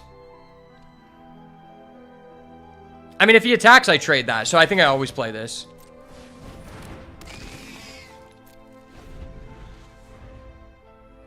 I was just thinking about it in terms of our Elegant Rotunda here. And I think that's just better because a 3/3 Vigilance is a lot better than this. Although it does stop us from being able to unblockable. Oh, this guy's actually playing Living Phone? That's hilarious. That's actually so funny. What the heck? You know what would be hilarious is if I attack with my Surveillance and for some reason he misses with his Living Phone. That would be so funny.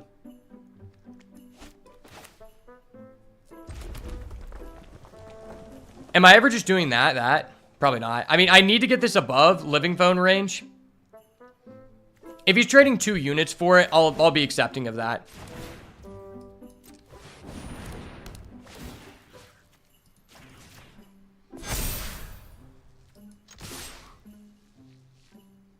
Does it make sense to attack with this? Probably not. Yeah, I don't really need to land here.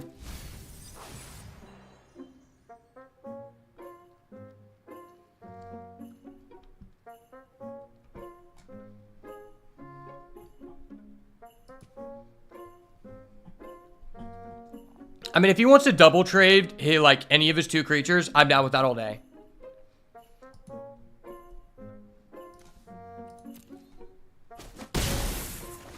Okay.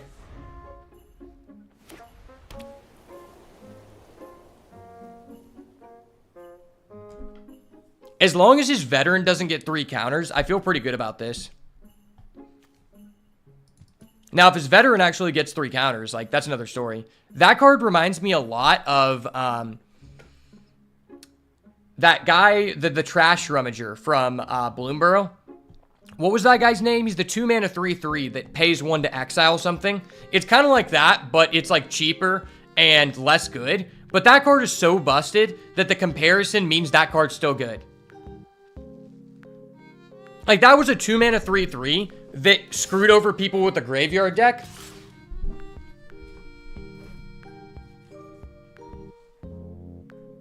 What could he have? The +2/+2?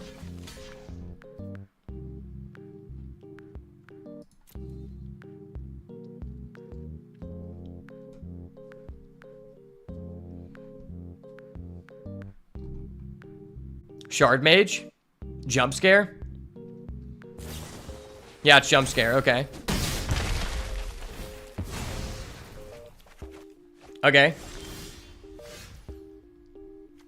Well, I get a free land, and you lose a card. Cool. Cool. I like that. I like that a lot, Buster.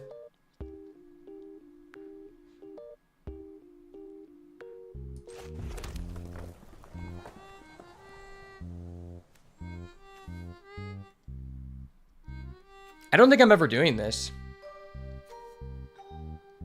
I think I'm just, yeah, doing both of those. See what we're offered here? That's not terrible. That's like a real body.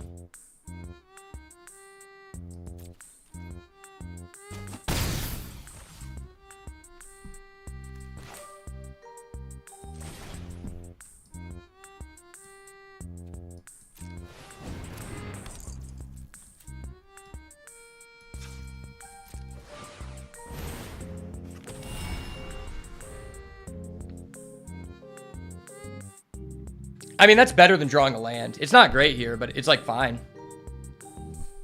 Like, next turn I could go Vicious Clown, Shelter by Ghost. Then 2 turns from now, I play the Percussionist. It gives our Vicious Clown a buff. And I can currently answer whatever threat he plays with the Shelter by Ghost. Wait, why does Innocuous Rag get an animation? That's kind of weird. I didn't think about that until now.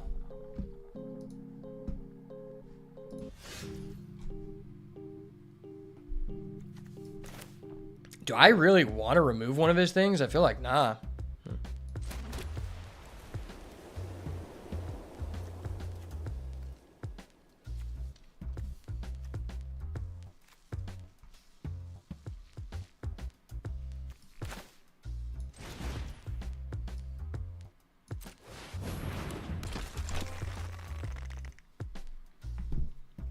I feel like he's more than happy to just do that.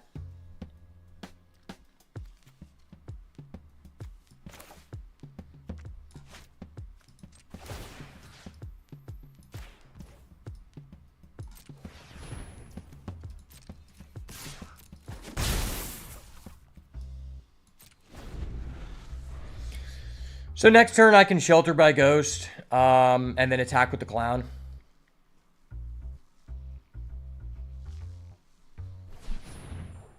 I guess I put the Shelter by Ghost on my Ragged Playmate.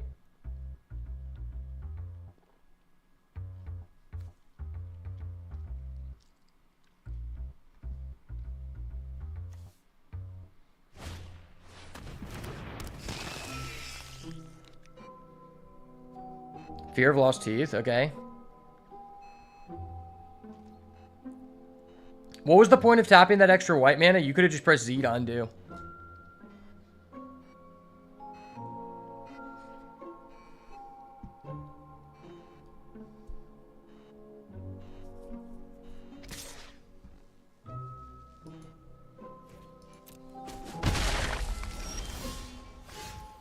Okay.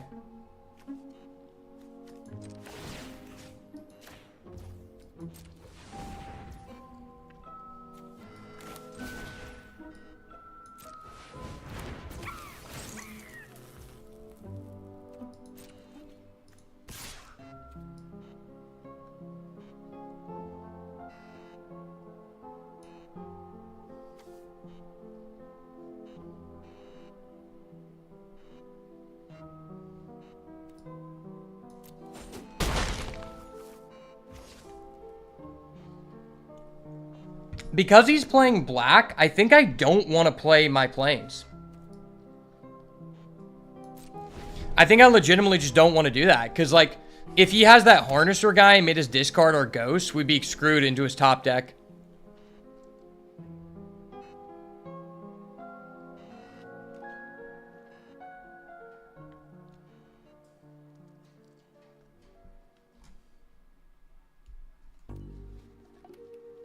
I'm honestly down to trade. Okay, what could he have? In black, he only has one black, so he could have the +2/+2 or the deal 2 damage.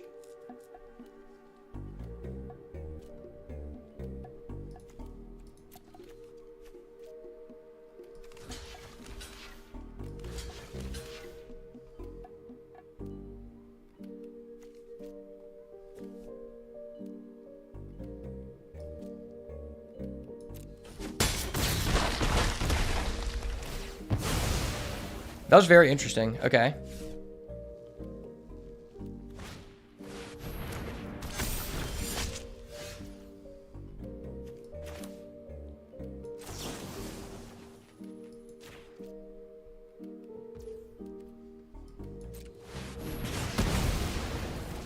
I feel like if you're going to do that, you just never attack with Valgoffs there, so you have something to buy. Because, like, this is better than buying... Like, because when he sacks, he comes back as a 4/4 Death Touch, which would have been just drastically better for him. I'm at 12. He's attacking for 4.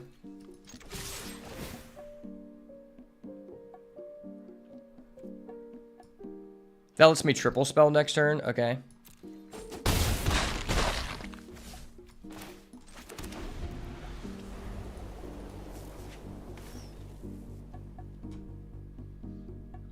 This seems like the worst deck, card for card, I have played against. Like, this actually felt unfair. He has all of these weenies, and it seems like he has, like, no sack fodder. If this guy was playing black-red, I would understand why he has these. This is fundamentally a bad card. That's fundamentally a bad card. Like, he's just shown us so many below-average playables, this doesn't feel fair. How did this guy be someone?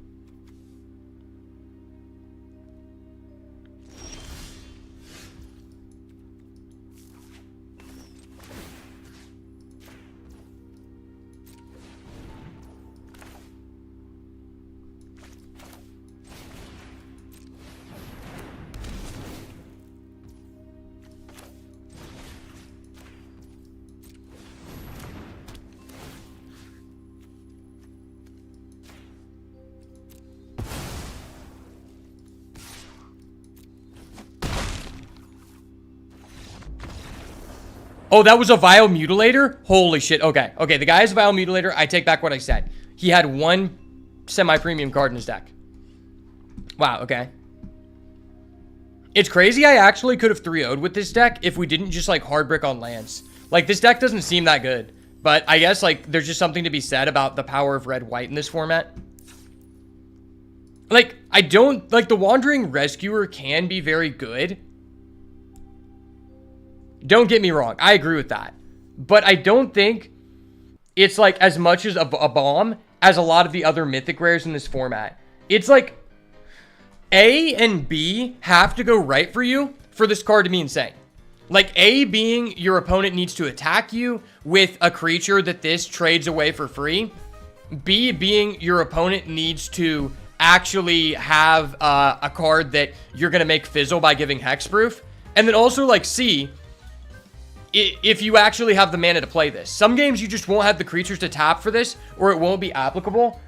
Don't get me wrong, it's still like the stats, like just double strike 3/4 is just great in this format, but there's something to be said about that compared to other bombs.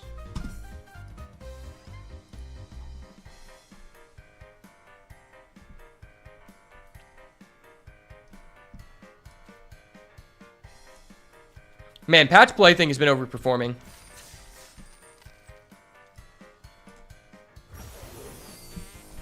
I'm gonna go feed my dog real quick. And then we'll run one more.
All right, sorry about that. Had to go get the mail. All right, we got enough time for one more probably.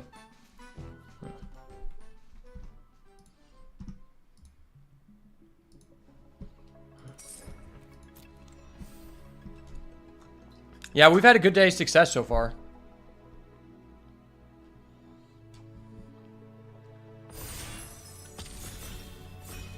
The Insta Popper, okay. We love a good Insta Popper real quick. We haven't had an Insta Q in a while.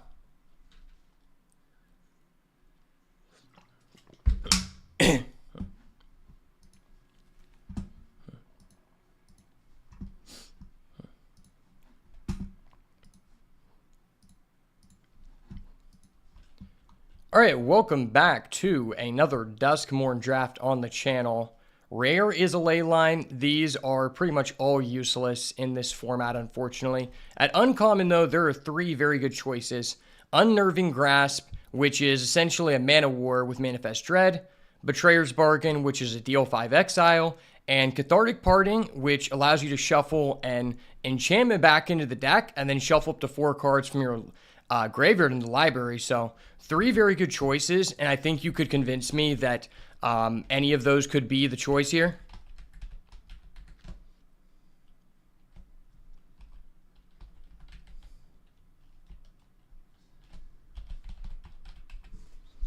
Honestly, I think I'm going to go for this Unnerving Grasp. Number 1, there's a couple good green cards in this pack, being the Manifest Dread and the Grasping Longneck, that I wouldn't mind getting back if we end up being able to play the green-blue Manifest Dread deck. All right, pick number 2. Rare was taken. Uncommons, there is Glimmer Seeker. Definitely not going to be the pick. This card is just such a trap. You don't want to play it. There is a Under the Skin, which would be pretty nice. And there's also a Misty Salon. I think Misty Salon is really good. I've had a lot of success with it. And I think it's the number 1 differentiator between people who win with red-blue decks and the data showing that red-blue is just not a very good deck at all. I think this card really brings the archetype together, but I think it's also fine in blue-white as well. So this is going to be a very tough pick here.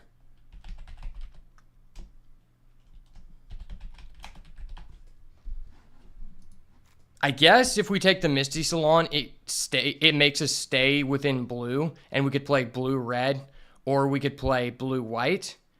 But Under the Skin is probably a slightly better card. And I already have 1 Manifest Dread card. I think I'm going to go Under the Skin here, but I'm definitely not locked into anything. Ooh, okay. Well, I guess I'm throwing the Under the Skin out of the way because that is a pick 3 Ghostly Dancers. Are you kidding me? I mean, this card is so strong, I'm honestly willing to just force blue-white to play this. The fact that no one took this and there's also a Inquisitive Glimmer tells me that the people who are passing to me probably aren't interested in playing blue-white. I really wish I would have got that Misty Salon had I known that. But still, being passed a rare that late is pretty dang nice. All right, well, there is a Flood Pitch Drowner, just a very strong blue card, which is looking to be our primary color. There's also a Trapped in the Screen, which is an enchantment, so maybe it's a little bit better here for the Ghostly Dancers. But I'm not 100% confirmed to be playing blue-white, although it does look very likely. So maybe the Flood Pitch Drowner is just an overall more versatile pick because we could use it in blue-green as well. Not a terrible creature to manifest into as long as you have another way to stun things down. And I think that it's probably just a little bit better than the Trapped in the Screen overall. Okay. Well, maybe blue-white may not be open. This is a tough decision. I mean, there is a green card in this pack, although not a very good one if you want to play blue-green. It looks like we're going to be taking the Seized from Slumber. I hate to commit to a second color this soon, but maybe the Ghostly Dancers will just carry. Hopefully we keep being fed some blue-white gas here. And who knows, maybe the Smoky Lounge Misty Salon will actually come back around. That is always a possibility, because I do think a lot of people have undervalued that card. The more enchantments you get, the better Ghostly Dancer is going to be. I'll tell you that. Man, had I not taken this under the skin, this deck would be literally insane. Right now it's okay, but it could have been just insane.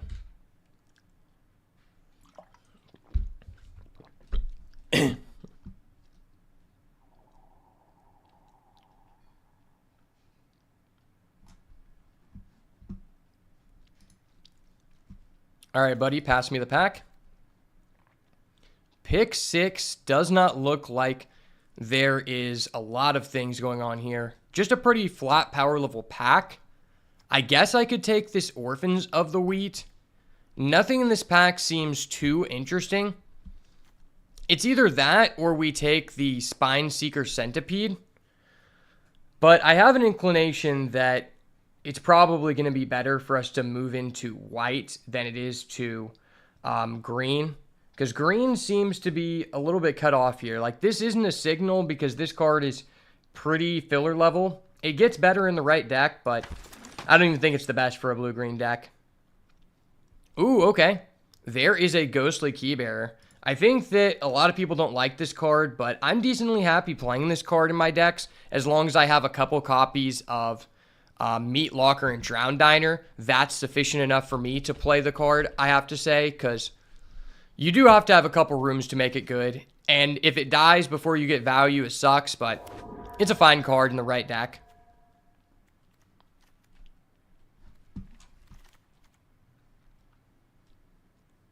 Okay. There's a Moldering Gem, but that's not enough to pull me into doing the Manifest Dread thing. I'm going to go with this Creeping Peeper. Probably the card that's most likely to make it into our deck. Honestly, I haven't seen anyone use this attack in the box yet. I honestly don't think this is a very good card, even if you're in a red-black sacrifice deck.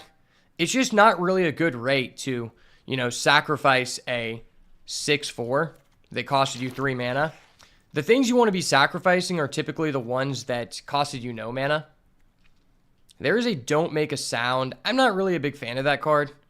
I guess I could be convinced to take this Manifest Dread. Like, this is just a really strong card, and maybe a signal that green is open if it's going this late. I would be willing to get off of white if we were shown, like, a Oblivious Bookworm. But, hey, there we go. There is a Misty Salon that just wheeled. Yeah, that is definitely a signal that blue-white is the way to go if we're getting that, because that is a pivotal card in a room's control deck, and just a card that makes me more willing to accept playing this Ghostly Keybearer in our deck. You know, I mean, I got 2 Ghostly cards. I'm kind of going Spirit Tribal guys. It's kind of just the new meta. I know a lot of people are behind on the meta, but Spirit Tribal is actually just the goo. Okay, well, none of these cards am I looking to play. I honestly think Fear of Failed Test is like a terrible card. Yeah, Fear of Failed Test is just one that you don't really ever want to play. Frantic Strength is also, like, pretty dang mid. I guess I'll take the blue card if I'm forced to play a card here. You know, it's okay, I guess, if we end up blue-green, because I could manifest into it, although it's one you don't want to play. Emerge from the Cocoon, that could be okay. I mean, I'm just going to go with the Bashful Beastie. Well, we have some pretty decent cards in 2 different lanes here. Yeah, I'm not playing Unwanted Remake. Unwanted Remake is just terrible, man.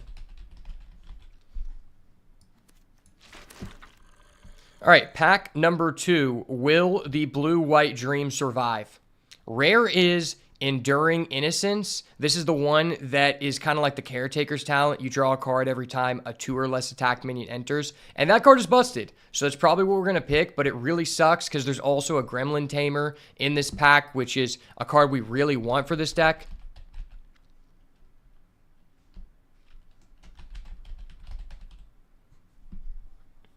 Is actually Gremlin Tamer slightly better in this deck? That's a good question. Nah, I think this guy's just too good. Surely this is better than Gremlin Tamer, right? We have 3 white cards, 3 green cards. Yeah, I'm going to go with this rare. That card's just too good. All right, show us some blue-white signals here, please. Another Fear of Failed test. Such a waste of a slot here. And this pack is almost entirely green. Yeah, that is not great. I guess I could take this blue-white duel. That's not terrible, since we kind of want to splash into red, I think. And there's still nothing, like, there are green cards that are good, but these aren't cards that make me want to go blue-green. The cards that make me want to go blue-green are the gold cards, which we have not seen at all, and makes me think that that's not really an open lane. I mean, Seize from Slumber isn't terrible, but do I really want 2 of those? I don't think I do. Yeah, I think I just want the Campground here.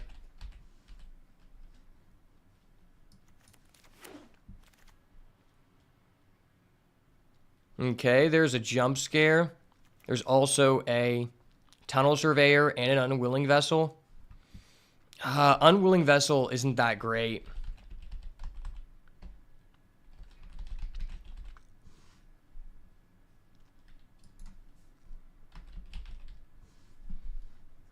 Unwilling Vessel versus Twist Reality. I mean, I've already committed to this Enduring Innocence, so I'm going to go Tunnel Surveyor. Hopefully we can see some blue-white gold cards at least sometime in this draft. Yeah, this is pretty shitty. I guess I can take this Friendly Ghost, although it's not one you really want to play.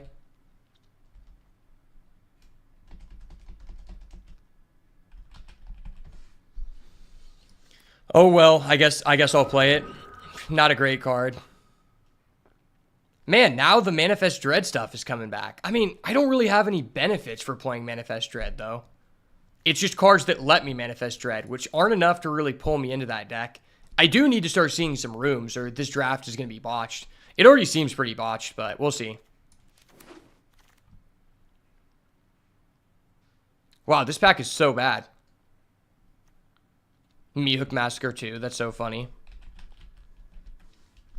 Mihawk Massacre is a decent card if you actually end up doing the thing, but we're not ending up doing the thing.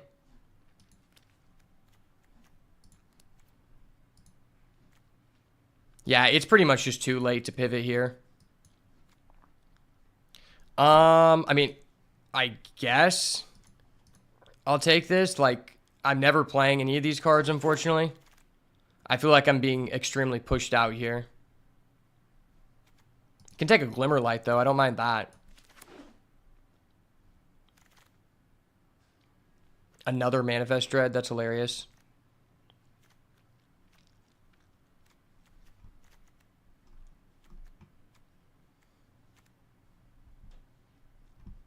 I guess I'll just take another Creeping Peeper.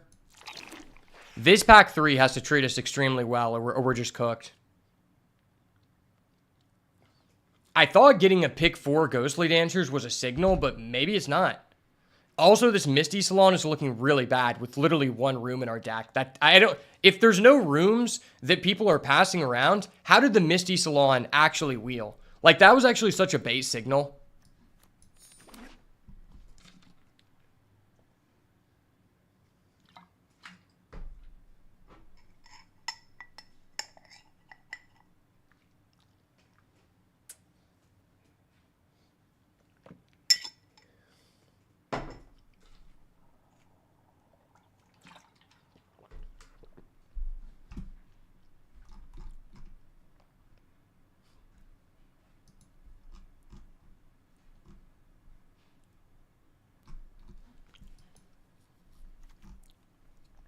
Well, pack 3 has to treat us really well or we're just screwed.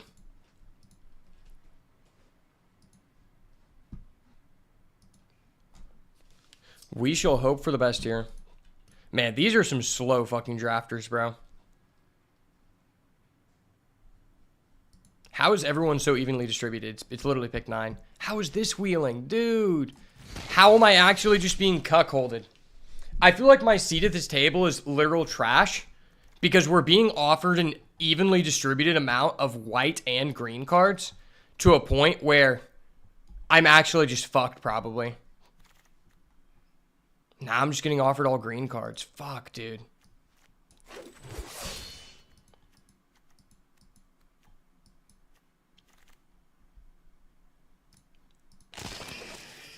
If I add in all green cards, I actually have more green than white. Are you kidding me? That's ridiculous. I didn't even take the good green cards. What? Double Cryptid Inspector? See, it's like, this is the thing. I don't like going blue-green if it's like there's no payoffs. All right, pack number 3. Please do us some justice. If I just pivot to blue-green, I'm just losing 2 rares, and those are the only 2 good cards in my deck.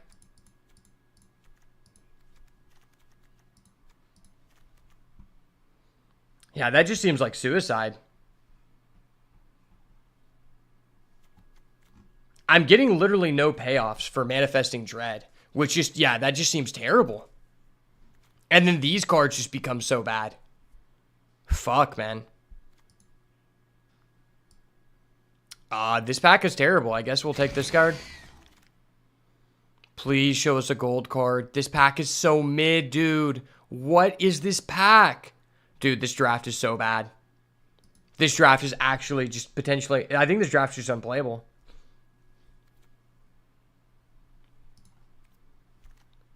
Our deck literally has 5 enchantments. I have no rooms. This is so bad. Oh my gosh. There's a Gremlin Tamer. That's literally the first decent card we've seen all draft. Into some more mid-ass cards. You're fucking with me. Let the mid cards come through. Cool. Okay, I'm just taking this because of room. Can I just be past like 5 rooms in a row? That's like the only thing that's going to make this draft even somewhat remotely playable. I guess because our draft is so shit, Enduring Innocence is actually kind of fire. When every card you have is extremely underwhelming, Enduring Innocence is kind of based. Hey, there's an elevator. That's funny. Man, if I was offered like any amount of Drowned Diners, I would totally steal this because this would actually like be such a game-ending combo. But we weren't, so I got to go Fear of Abduction, I guess. Yeah, this is just a naturally good card.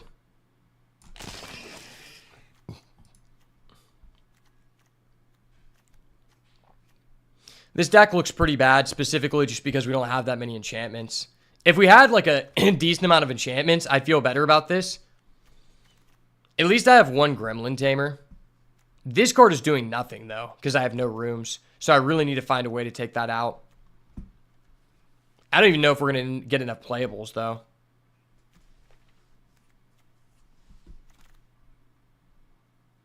Another Flood Pitch Drowner. I mean, it's not a enchantment, but it's a playable card. Maybe there was a pathway we could have went red-green, but I kind of doubt it. It doesn't really feel like that was an option. Is Best of 3 draft also ranked? No, Best of 3 is not ranked. So there's like a hidden MMR system that it is based off of, but there's no actual rank in Best of 3. I just don't like playing Best of 1 because I just don't think Best of 1 is an enjoyable Magic atmosphere. Because in Best of 1, they use something called the Hand Shuffler, which uses... It doesn't actually have the same variance as you drawing a normal hand, and the Hand Shuffler can easily screw you over. Okay, I really need a playable here, and there are none in this pack. That is really, really shiesty. My deck has 6 enchantments, which is pretty borderline unplayable.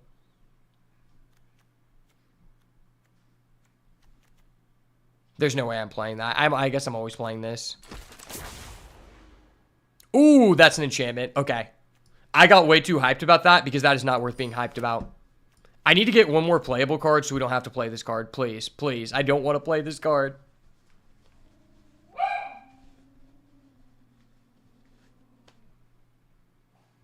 That's so bad. No, I'm not playing any of these cards.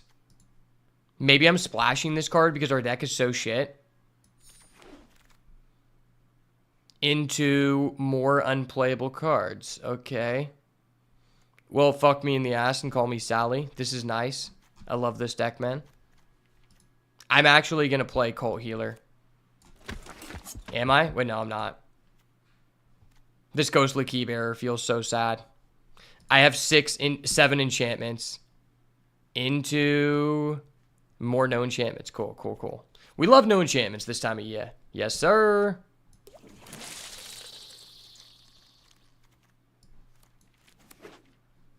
Can I be passed a random goodie? No, I won't be passed a random goodie.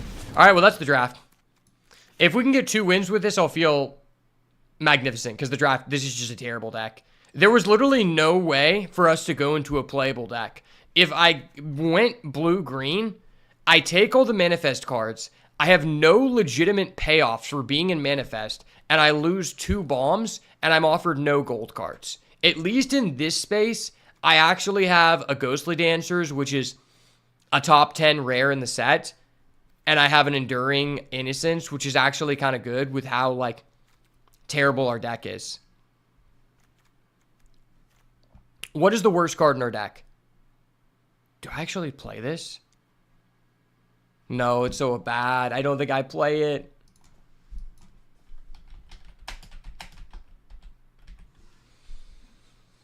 Yeah, I don't think I play that card.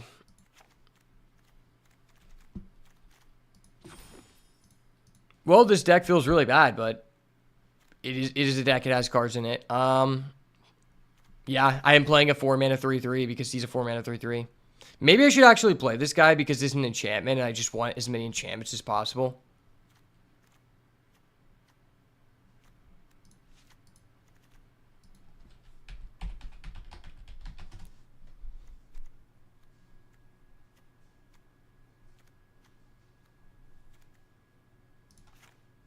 Yeah, I'm actually going to play that guy. That's actually hilarious. I'm playing that guy. There's like no reason to, but okay.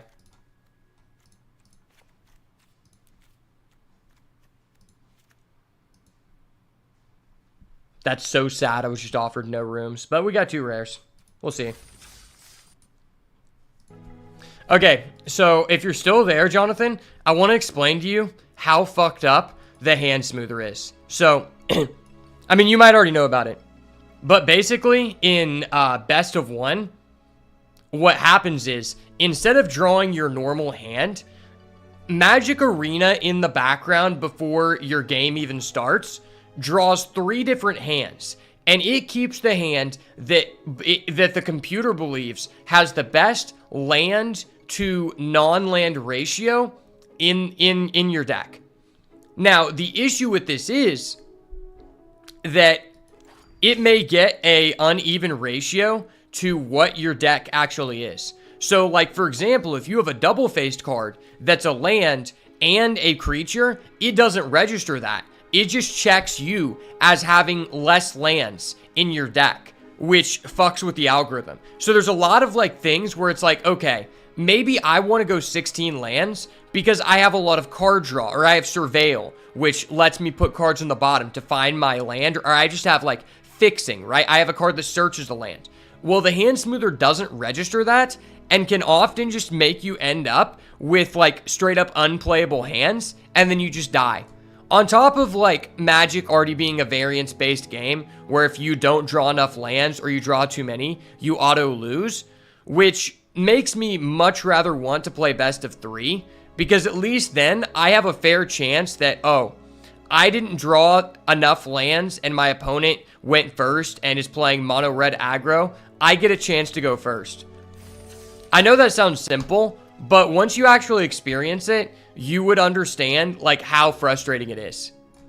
If you're just playing, you know, constructed best of 1, it's not as frustrating, but in draft where it's like you're actually paying money to play, I would rather just not do that.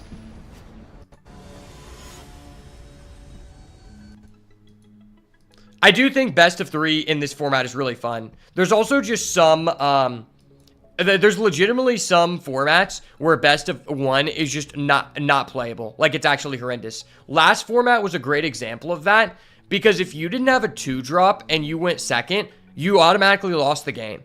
Which, in this format, it's quite a bit slower. So, if you don't draw a 2-drop, you're still not favored, but you have a chance to play the game. I mean, this is pretty bad, but I guess I'll keep. I have my lands. I'm playing a slower deck, and my deck is super reactive, so I feel like it's to my advantage to just keep as many cards. Okay.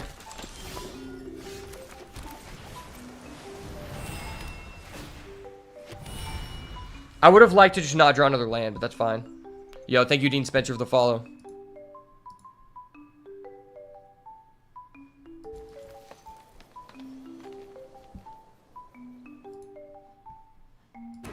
Yeah, this deck is actually just horrendous. If you saw our last deck, this just does not compare. Like, I feel like I'm not even using a real deck because I got cuckolded in between a person playing blue-green and a person playing blue-white, and I just got the scraps, and it feels like really shitty.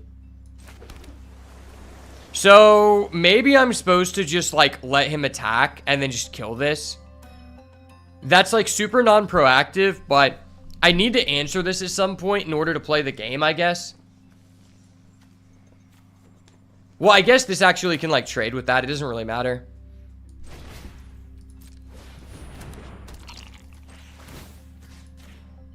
I mean, this just says he can't attack, which is, like, fine.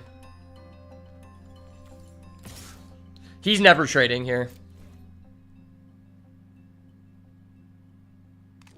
Wait, he's actually trading? What the fuck? Okay. Alright, we might actually have a chance to beat this guy because that was a Neanderthal last play. Like, there's legitimately no advantages to doing that. Okay.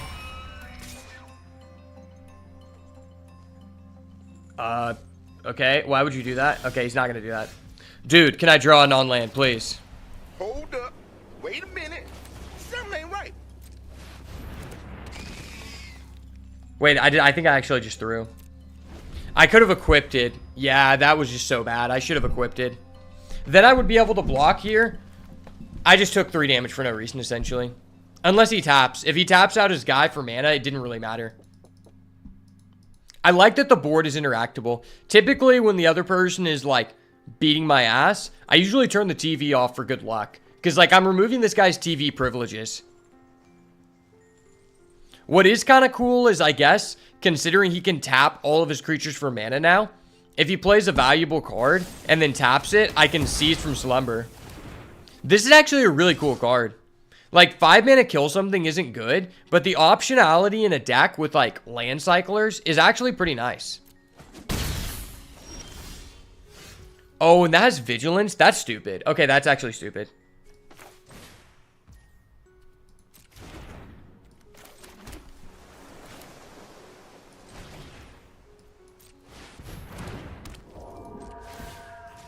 Dude, it feels so bad. We were offered 1 single room in the draft. Like, if I actually just had any rooms of any kind, I would not be complaining. But this was just horrendous. I was just in a terrible seat. Even if we went blue-green, we would have a bunch of cards that said Manifest Dread, have no removal, and have no, like, payoff for going Manifest Dread. And my experience with Manifest Dread so far is it's really only worth it if you're offered the gold cards, which we were offered none of. Okay, well, if he's using that to revive a 2/2 Death Toucher, I feel pretty good about this. Like, I don't think you should ever do that. Dude, fuck me, man. Am I actually considering just killing this and just starting to, like, aggro?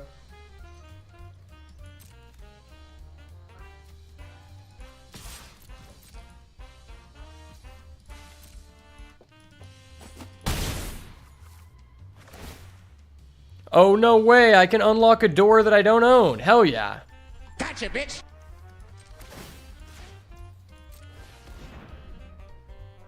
I love unlocking doors I don't have.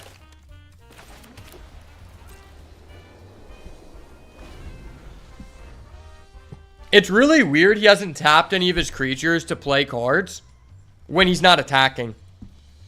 That tells me that he probably has a high density of lands. Unless he's just bad. He made a Sussy Baka play before, so I could be convinced.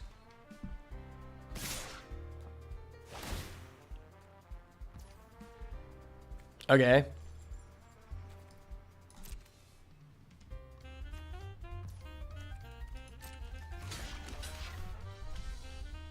I don't... See, this is probably one of the worst ones. Like, it's good in the early game, but at this point, there's, like, no value from it.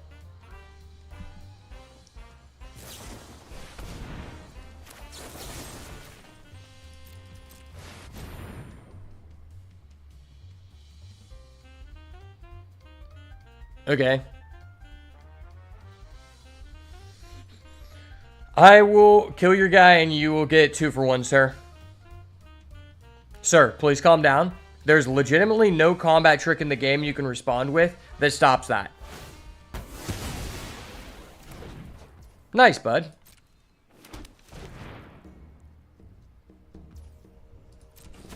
Gotcha, bitch. The 2 for 1 saucy? Brother, could I please draw a real card here? All that I ask is that I draw a real card. I have drawn non-action for 4 turns in a row, and this guy's deck is just trash.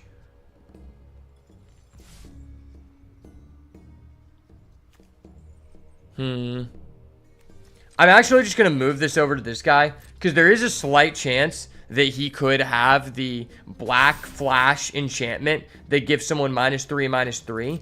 And under those pretenses, I actually get to keep my guy.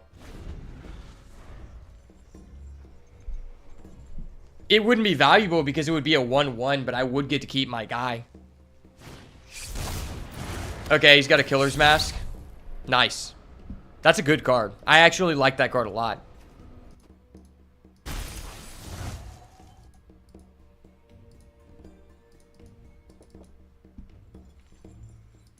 I've had pretty good experiences with Killer's Mask.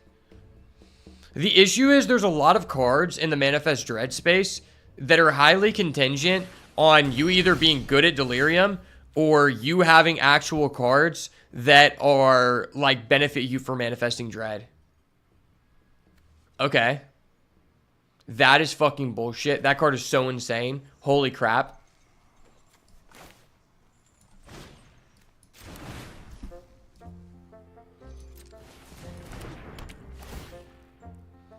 I need to hit some gas here. I have to get a Ghostly Dancers.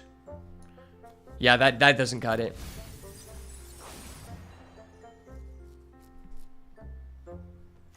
That will not cut it.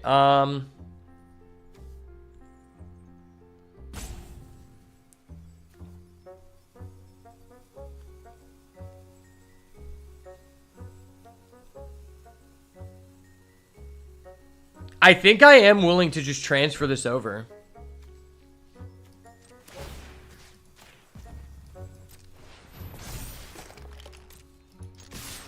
That likely confirms the damage here.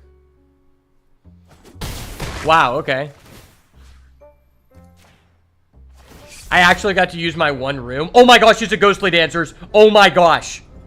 Hold up. Wait a minute. Something ain't right. I'm actually insane, bro. Brother, I'm actually insane. Holy shit, I'm insane. Someone call a judge, because what I just did is not fair.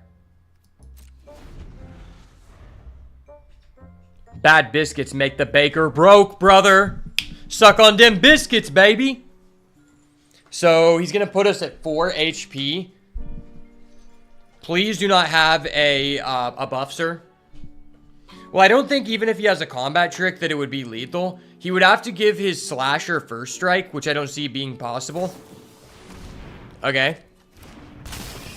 Am I actually going to beat this player after not drawing a game action for 4 turns? There's no way, right?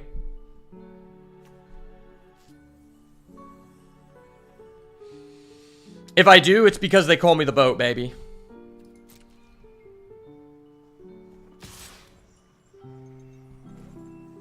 Okay.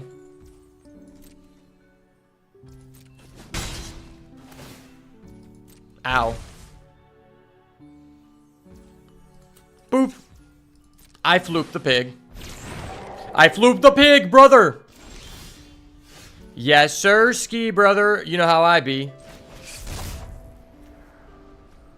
Wait, what if I just bounce this? That'd be funny. I mean, does it really matter? He's probably just dead. What is the combat trick in green?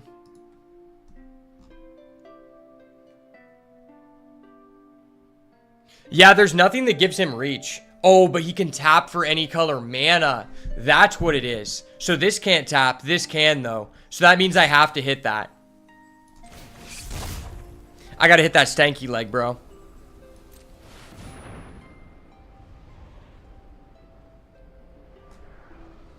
Yeah, because now he has to use his instant removal on one of my creatures, and then I can attach the Glimmer Light, and that's confirmed game. Ooh, piece of candy. Easy piece of candy all day. We love to see it.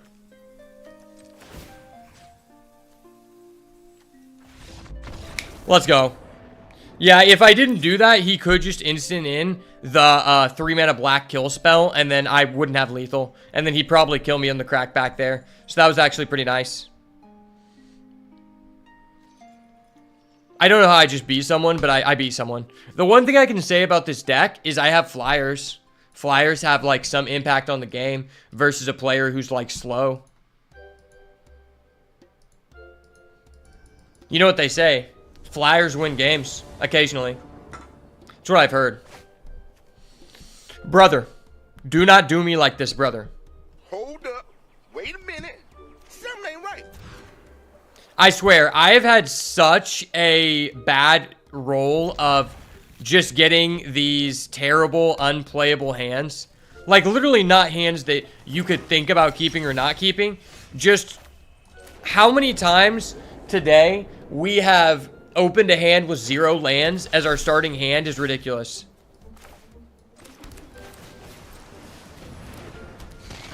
And I'm putting mana fixing into the deck. Please do not kill that card. I don't have many good cards in this deck, bro.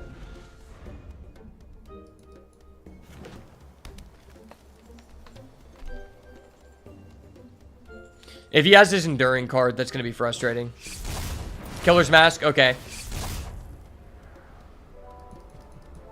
I still have to attack. I need to draw a game action. Dude, please do not let us flood out on lands. This guy is so bad at the game. Oh my gosh, I'm flooding out lands. This is disgusting.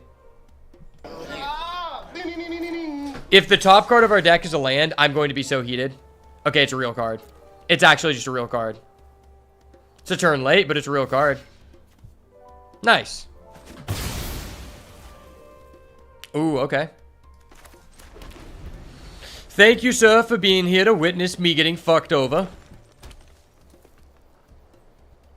Indubitably, sir. Indubitably. I am pretty sure that green-black has very minimal access to exiling, if any at all. I know that green has no exiles. But they do have Destroy and Enchantment, which means he could answer my Enduring Innocence. Under the Skin, buy back your Flesh Burrower, unless you get a hot top deck. Okay, that might be a real card. Nice. Well, I think I'm still just supposed to play this. I'll play this, and I'm going to hold full control because I want him to think I have a jump scare. Sir, please do not kill my guy. I have very minimal cards that actually affect the game. I need this more than you, bro. Please. Please, sir. I don't have a lot going on in my life. I'm currently unemployed. I don't have a girlfriend. I need this W, bro. I actually have low T, bro. I actually need this W. Like, this is the only thing good going on in my life. Please, sir. You can obviously tell I'm a man of very poor money. I'm using an Ornithopter. Like, you have this... You have fucking Thresh from League of Legends. Look at the poverty disparity here. This guy has Thresh from League of Legends. I have fucking budget-ass Ornithopter. Gosh, this guy makes me feel so poor. Well, I mean, green does have enchantment removal, so I don't really want to lose this.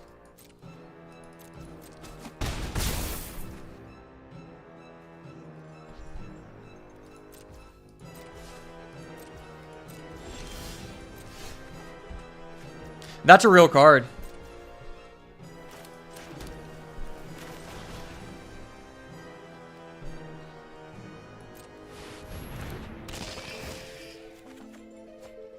Okay, that's a real card. Well, if he attacks with his Flesh Burrower, I'm definitely willing to trade my Enduring Innocence.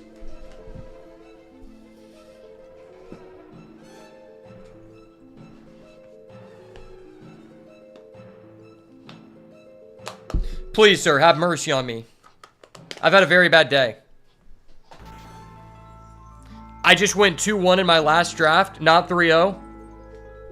And I still am not actively having sex. Like, I just need this W, bro. Come on, man.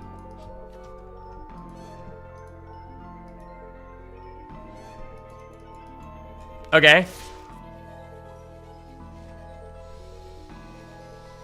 Well, when you put it like that, sir.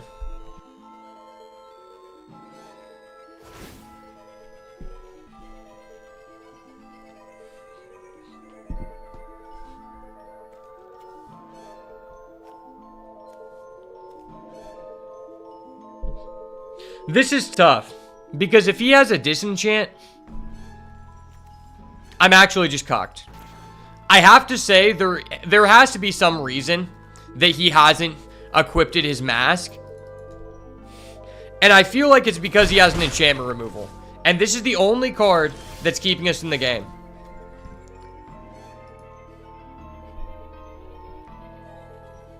Hold up, I gotta ban this guy. Get banned, bitch. Gotcha, bitch. Okay, this is actually a real card.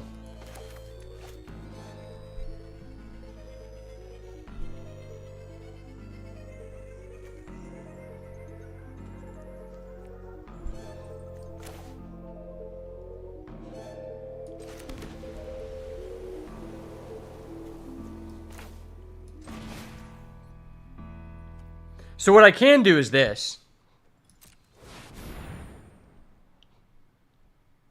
This is actually really nice. So I'm going to be able to put +2/+4 here. Draw one card. It's a surveyor, that's fine.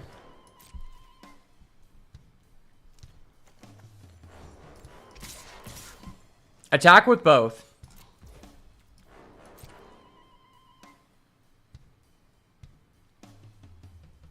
He would have to lose 2 game pieces to kill my Enduring Innocence, which I'd be fine with. I'm gaining 4 life. But if he traded away all of his game pieces, I would get to draw cards. Okay, well, if he's going to do that, I guess. Okay.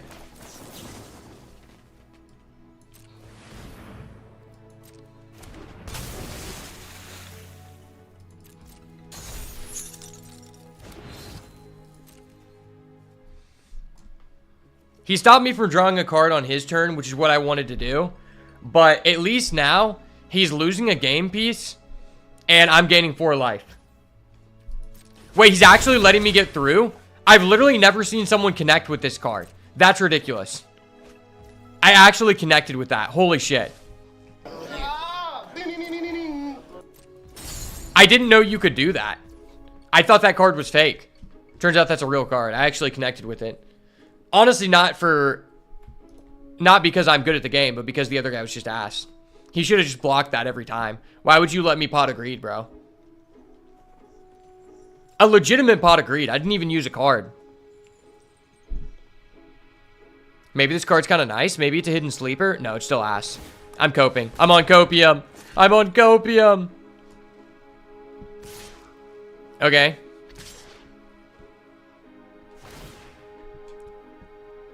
Do you feel the copium now, Mr. Krabs? I feel the copium, Mr. Krabs.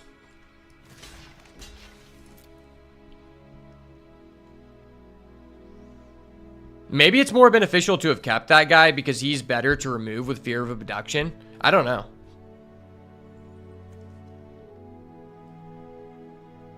This card does look cool, but as a mana god, I don't believe in aliens. Okay.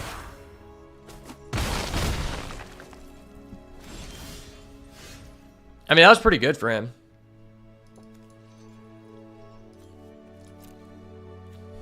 I could just bounce his Flesh Burrower, or I could just kill it.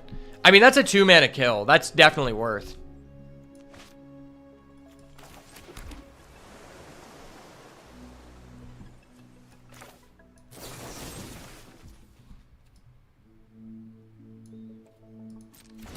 Well, I guess let's draw first.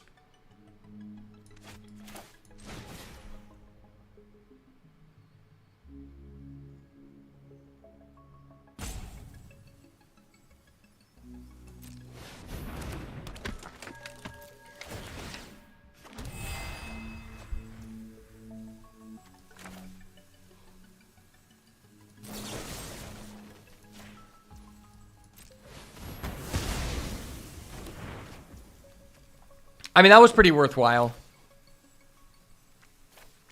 Do I save this to draw again next turn? I don't know.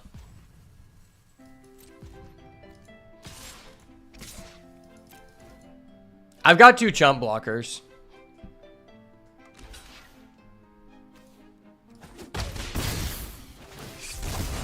What is he really reviving with this? Literally nothing.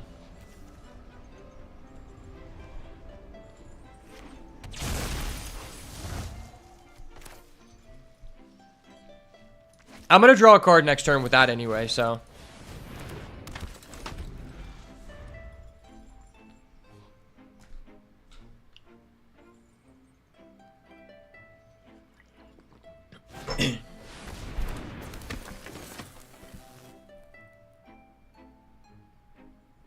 Well, this is pretty crazy.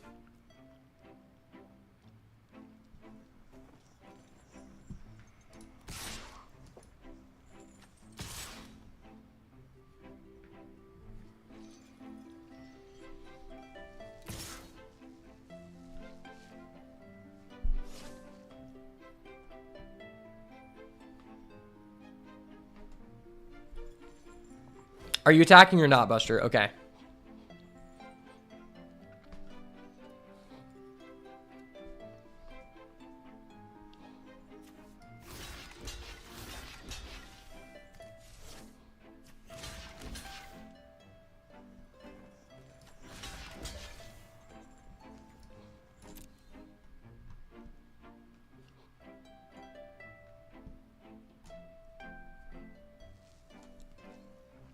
Okay.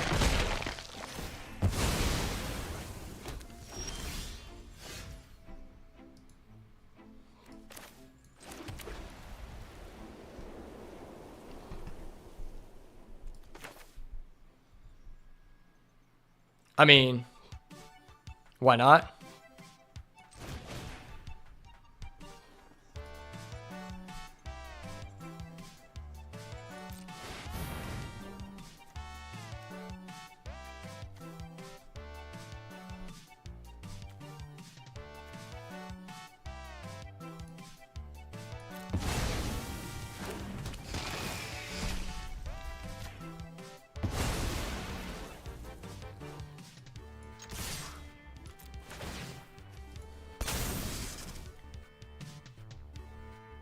Okay.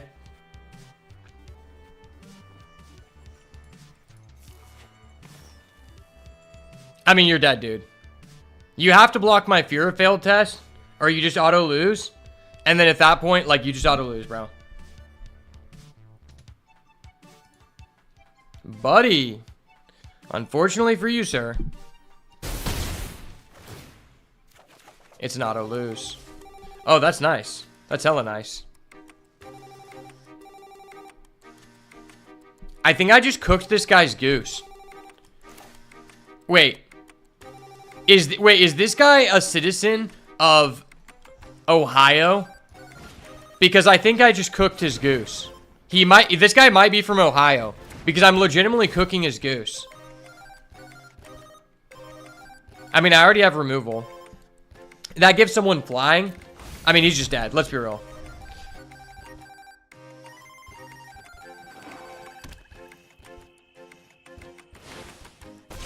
Let's be real. He's just dead.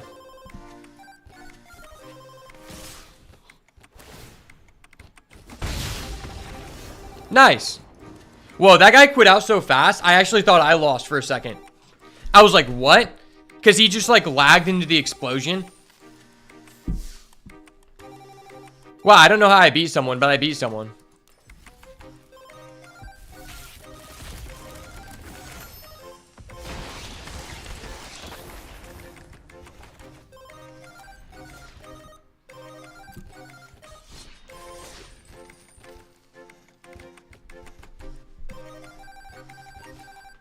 I mean, if we go 2 wins with this deck, I'll be more than happy. This is a deck where if I went 1 wins, I wouldn't be happy about it, but I would not be surprised because the deck's just not great. I don't even think it's good. Like, I have 6 enchantments, I think. Maybe 7. fucking Tom Hyman. I'll take out your Hyman. Okay, I'm going to pull the deck up for anyone who wants to see how bad it is while we play. Sometimes I don't like the deck tracker because it obstructs the view. All right, we're starting off on the play, I believe. Okay, we actually are not getting land screwed. That's crazy. You know what? My expectations were met by us legitimately getting to push through damage and triggering this ability for the first time. Because this card is so bad. Like, people who haven't played with this do not know how bad it is. Because literally, like, there are so many effects in this format that kill this card for 2 mana, and then you just cry.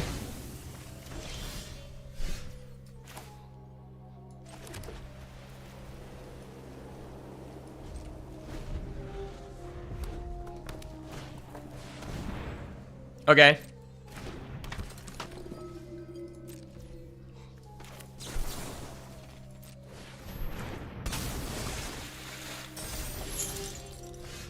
Okay, that's a real card. Why did that top deck just make this hand so much better? This is legitimately a combo. If for some reason this guy just has 0 removal, which is like highly unlikely, I can go Fear of Failed Test, attack with the Calamity Prowler, attack with it, and I can Pot of Greed. Pot of Greed is good again, guys.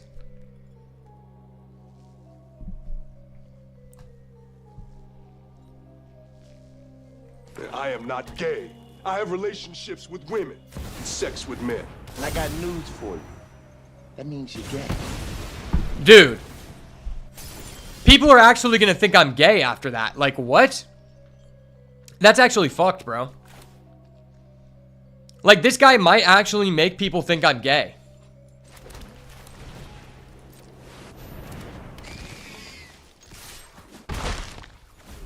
There's no way. He used all of his removal. It's over. The Fear of Failed Test is here. I'm going to draw 2 cards. Trust. Believe it. The hype is real. You know, I could actually just bounce this back to hand when it's impending 1. And that might be kind of funny. No, I'm not blocking that shit, bro. You think I'm dumb? Hell no. You think I'm dumb? Is you stupid?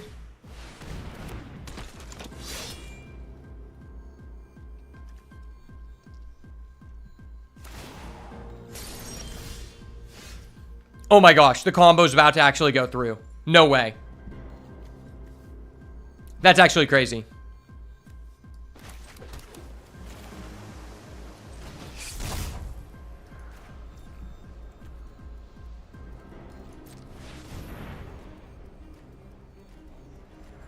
It's okay, sir. I'm just going to remove that from the field. You're good.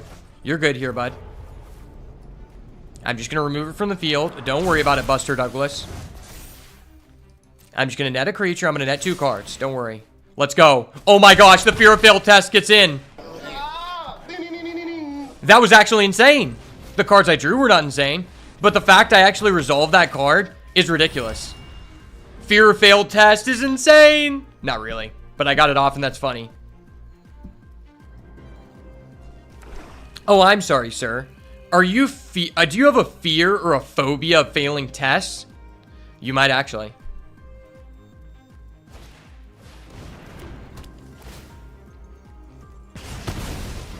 Oh my gosh, you just killed my Seize from Slumber. That's so scary, man. I'm sorry. What's funny is that this card will come back at the end of his turn, which means I'll have an opportunity to unable to screen. Alright, well, drawing cards worked so good the first time. Let's try it again.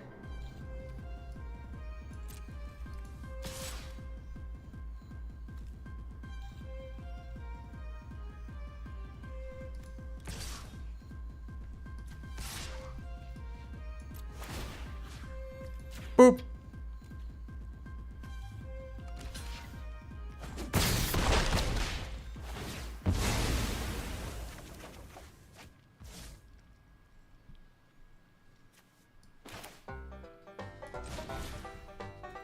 I guess that's a card.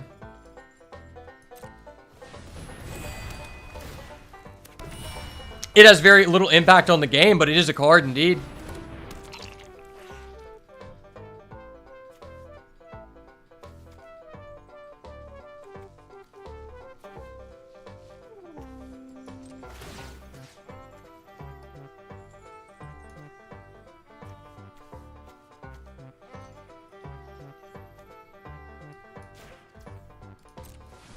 I'm just going to put it on that so we have a blocker.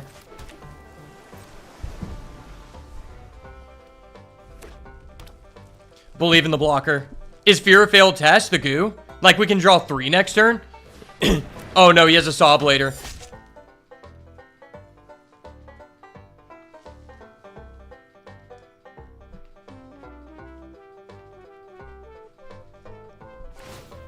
That's like legitimately a real card.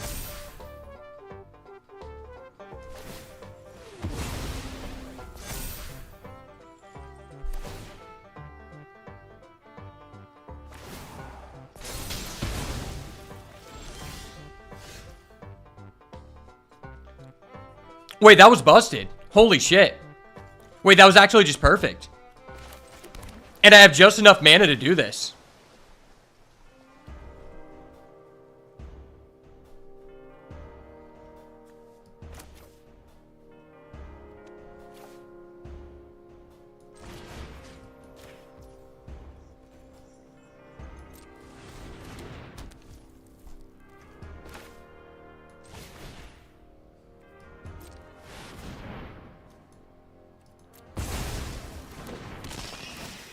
Boop.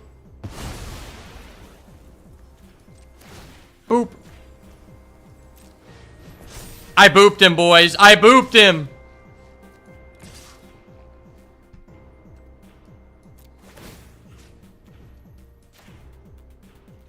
What you gonna do? What you gonna do when Beats by Ash boops you? Draw 3. I'm Graceful Charitying. No discard. Let's go. Oh my gosh. The boat does it again, baby.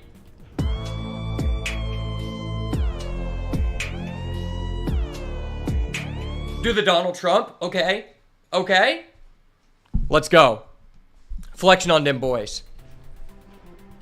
I'm flexing on them boys, bro. No one can stop the Fear of failed test. I'm literally just playing against all Zoomers, and all of them have failed their ACTs because none of them had access to a friend with an Adderall prescription. I'm that friend. I didn't give them access because I needed to beat them down with the Fear of failed test. Ha ha ha!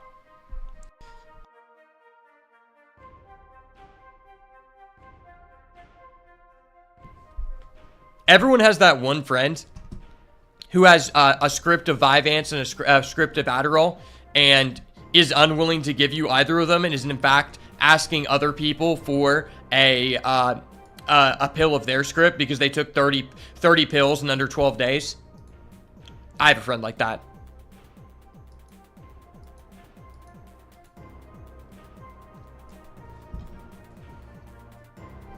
Funny enough, he's using drugs because he has a fear of failing tests. And in fact, he did fail some tests. That's why he had to stay in school an extra year.